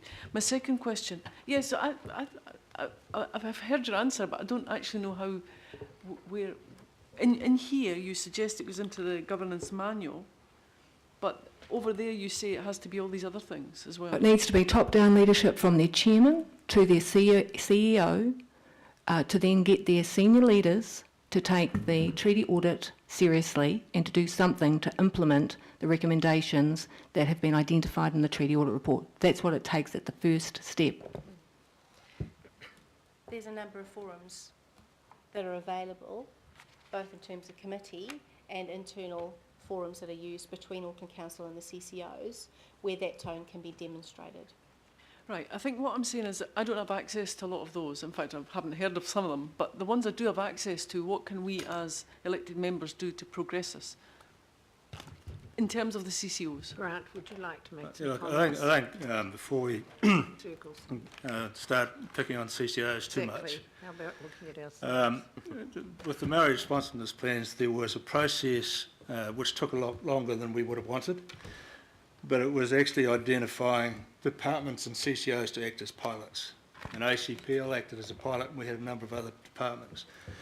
So out of that process, we're wanting to look at what gets improved, and then roll that out further. Sorry, my voice is gone.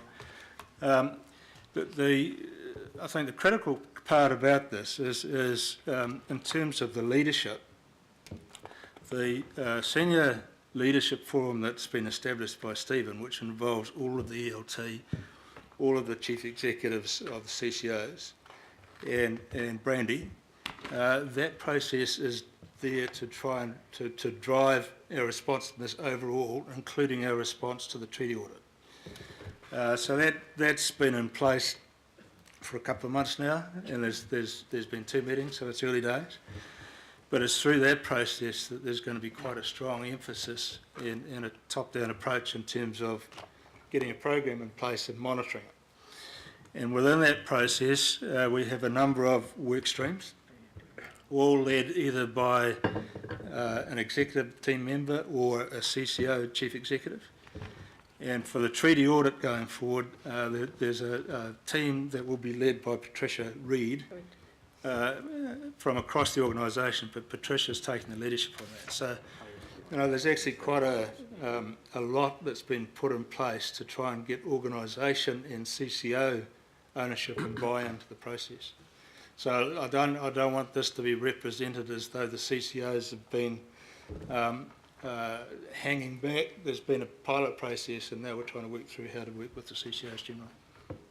That's made it a lot clearer. I just had one other question, and it related to, you might have to come back to me until I find it.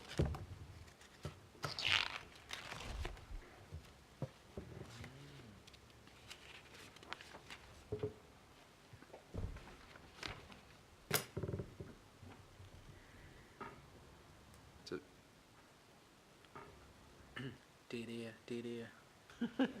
Chair, may I say something while Kathy looks for a second question? Well, I've got Alf. Oh, sorry. Oh, no, that's right. It might be paragraph 32. It's just a little thing I want to say in terms of, I think it's important to recognise right at this point that we have had the first audit. This is a second audit that no one has had an opportunity to read. That's right. That there's item B, 17B, I'll call it, with 3 recommendations. One has been, C is a report to be provided back to the June meeting, which I strongly encourage to be adopted, to enable a more robust discussion around the findings of the audit. This was a preliminary presentation of such, which PwC could attend to do. I think it's dangerous to go diving into it out of context, and I pick up on what Grant's saying about, in my words, being careful to hang the first person you come to. Although I accept people do need to take responsibility, organisation or parts of the organisation do need to take responsibility for improvement. Yep. But we've just had item 16, talking about tracking the spend and the work, so that's very complementary to where we are. We're talking about, in the first part of this item, the tracking of the audit response. Yep. And I think that's very complementary. I think we need to take context of this second audit it's a clear monitor or review of the first benchmark that was set in 2012. And I accept that in the discussions leading up to this, both Grant and Stephen have been mindful to remind us about, well, in my words again, that this sample, this audit was done in the period of September, October to December last year, yep. So some 6 months ago, and a number of things have occurred since then, and they still will occur. But I think let's be careful, because it's a tool to make council better, and I pick up from what Councillor Fletcher says. I think it's be careful not to use it as a persecution tool, and let's get on with understanding it, making sure that the methods and the strategies that we're using to remedy the issues that are highlighted are fully supported, or hopefully fully supported, by the councillors around this table, because I'll argue top down is here, and this is where it needs to start. And one of the key things is the policies and provisions that are in place to enable the staff and everybody else to give effect to those remedies. So I just wanted to put that up, Madam Chair, because there are lots of things you could pluck out. Oh, of course. And I think waiting till June now, enabling councillors to read the report fully and understand it, and allowing staff to be able to present to that will be more a favourable, I think, approach to resolving the issues that are out there than diving in. But the board is very keen to continue the function it does by highlighting the issues along the way, trying to create the remedies alongside of you to fix the problems, to try and reduce the spend that's made, where spend might have been made unnecessarily in certain places in the past. So that's my little comment, Madam Chair. I don't say that to water down the report, because the report is vital, and I think there are some significant findings in there. But don't hide it under the pillow when you get home. Treat it as a friend, get it out, have a read, understand it, and look forward to June when we can talk more about it. Because I know Councillor Brewer's busting to do that. So, kia ora, Madam Chair, thank you for the opportunity. Use it as pillow talk. And that's really, that's, sure you'll go to sleep. Madam Chair, just as a point of clarification. Yes. I feel obliged at this point to put on an Auckland Transport hat and to say that I can tell you as a board member that both David Warburton and Lester Levy have ensured that the Board of Auckland Transport are putting considerable time. We might also be trying to deliver the transport program, but this is actually occupying quite a bit of time of the board time of Auckland Transport. So that needs to be made quite clear, and the appropriate place for review of that is through the CCO committee when Lester Levy comes forward and he can respond effectively. Thank you. Very, very timely, Councillor Fletcher. And I really think that, David, thank you, your wise words, because we're not looking at this report today. It's being delivered to us. And I think, as you say, and Christine says so well, there is work being done. And, I mean, that's the very fact that ATED have actually been working on some sort of Maori program, and you know, so things are happening, and we need to take that and it's very easy to jump in and blame. Some of us, sometimes we really love to blame the CCOs because that takes the focus off ourselves, maybe. So I just throw that in, but we are just accepting this report at the moment. Anyway, so Kathy, do you need to ask that question now? I'm withdrawing it on the grounds that it was a double back somersault swallow dive. Okay, great, that's fine. And Councillor Philippine. Did you land all right? Oh, belly flop. 10 out of 10. Chair, look, I obviously, like everybody else around this table, took time to at least read the executive summary. I've taken time to read the executive summary, plus also the comments and scope B. So my comments firstly is that it's good to see the positive on page 2, Lara and Wayne. But again, my concern is 3 out of the 42 that is referred to on that same page. Lara, I do, however, just want to say thank you for not acknowledging, but just clarifying Te Waka Ngamua, because on your page 12 of the document we've got, it adds at least around the audit and going to the audit and risk committee, because Te Waka Ngamua is needed at the Auckland Council, definitely, around our relationships, because my question then, Lara, is on page 10. I have an issue around... Councillor Filipaina, Well, I've just taken some advice. We should not be discussing anything Well, no, in this report. I want questions, Chair. I But just want your questions of clarification, so then when I read this full report, I then at least know where I'm looking at. And so with the policies, sorry, Chair, and that's all I'm seeking is I know, the clarification point- for this report. All I'm saying is that if we've got any issues, probably we need to take them up offline. We have only just received this report. My advice was that actually we maybe shouldn't have handed it out because, you know, we need to be able to read it, and you can pick out bits and someone else can pick out bits, but Sorry, Chair. I've just taken advice. Yeah, well, I'm just... Well, go ahead. No, look, it's just on page 10, we have knowledge of obligations and all the stuff in here. I'm asking Lara, when you have a look at status of in-scope recommendations, you've got 7 under the red for policies. Where do I get what those policies are? I want to have a look at this report and say the 7 under, I'm just picking on policies, but the 7 that is not started, where do I get those specific 7? And that's all I'm asking, because that applies to all of the 9. Yep. So I want to end up doing that. Yep, they're in that detailed section. Cool. Yep. Just And need to read the report, you know, which we've only just got, so, okay. So I'm going to, or do you want to move?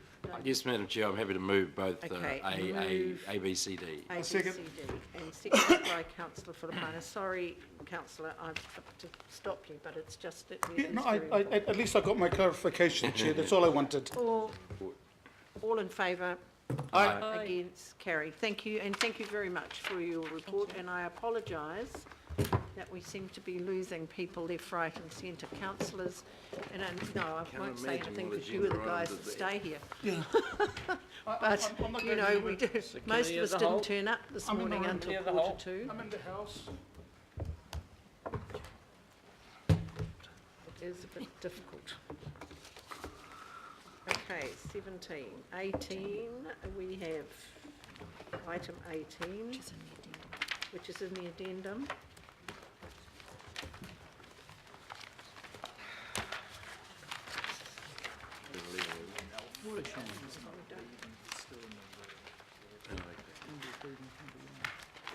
Thank you. Proposed funding agreement. Welcome, Grant. Thank you, Madam Chair. I won't Right. expand on this too much, other than to say initially both parties were keen on developing an envelope approach for the next 2 years. Yep. And in discussions with members of the working party, there was a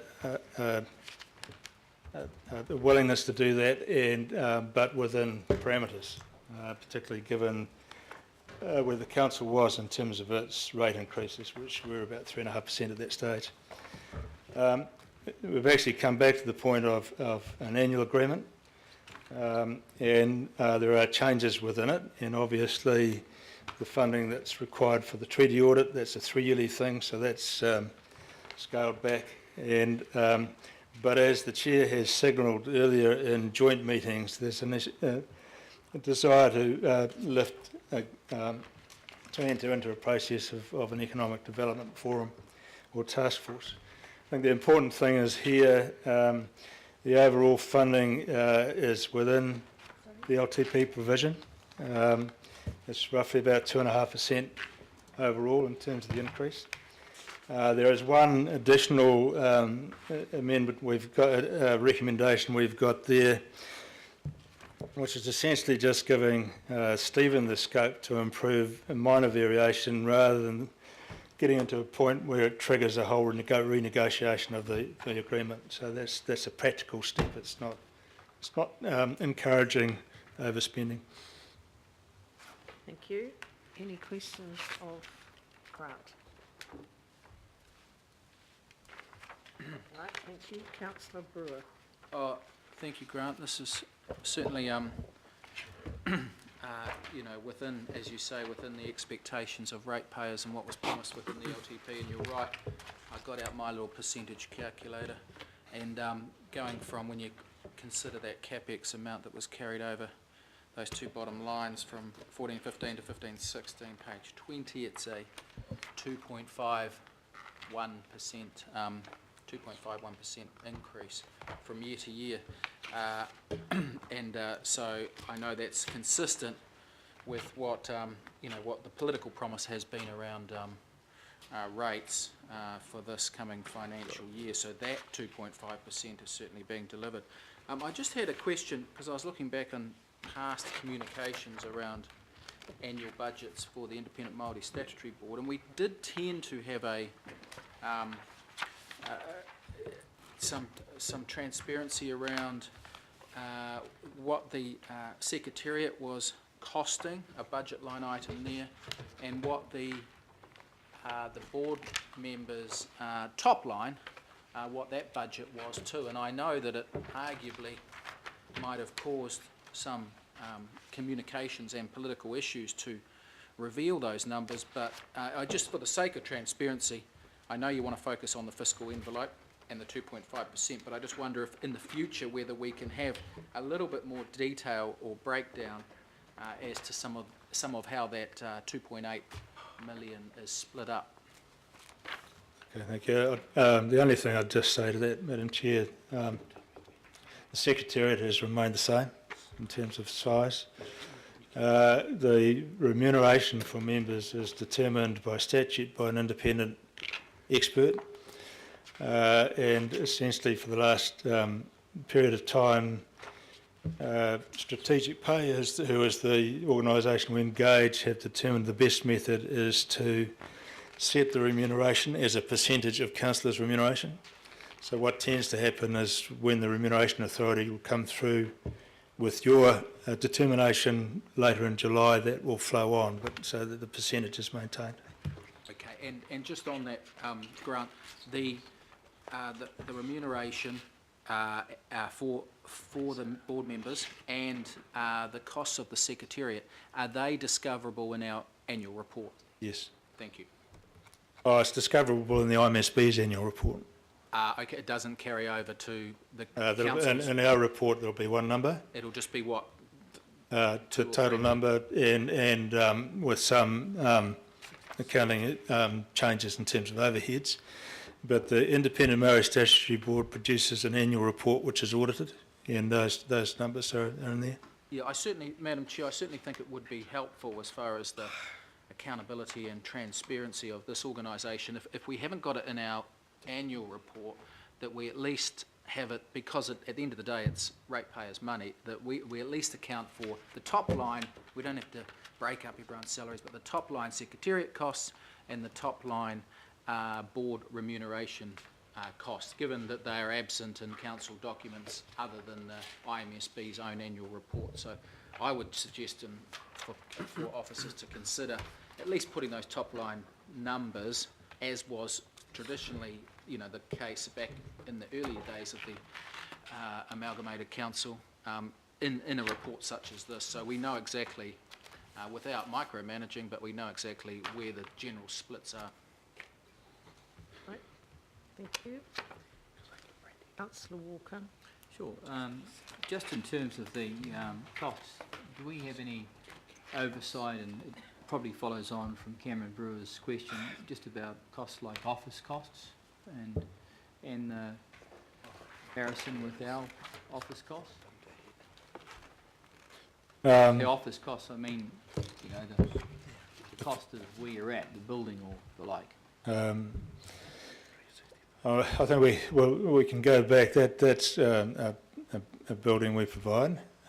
And at the time, if we're talking about the current location, you'll remember that the IMSB was just up the road and had to vacate that building.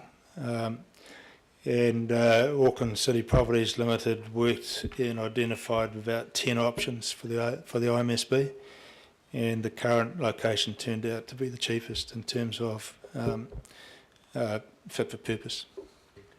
So that is actually IMSB accounts, it's not our accounts. So Sure. we The do accommodation go stuff through is it within and our we- accounts. Yeah.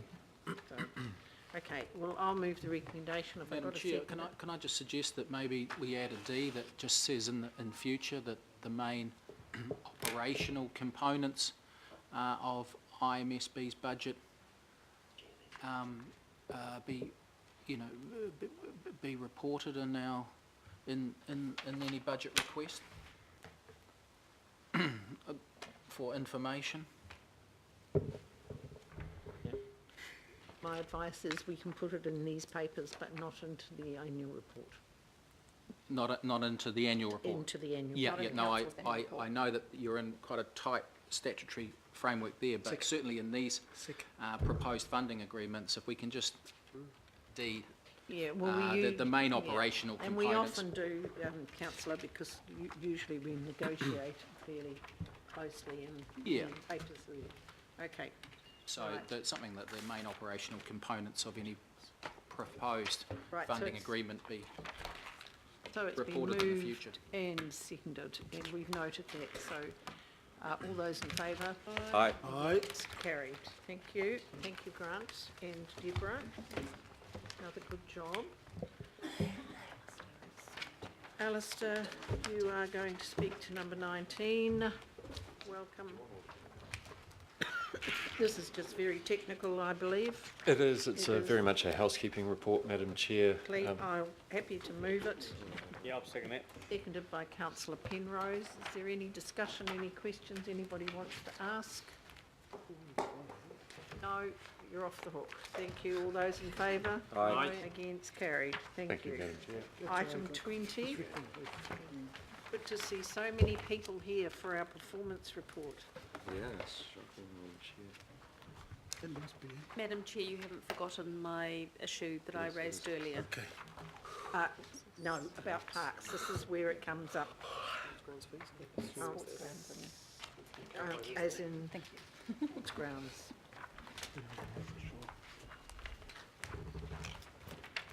Welcome. Thank you. Thank you. We've got a quick presentation on the performance results for the 9 months ended March, which I'll quickly take you through. Yep. Okay. These results are for the parent. The group results will be presented next by Francis. Okay, the report does include 3 long pages of highlights and achievement for the quarter, and the first 2 slides of the presentation pack have got some quick little highlights included for you. There was the Auckland anniversary celebrations that took place down at the waterfront, where we had 80,000 attendees. There was the International Cultural Festival with 10,000 attendees, Myers Park Centennial Celebration, Waitangi Day events, and Music and Movies in the Park Summer Series. Some other highlights: the Devonport Library opened in February. Also in libraries, we've had big promotion on e-book issues, and in January we saw 80,000 issues, which was a 63% increase on the prior year. The Queensland Fruit Fly Response Ministry of Primary Industries recognised our team for the work that they did in that response. The long-term plan, we had a significant consultation program that was delivered, and the written submissions, we had nearly 3 times as many written submissions as the prior LTP. And the last highlight there is the unitary plan. We've made some good progress with mediation through the unitary plan, and some big topics have been covered off there. Okay, so the next 2 slides cover our non-financial performance measures, just a summary of them. The report does include some trend graphs which show you over the last 21 months how we've been performing. I won't go through all of these. The results here are for the month of March. Generally, you can see some big movements with building control and resource consents, all showing increased activity for the period. Libraries, we've got visitors numbers down, but we have got increases in the numbers of items that have been borrowed, and that includes the e-books. Call centres, for the month of March, we did have a big increase in the volumes, and that did impact on service levels, which you'll see in the next slide as we pop across. Okay, so if you jump across the next one, just talking to that customer service item, the level there was 61% for the calls answered within 20 seconds. It was a very busy month, and Nigel's obviously here to answer any questions you may have.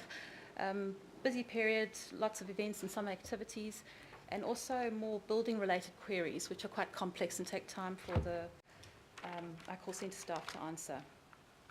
There is a detailed Appendix E report which has a whole lot of customer service information included for you. Okay, other information on there around the service levels for the month. Generally, they're all consistent with the results we've seen over the last 12 months. The urgent animal control complaints area, where we did have a issue in the previous quarter, that has been resolved. Okay, so the financial performance results, a summary of those. Our net operating results for the third quarter, a large surplus with $354 million. We did report earlier around the change in accounting standards, where we have recognised all our rates revenue for the full year up front. So as the year progresses, we slowly, the surplus is reducing. The results compared to year-to-date budget is favourable, with $61 million better than budget. And the main items there making that up are basically that rates revenue. There's $6 million favourable variance, and our operating revenue is $44 million favourable compared to budget. And operating expenditure is $11 million favourable compared to budget, mainly due to timing delays. The good news in this non-net operating area is that for year-end forecast, we're expecting a favourable position of about $30 million favourable. And that's mainly due to the increased revenue that we have for this year. The non-operating results, which are down the bottom of that slide, it's usually not an area we focus on because, it's an area where we, also the accounting adjustments really are reflected, and they're sort of largely uncontrollable elements from business managers' perspective. We've got a big unfavourable variance there of $156 million, and that's mainly relating to our Treasury derivatives portfolio valuation, which is a monthly accounting adjustment that we need to put through our books. Capital delivery performance, some good results here. We've delivered to date $311 million of capital investment. Compared to budget, we're about $55 million below budget. The program's large for the year with $558 million. Forecast information is that we'll deliver about 80% of the program for the year, which is a big improvement compared to the previous year, where we delivered about 64% of the program. So to summarise the results, the performance results, basically for both the financial and non-financial areas, we largely are on track, and there's no areas of material concern. And the capital investment program is progressing well, with delivery expected far better than last year. We did have some slides to summarise the energy piece, but unfortunately Michelle Dawson, the sustainability advisor, has had to leave the meeting, so she won't be able to do these. We'll probably have to do them next time. So we'll take any questions that you may have. Thank you. Now, Councillor Fletcher had your question about parks. Yep. Now, I understood that Matt's team was going to come back with some information. They haven't returned as yet. Yeah, so just, through the chair, if I can is this in relation to the fees for the use of sports fields in the central area? Yes, a lot of the councillors may not realise that when council was amalgamated, we were moving towards standardising fees and so forth right across the region, and that didn't occur in the case of the central area, which is kind of Waiheke, Puki Tapapa, Albert Eden, Waitemata and Ariki. And they've banded together and have put up a little bit of resistance to say, no, we've had enough of this. They've been quite vocal about it, and I feel obliged to bring their concerns to you. I am grateful to Mr. Kimpton and the team that have been working on this, and I understand that some concession has been made that may be favourable, but it still doesn't deal with what they see as the anomaly, and they're quite rigid in their determination now to make sure that there is an equitable situation. And to quote the words to me at 10:30 last night from Chair Simpson, given the rate increases that are being expressed across the central Auckland isthmus, why are they being singled out for treatment that is not the same as those in other local board areas? So I am the messenger here, and I'm wanting to express it as clearly as I possibly can, and for officers to understand that the concession that's been made probably is a little too late for them, and we're in battleground mode. Well, okay, so to hopefully allay some concerns, so for the benefit of everyone else, yeah, so there's really two component pieces to this. The concession you're talking about is the notion of the CPI increase, which was going to go through as part of the next year's fee structure. So what's happened there is it's gone back to the local boards to make that call. If they do not want the CPI to be applied, then it won't be applied. That's now, covered. unfortunately, the too little too late. Yep. Yep. Now the other piece, which is the equity across the council, we have to face facts. There is a lack of equity across these fees, but then it's also in how we provide services to communities, and that's the entire review that's actually happening. Looking at the fees for sports field use is one component piece, but as you'll be aware, there's other work also happening in things such as the leases for premises themselves, peppercorn rentals, rate remissions, community grants. So all of those have been looked at in a big umbrella as to how we support our communities on an equitable basis. So yep, so staff, yep, and especially Mr. Kimpton is definitely aware of the concerns that have been raised. Yes, I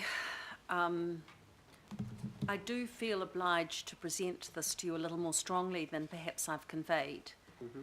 That this is a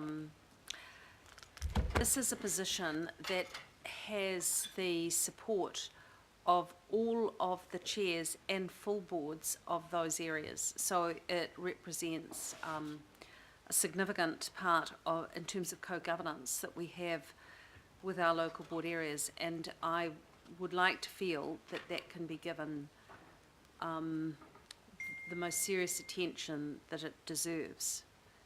I realise that there is a comprehensive piece of work going on, but that doesn't deal with retrospectively the anomaly that we have had in existence since 2010. Okay, no, look, message is definitely been received. And I'll talk to Mr. Kimpton and see that it's given the urgency requested. Madam Chair, I wonder therefore if there could be, under the recommendations, some recognition of this matter. I'm thinking of some words that could perhaps record that this is going to be addressed, and that to give comfort on the matter of the CPI increases, but also that the broader issue of the anomaly that has existed since 2010 is being explored by officers. Mm-hmm. Can you come up with some words? I'll second whatever it is. So if Crispian could just note that, Yes, we'll note it. and that will then become a C, I guess, or whereabouts are we? Yeah, probably. Okay, thank you, Councillor Fletcher. Councillor Watson. Yeah, I mean, just on that, I mean, Councillor Fletcher is right. It is obviously inequitable, and I would suggest it would be a big leap of faith to suggest that the inequity would be solved by then charging everyone else similar, because that would be dire straits for clubs all over, especially in ones that are on a shoestring as it is. Just as a matter of information, do we have an indication, or have we been told what the exact sum is, the total sum, or what an average is for a club, just to give us Well, an that idea? was the sort of information I was actually hoping to receive today. Okay, yeah.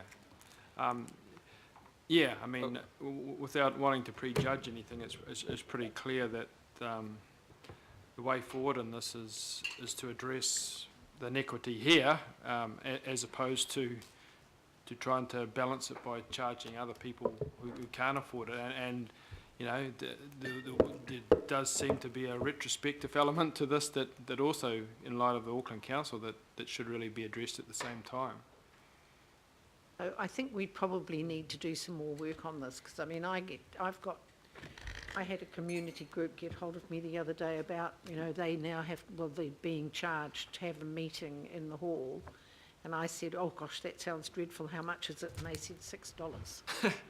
So yeah, I hear what you're saying. You know, we probably need to know what we're talking about. These were thousands of dollars, though, wasn't it? The figures that were quoted by the board chairs were up 7, 8, 9, 10,000 from memory. I need officers to so we provide really this need. information. I don't have that information. And so the budgetary implications do need to be considered appropriately, but somehow this needs to be part of these recommendations, because I think the expectation amongst those local boards is this will be dealt with within the LTP, that this is something that, looking forward, it needs to be properly addressed.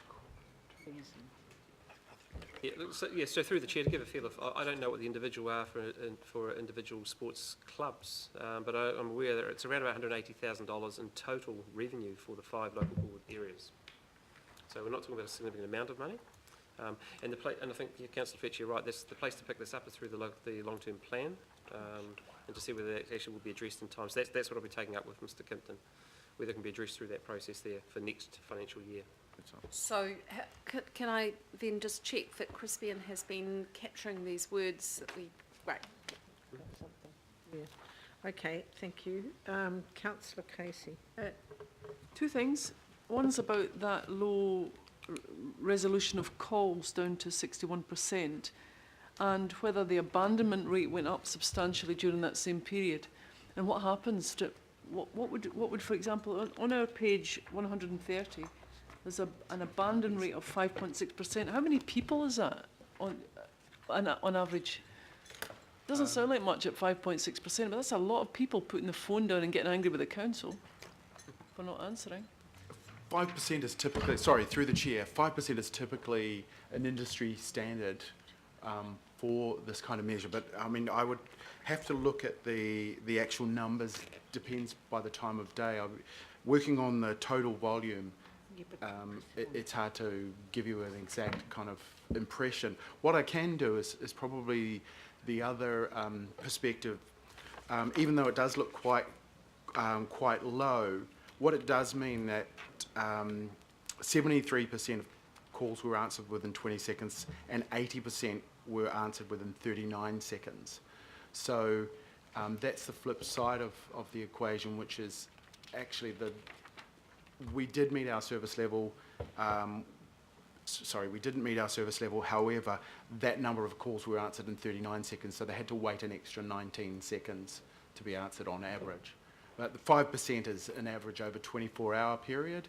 So during the day, that would probably be higher because of the larger volume of calls, whereas at night, there may be no delay, and hence no abandonment rates. So do you have a flexibility within your staffing to staff it during the busy periods? Because obviously at lunchtimes and when people get a break from their work. We do, and I'd have to say lately had more flexibility because of the systems that you approved 2 years ago for us to implement, which allowed us to apply workforce management. So we've applied much more flexible working practices. So rather than a general workforce that works mainly from 7:30 a.m. to 4:30 in the afternoon, we're able to offer much more flexible working practices around those peaks. And so you'll notice in next year's quarterly report a vast improvement in the service levels, because we've been able to smooth out a lot of those issues that we've had in resourcing lots of our peaks, which in here are our summer peaks, around issues around noise and those kinds of things, but also our rates in February, which is always a challenging period where we get thousands of people ringing us. My other comment was just it's good to read such positive comments about Bledisloe being a place that people feel welcomed into. So congratulations to the staff who are doing the concierge welcoming. That's obviously something that people like. Thank you. It's been very successful. We've had over 50% increase in foot traffic into that service centre. And we've had a number of agencies, central government, that have visited us to actually look at a different way of operating, particularly since the winds incident in Christchurch around security, because we have adopted a much more, I suppose, progressive role and function around security, similar to the banks, in opening up our service centres, which makes them a lot less of a target for around security, around robbery or people that want to cause harm to anybody and things like that. And so that approach is something that we want to have prototyped and we want to roll out right across the region. Thank you, Nigel. One of the issues that you reported in the overheads about noise complaints, urban noise complaints, but rural noise complaints, we've had huge issues with people not wanting to come out, even though there were occasions where noise control and call centres were warned that there may be, I'm thinking of the all-night parties up at Tamarata, and you know, they still refused to come out. So, I mean, this is hearsay. Have you any comments to make about those? And if you don't have to answer it now, maybe you could get back to me because it is an issue. No further than sorry, through the chair, but no further than the memo that was circulated in response to a similar question at the last meeting. And because of this period that was measured over the Christmas New Year period, there was an amnesty on the New Year and Christmas Eve No, it wasn't periods. New Year. It was certainly after that, February, March. Yeah. I'd have to refer to my colleagues in licensing and compliance for anything detailed around that. But I know that following the last meeting, we did review the practices and processes, and there was nothing inconsistent in how we were applying our normal practices. Okay. Right. Any other questions or comments? Can I apologise to the staff? This is extremely embarrassing to actually have these reports coming on a very busy day, which is a day when most of the councillors should be here because it's well in their diaries, as an all-day meeting. The agenda was put out in plenty of time. People knew that it was going to be a big agenda, and I am embarrassed to be sitting here with people trying to get out the door and breaking a quorum. It's very difficult. I mean, these are very important reports. This is the performance of this council, and these two next reports are some of the most important reports.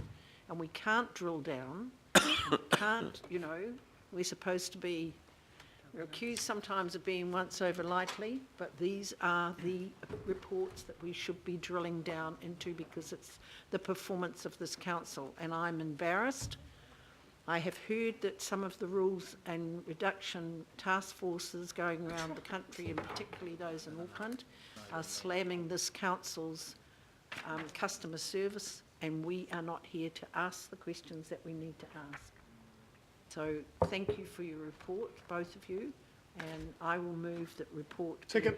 Madam Chair, can we just, what were the words that, after Councillor Fletcher's good advocacy Well, I'm around hoping the we've got isthmus, have we landed on something some down words there that Oh, so Chris, sorry. wrote, learn and take back to our areas? Is that? Request No, staff no, to- I don't think that's going far enough. That's not going far I enough. think you have to acknowledge To investigate the, and the local boards and identify them, and then the isn't- confirmation that we've had on the CPI increase will not be imposed for this financial year. And furthermore, the inequity that has been in place since 2010 will be explored as part of a wider piece of policy currently being undertaken by officers. Yeah, sorry, no, just to clarify though, what I did say was that based on the question that was raised this morning, I've asked, and the response I was given was that it's been given to the local boards for the discretion as to whether they wish to apply the CPI. That in itself may be a moot point if the fees are not going to be applied next year, which is part of the long-term plan discussion. Well, I don't want to do this, Madam Chair, but I'll just have to do an amendment putting forward what... This amendment doesn't go far enough for the discussion that we've had before. No, I mean, you're just going to alienate. You're trying to work with those local boards. Can we get some reasonable wording? It's not just to investigate, there needs a report back, it needs a lot more work. Can we come well, up even with if some you words? were to address the discrepancy of charging amongst local boards for sports, for playing fields, sports Ask the clubs. budget committee then, but, you know, let's do something that actually does address what we're trying to address.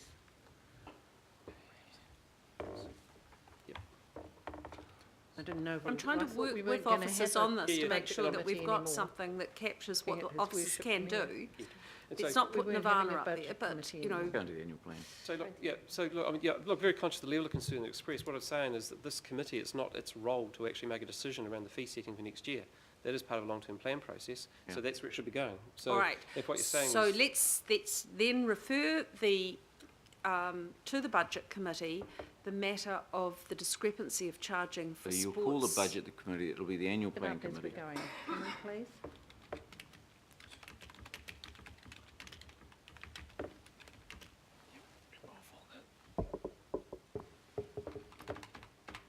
There won't be a budget committee.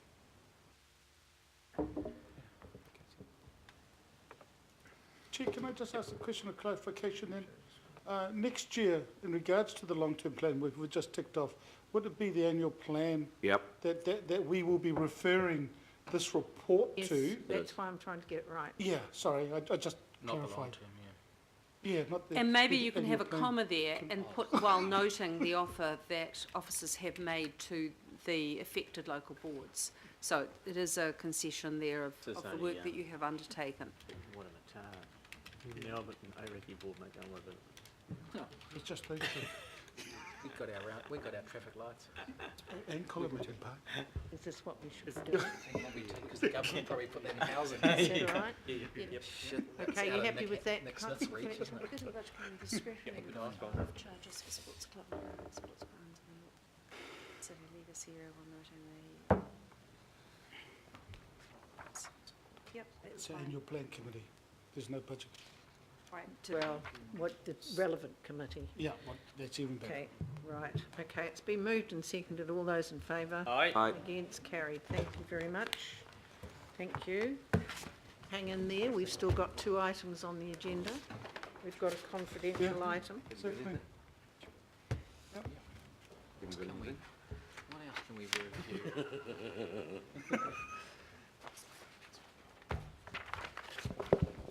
Welcome, Francis. Thank you, Madam Chair and councillors. Good afternoon. Just waiting for my presentation to come up. Thanks. I will also try and run through this fairly quickly, as it's been a long day.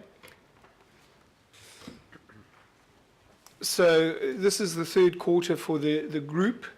So this is the council and the CCOs. So it's a consolidated group result. It covers the 9-month period. And as you've just received the parent results, and the individual CCO results, I understand, were presented to the Governance and Monitoring Committee on the 12th of March.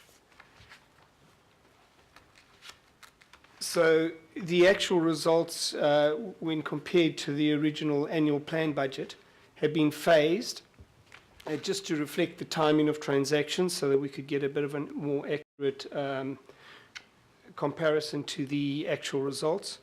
And just a reminder that the group has adopted the new public benefit entity accounting standards. And as Jenny mentioned earlier, the most significant matter was around the rates, where we receive the revenue right up front when we issue the rating notices. And these financials that are included in the report have been include those new accounting standards. As far as the statement of financial performance goes, I wanted to just highlight a few points there. One is around grants, which is behind budget, grant revenue, and that is, as reported last time, mainly due to roading projects, which are being delivered at a slower below budget, which results in NZTA funding being received also being lower. The other one is other income, and that is significantly higher, and that really relates to vested assets, which are non-cash and are not budgeted. And then when it gets down to expenditure, employee benefits, similar to what we said in the half-year results, there's some services that have been brought in-house that were previously outsourced, and some increased activity, particularly around the building consent area. And that is contrared mostly by underspends in external supplies and other costs, which are offsetting those overspends. So other expenditures is below as well. So that leaves us at a situation where we've got an operating surplus deficit before gains and losses of $535 million compared to a budget of 307. At that level, at that high level, from what we can understand, we expecting that at this stage we will still be at the year end on budget or pretty close to the budget that we were projecting. Nothing sort of indicating that we won't. So a lot of this will be timing, other than the vested assets that have already come in and which are higher than expected. And then the key thing is at the bottom is the other net losses, as was reported for council, that it relates to the fair value movements of derivatives. Again, that is a non-cash item. It results from the unfavourable movements in interest rates, where we've we've entered into interest rate swaps, and obviously as those volatile interest rates move at the moment, that is just affecting it. The reality is that at the end of the day we have fixed the amount of cash we will pay, and that is why we take out those interest rate swaps, so that we have certainty. So that is an accounting entry, it's non-cash. By the time we get to paying, that'll have all reversed, and we will pay the actual cash that we expected to pay when we took out the swaps. I was asked to put in some graphs, so we've just put in, just as a starter, just some graphs just to show the various revenue categories and the total, and that's just really summarising the previous slide. For revenue, and then also against expenditure. And as you can see, most of them are pretty much on target with the phased budget. The statement of financial position.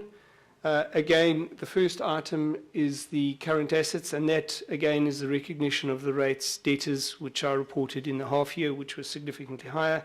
At the year end, we will probably end up at pretty much a similar to where we were at 30 June last year, as that's just a timing difference. Around non-current assets, we've to date we spent about $1.2 billion on capital expenditure, both PP&E and intangible assets such as IT, and that's offset by depreciation and amortization of 565. And then the corresponding item there is also in debt, where we've obviously had to fund that $1.2 billion worth of expenditure. So we've funded some of that through debt. This graph's just trying to show where, if you look on the far right-hand side, there's a little green arrow and a little red square. Those are just showing where we're expecting that the top line is the PP&E, the group PP&E, where we expect it to be at the end of the year. And we seem to be tracking that we should end up where we were planning to be, pretty close. And as far as debt goes, we're also on target on that debt. We might be slightly lower. Just for Councillor the Chair, point of clarification here. So PPE, that's plant, property and equipment. So it's basically your fixed assets, the core stuff for the business here. But so move, that's good. Right, and then that's just a graph just showing where the capital expenditure has taken place during the year so far. And obviously transport's the biggest one. Water and wastewater take up a significant part as well. And then there's parks and recreation, and then of course other would include a whole heap of other smaller items of capital expenditure. So just to summarise, at this stage there are no significant concerns that we have from at a group level. Actual results are in line with our phased budget. The key thing is that vested assets and the non-fair value losses, which are the key variances in the profit and loss, are not budgeted and therefore in the annual plan. So we have got those variances. And at this stage, we've got no indication of a deviation from our planned results that's significant. Thank you. Happy to take questions. Amazing, yes. Questions? Madam Chair, I just don't feel we're doing justice to this, and I know in terms of precedence of business we do need to deal with the confidential agenda item. Like others, I've also got commitments. I've got a graduation that I'm attending at 4 o'clock. Is it possible for us to be able to advance the business that absolutely has to be dealt with today and come back to those matters for a subsequent meeting? I think Really one more item. this is the last item. So if you just want to receive the report without any discussion, I think we might have to. Again, Francis, apologies. I'll move that we receive the report. I'll second. Councillor Fletcher will second. All those in favour? Aye. Against? Carried. We will now go into confidential. Happy to move. And this is moved by Councillor Walker, seconded by Councillor Casey to go into confidential. This is just a very technical report, isn't it?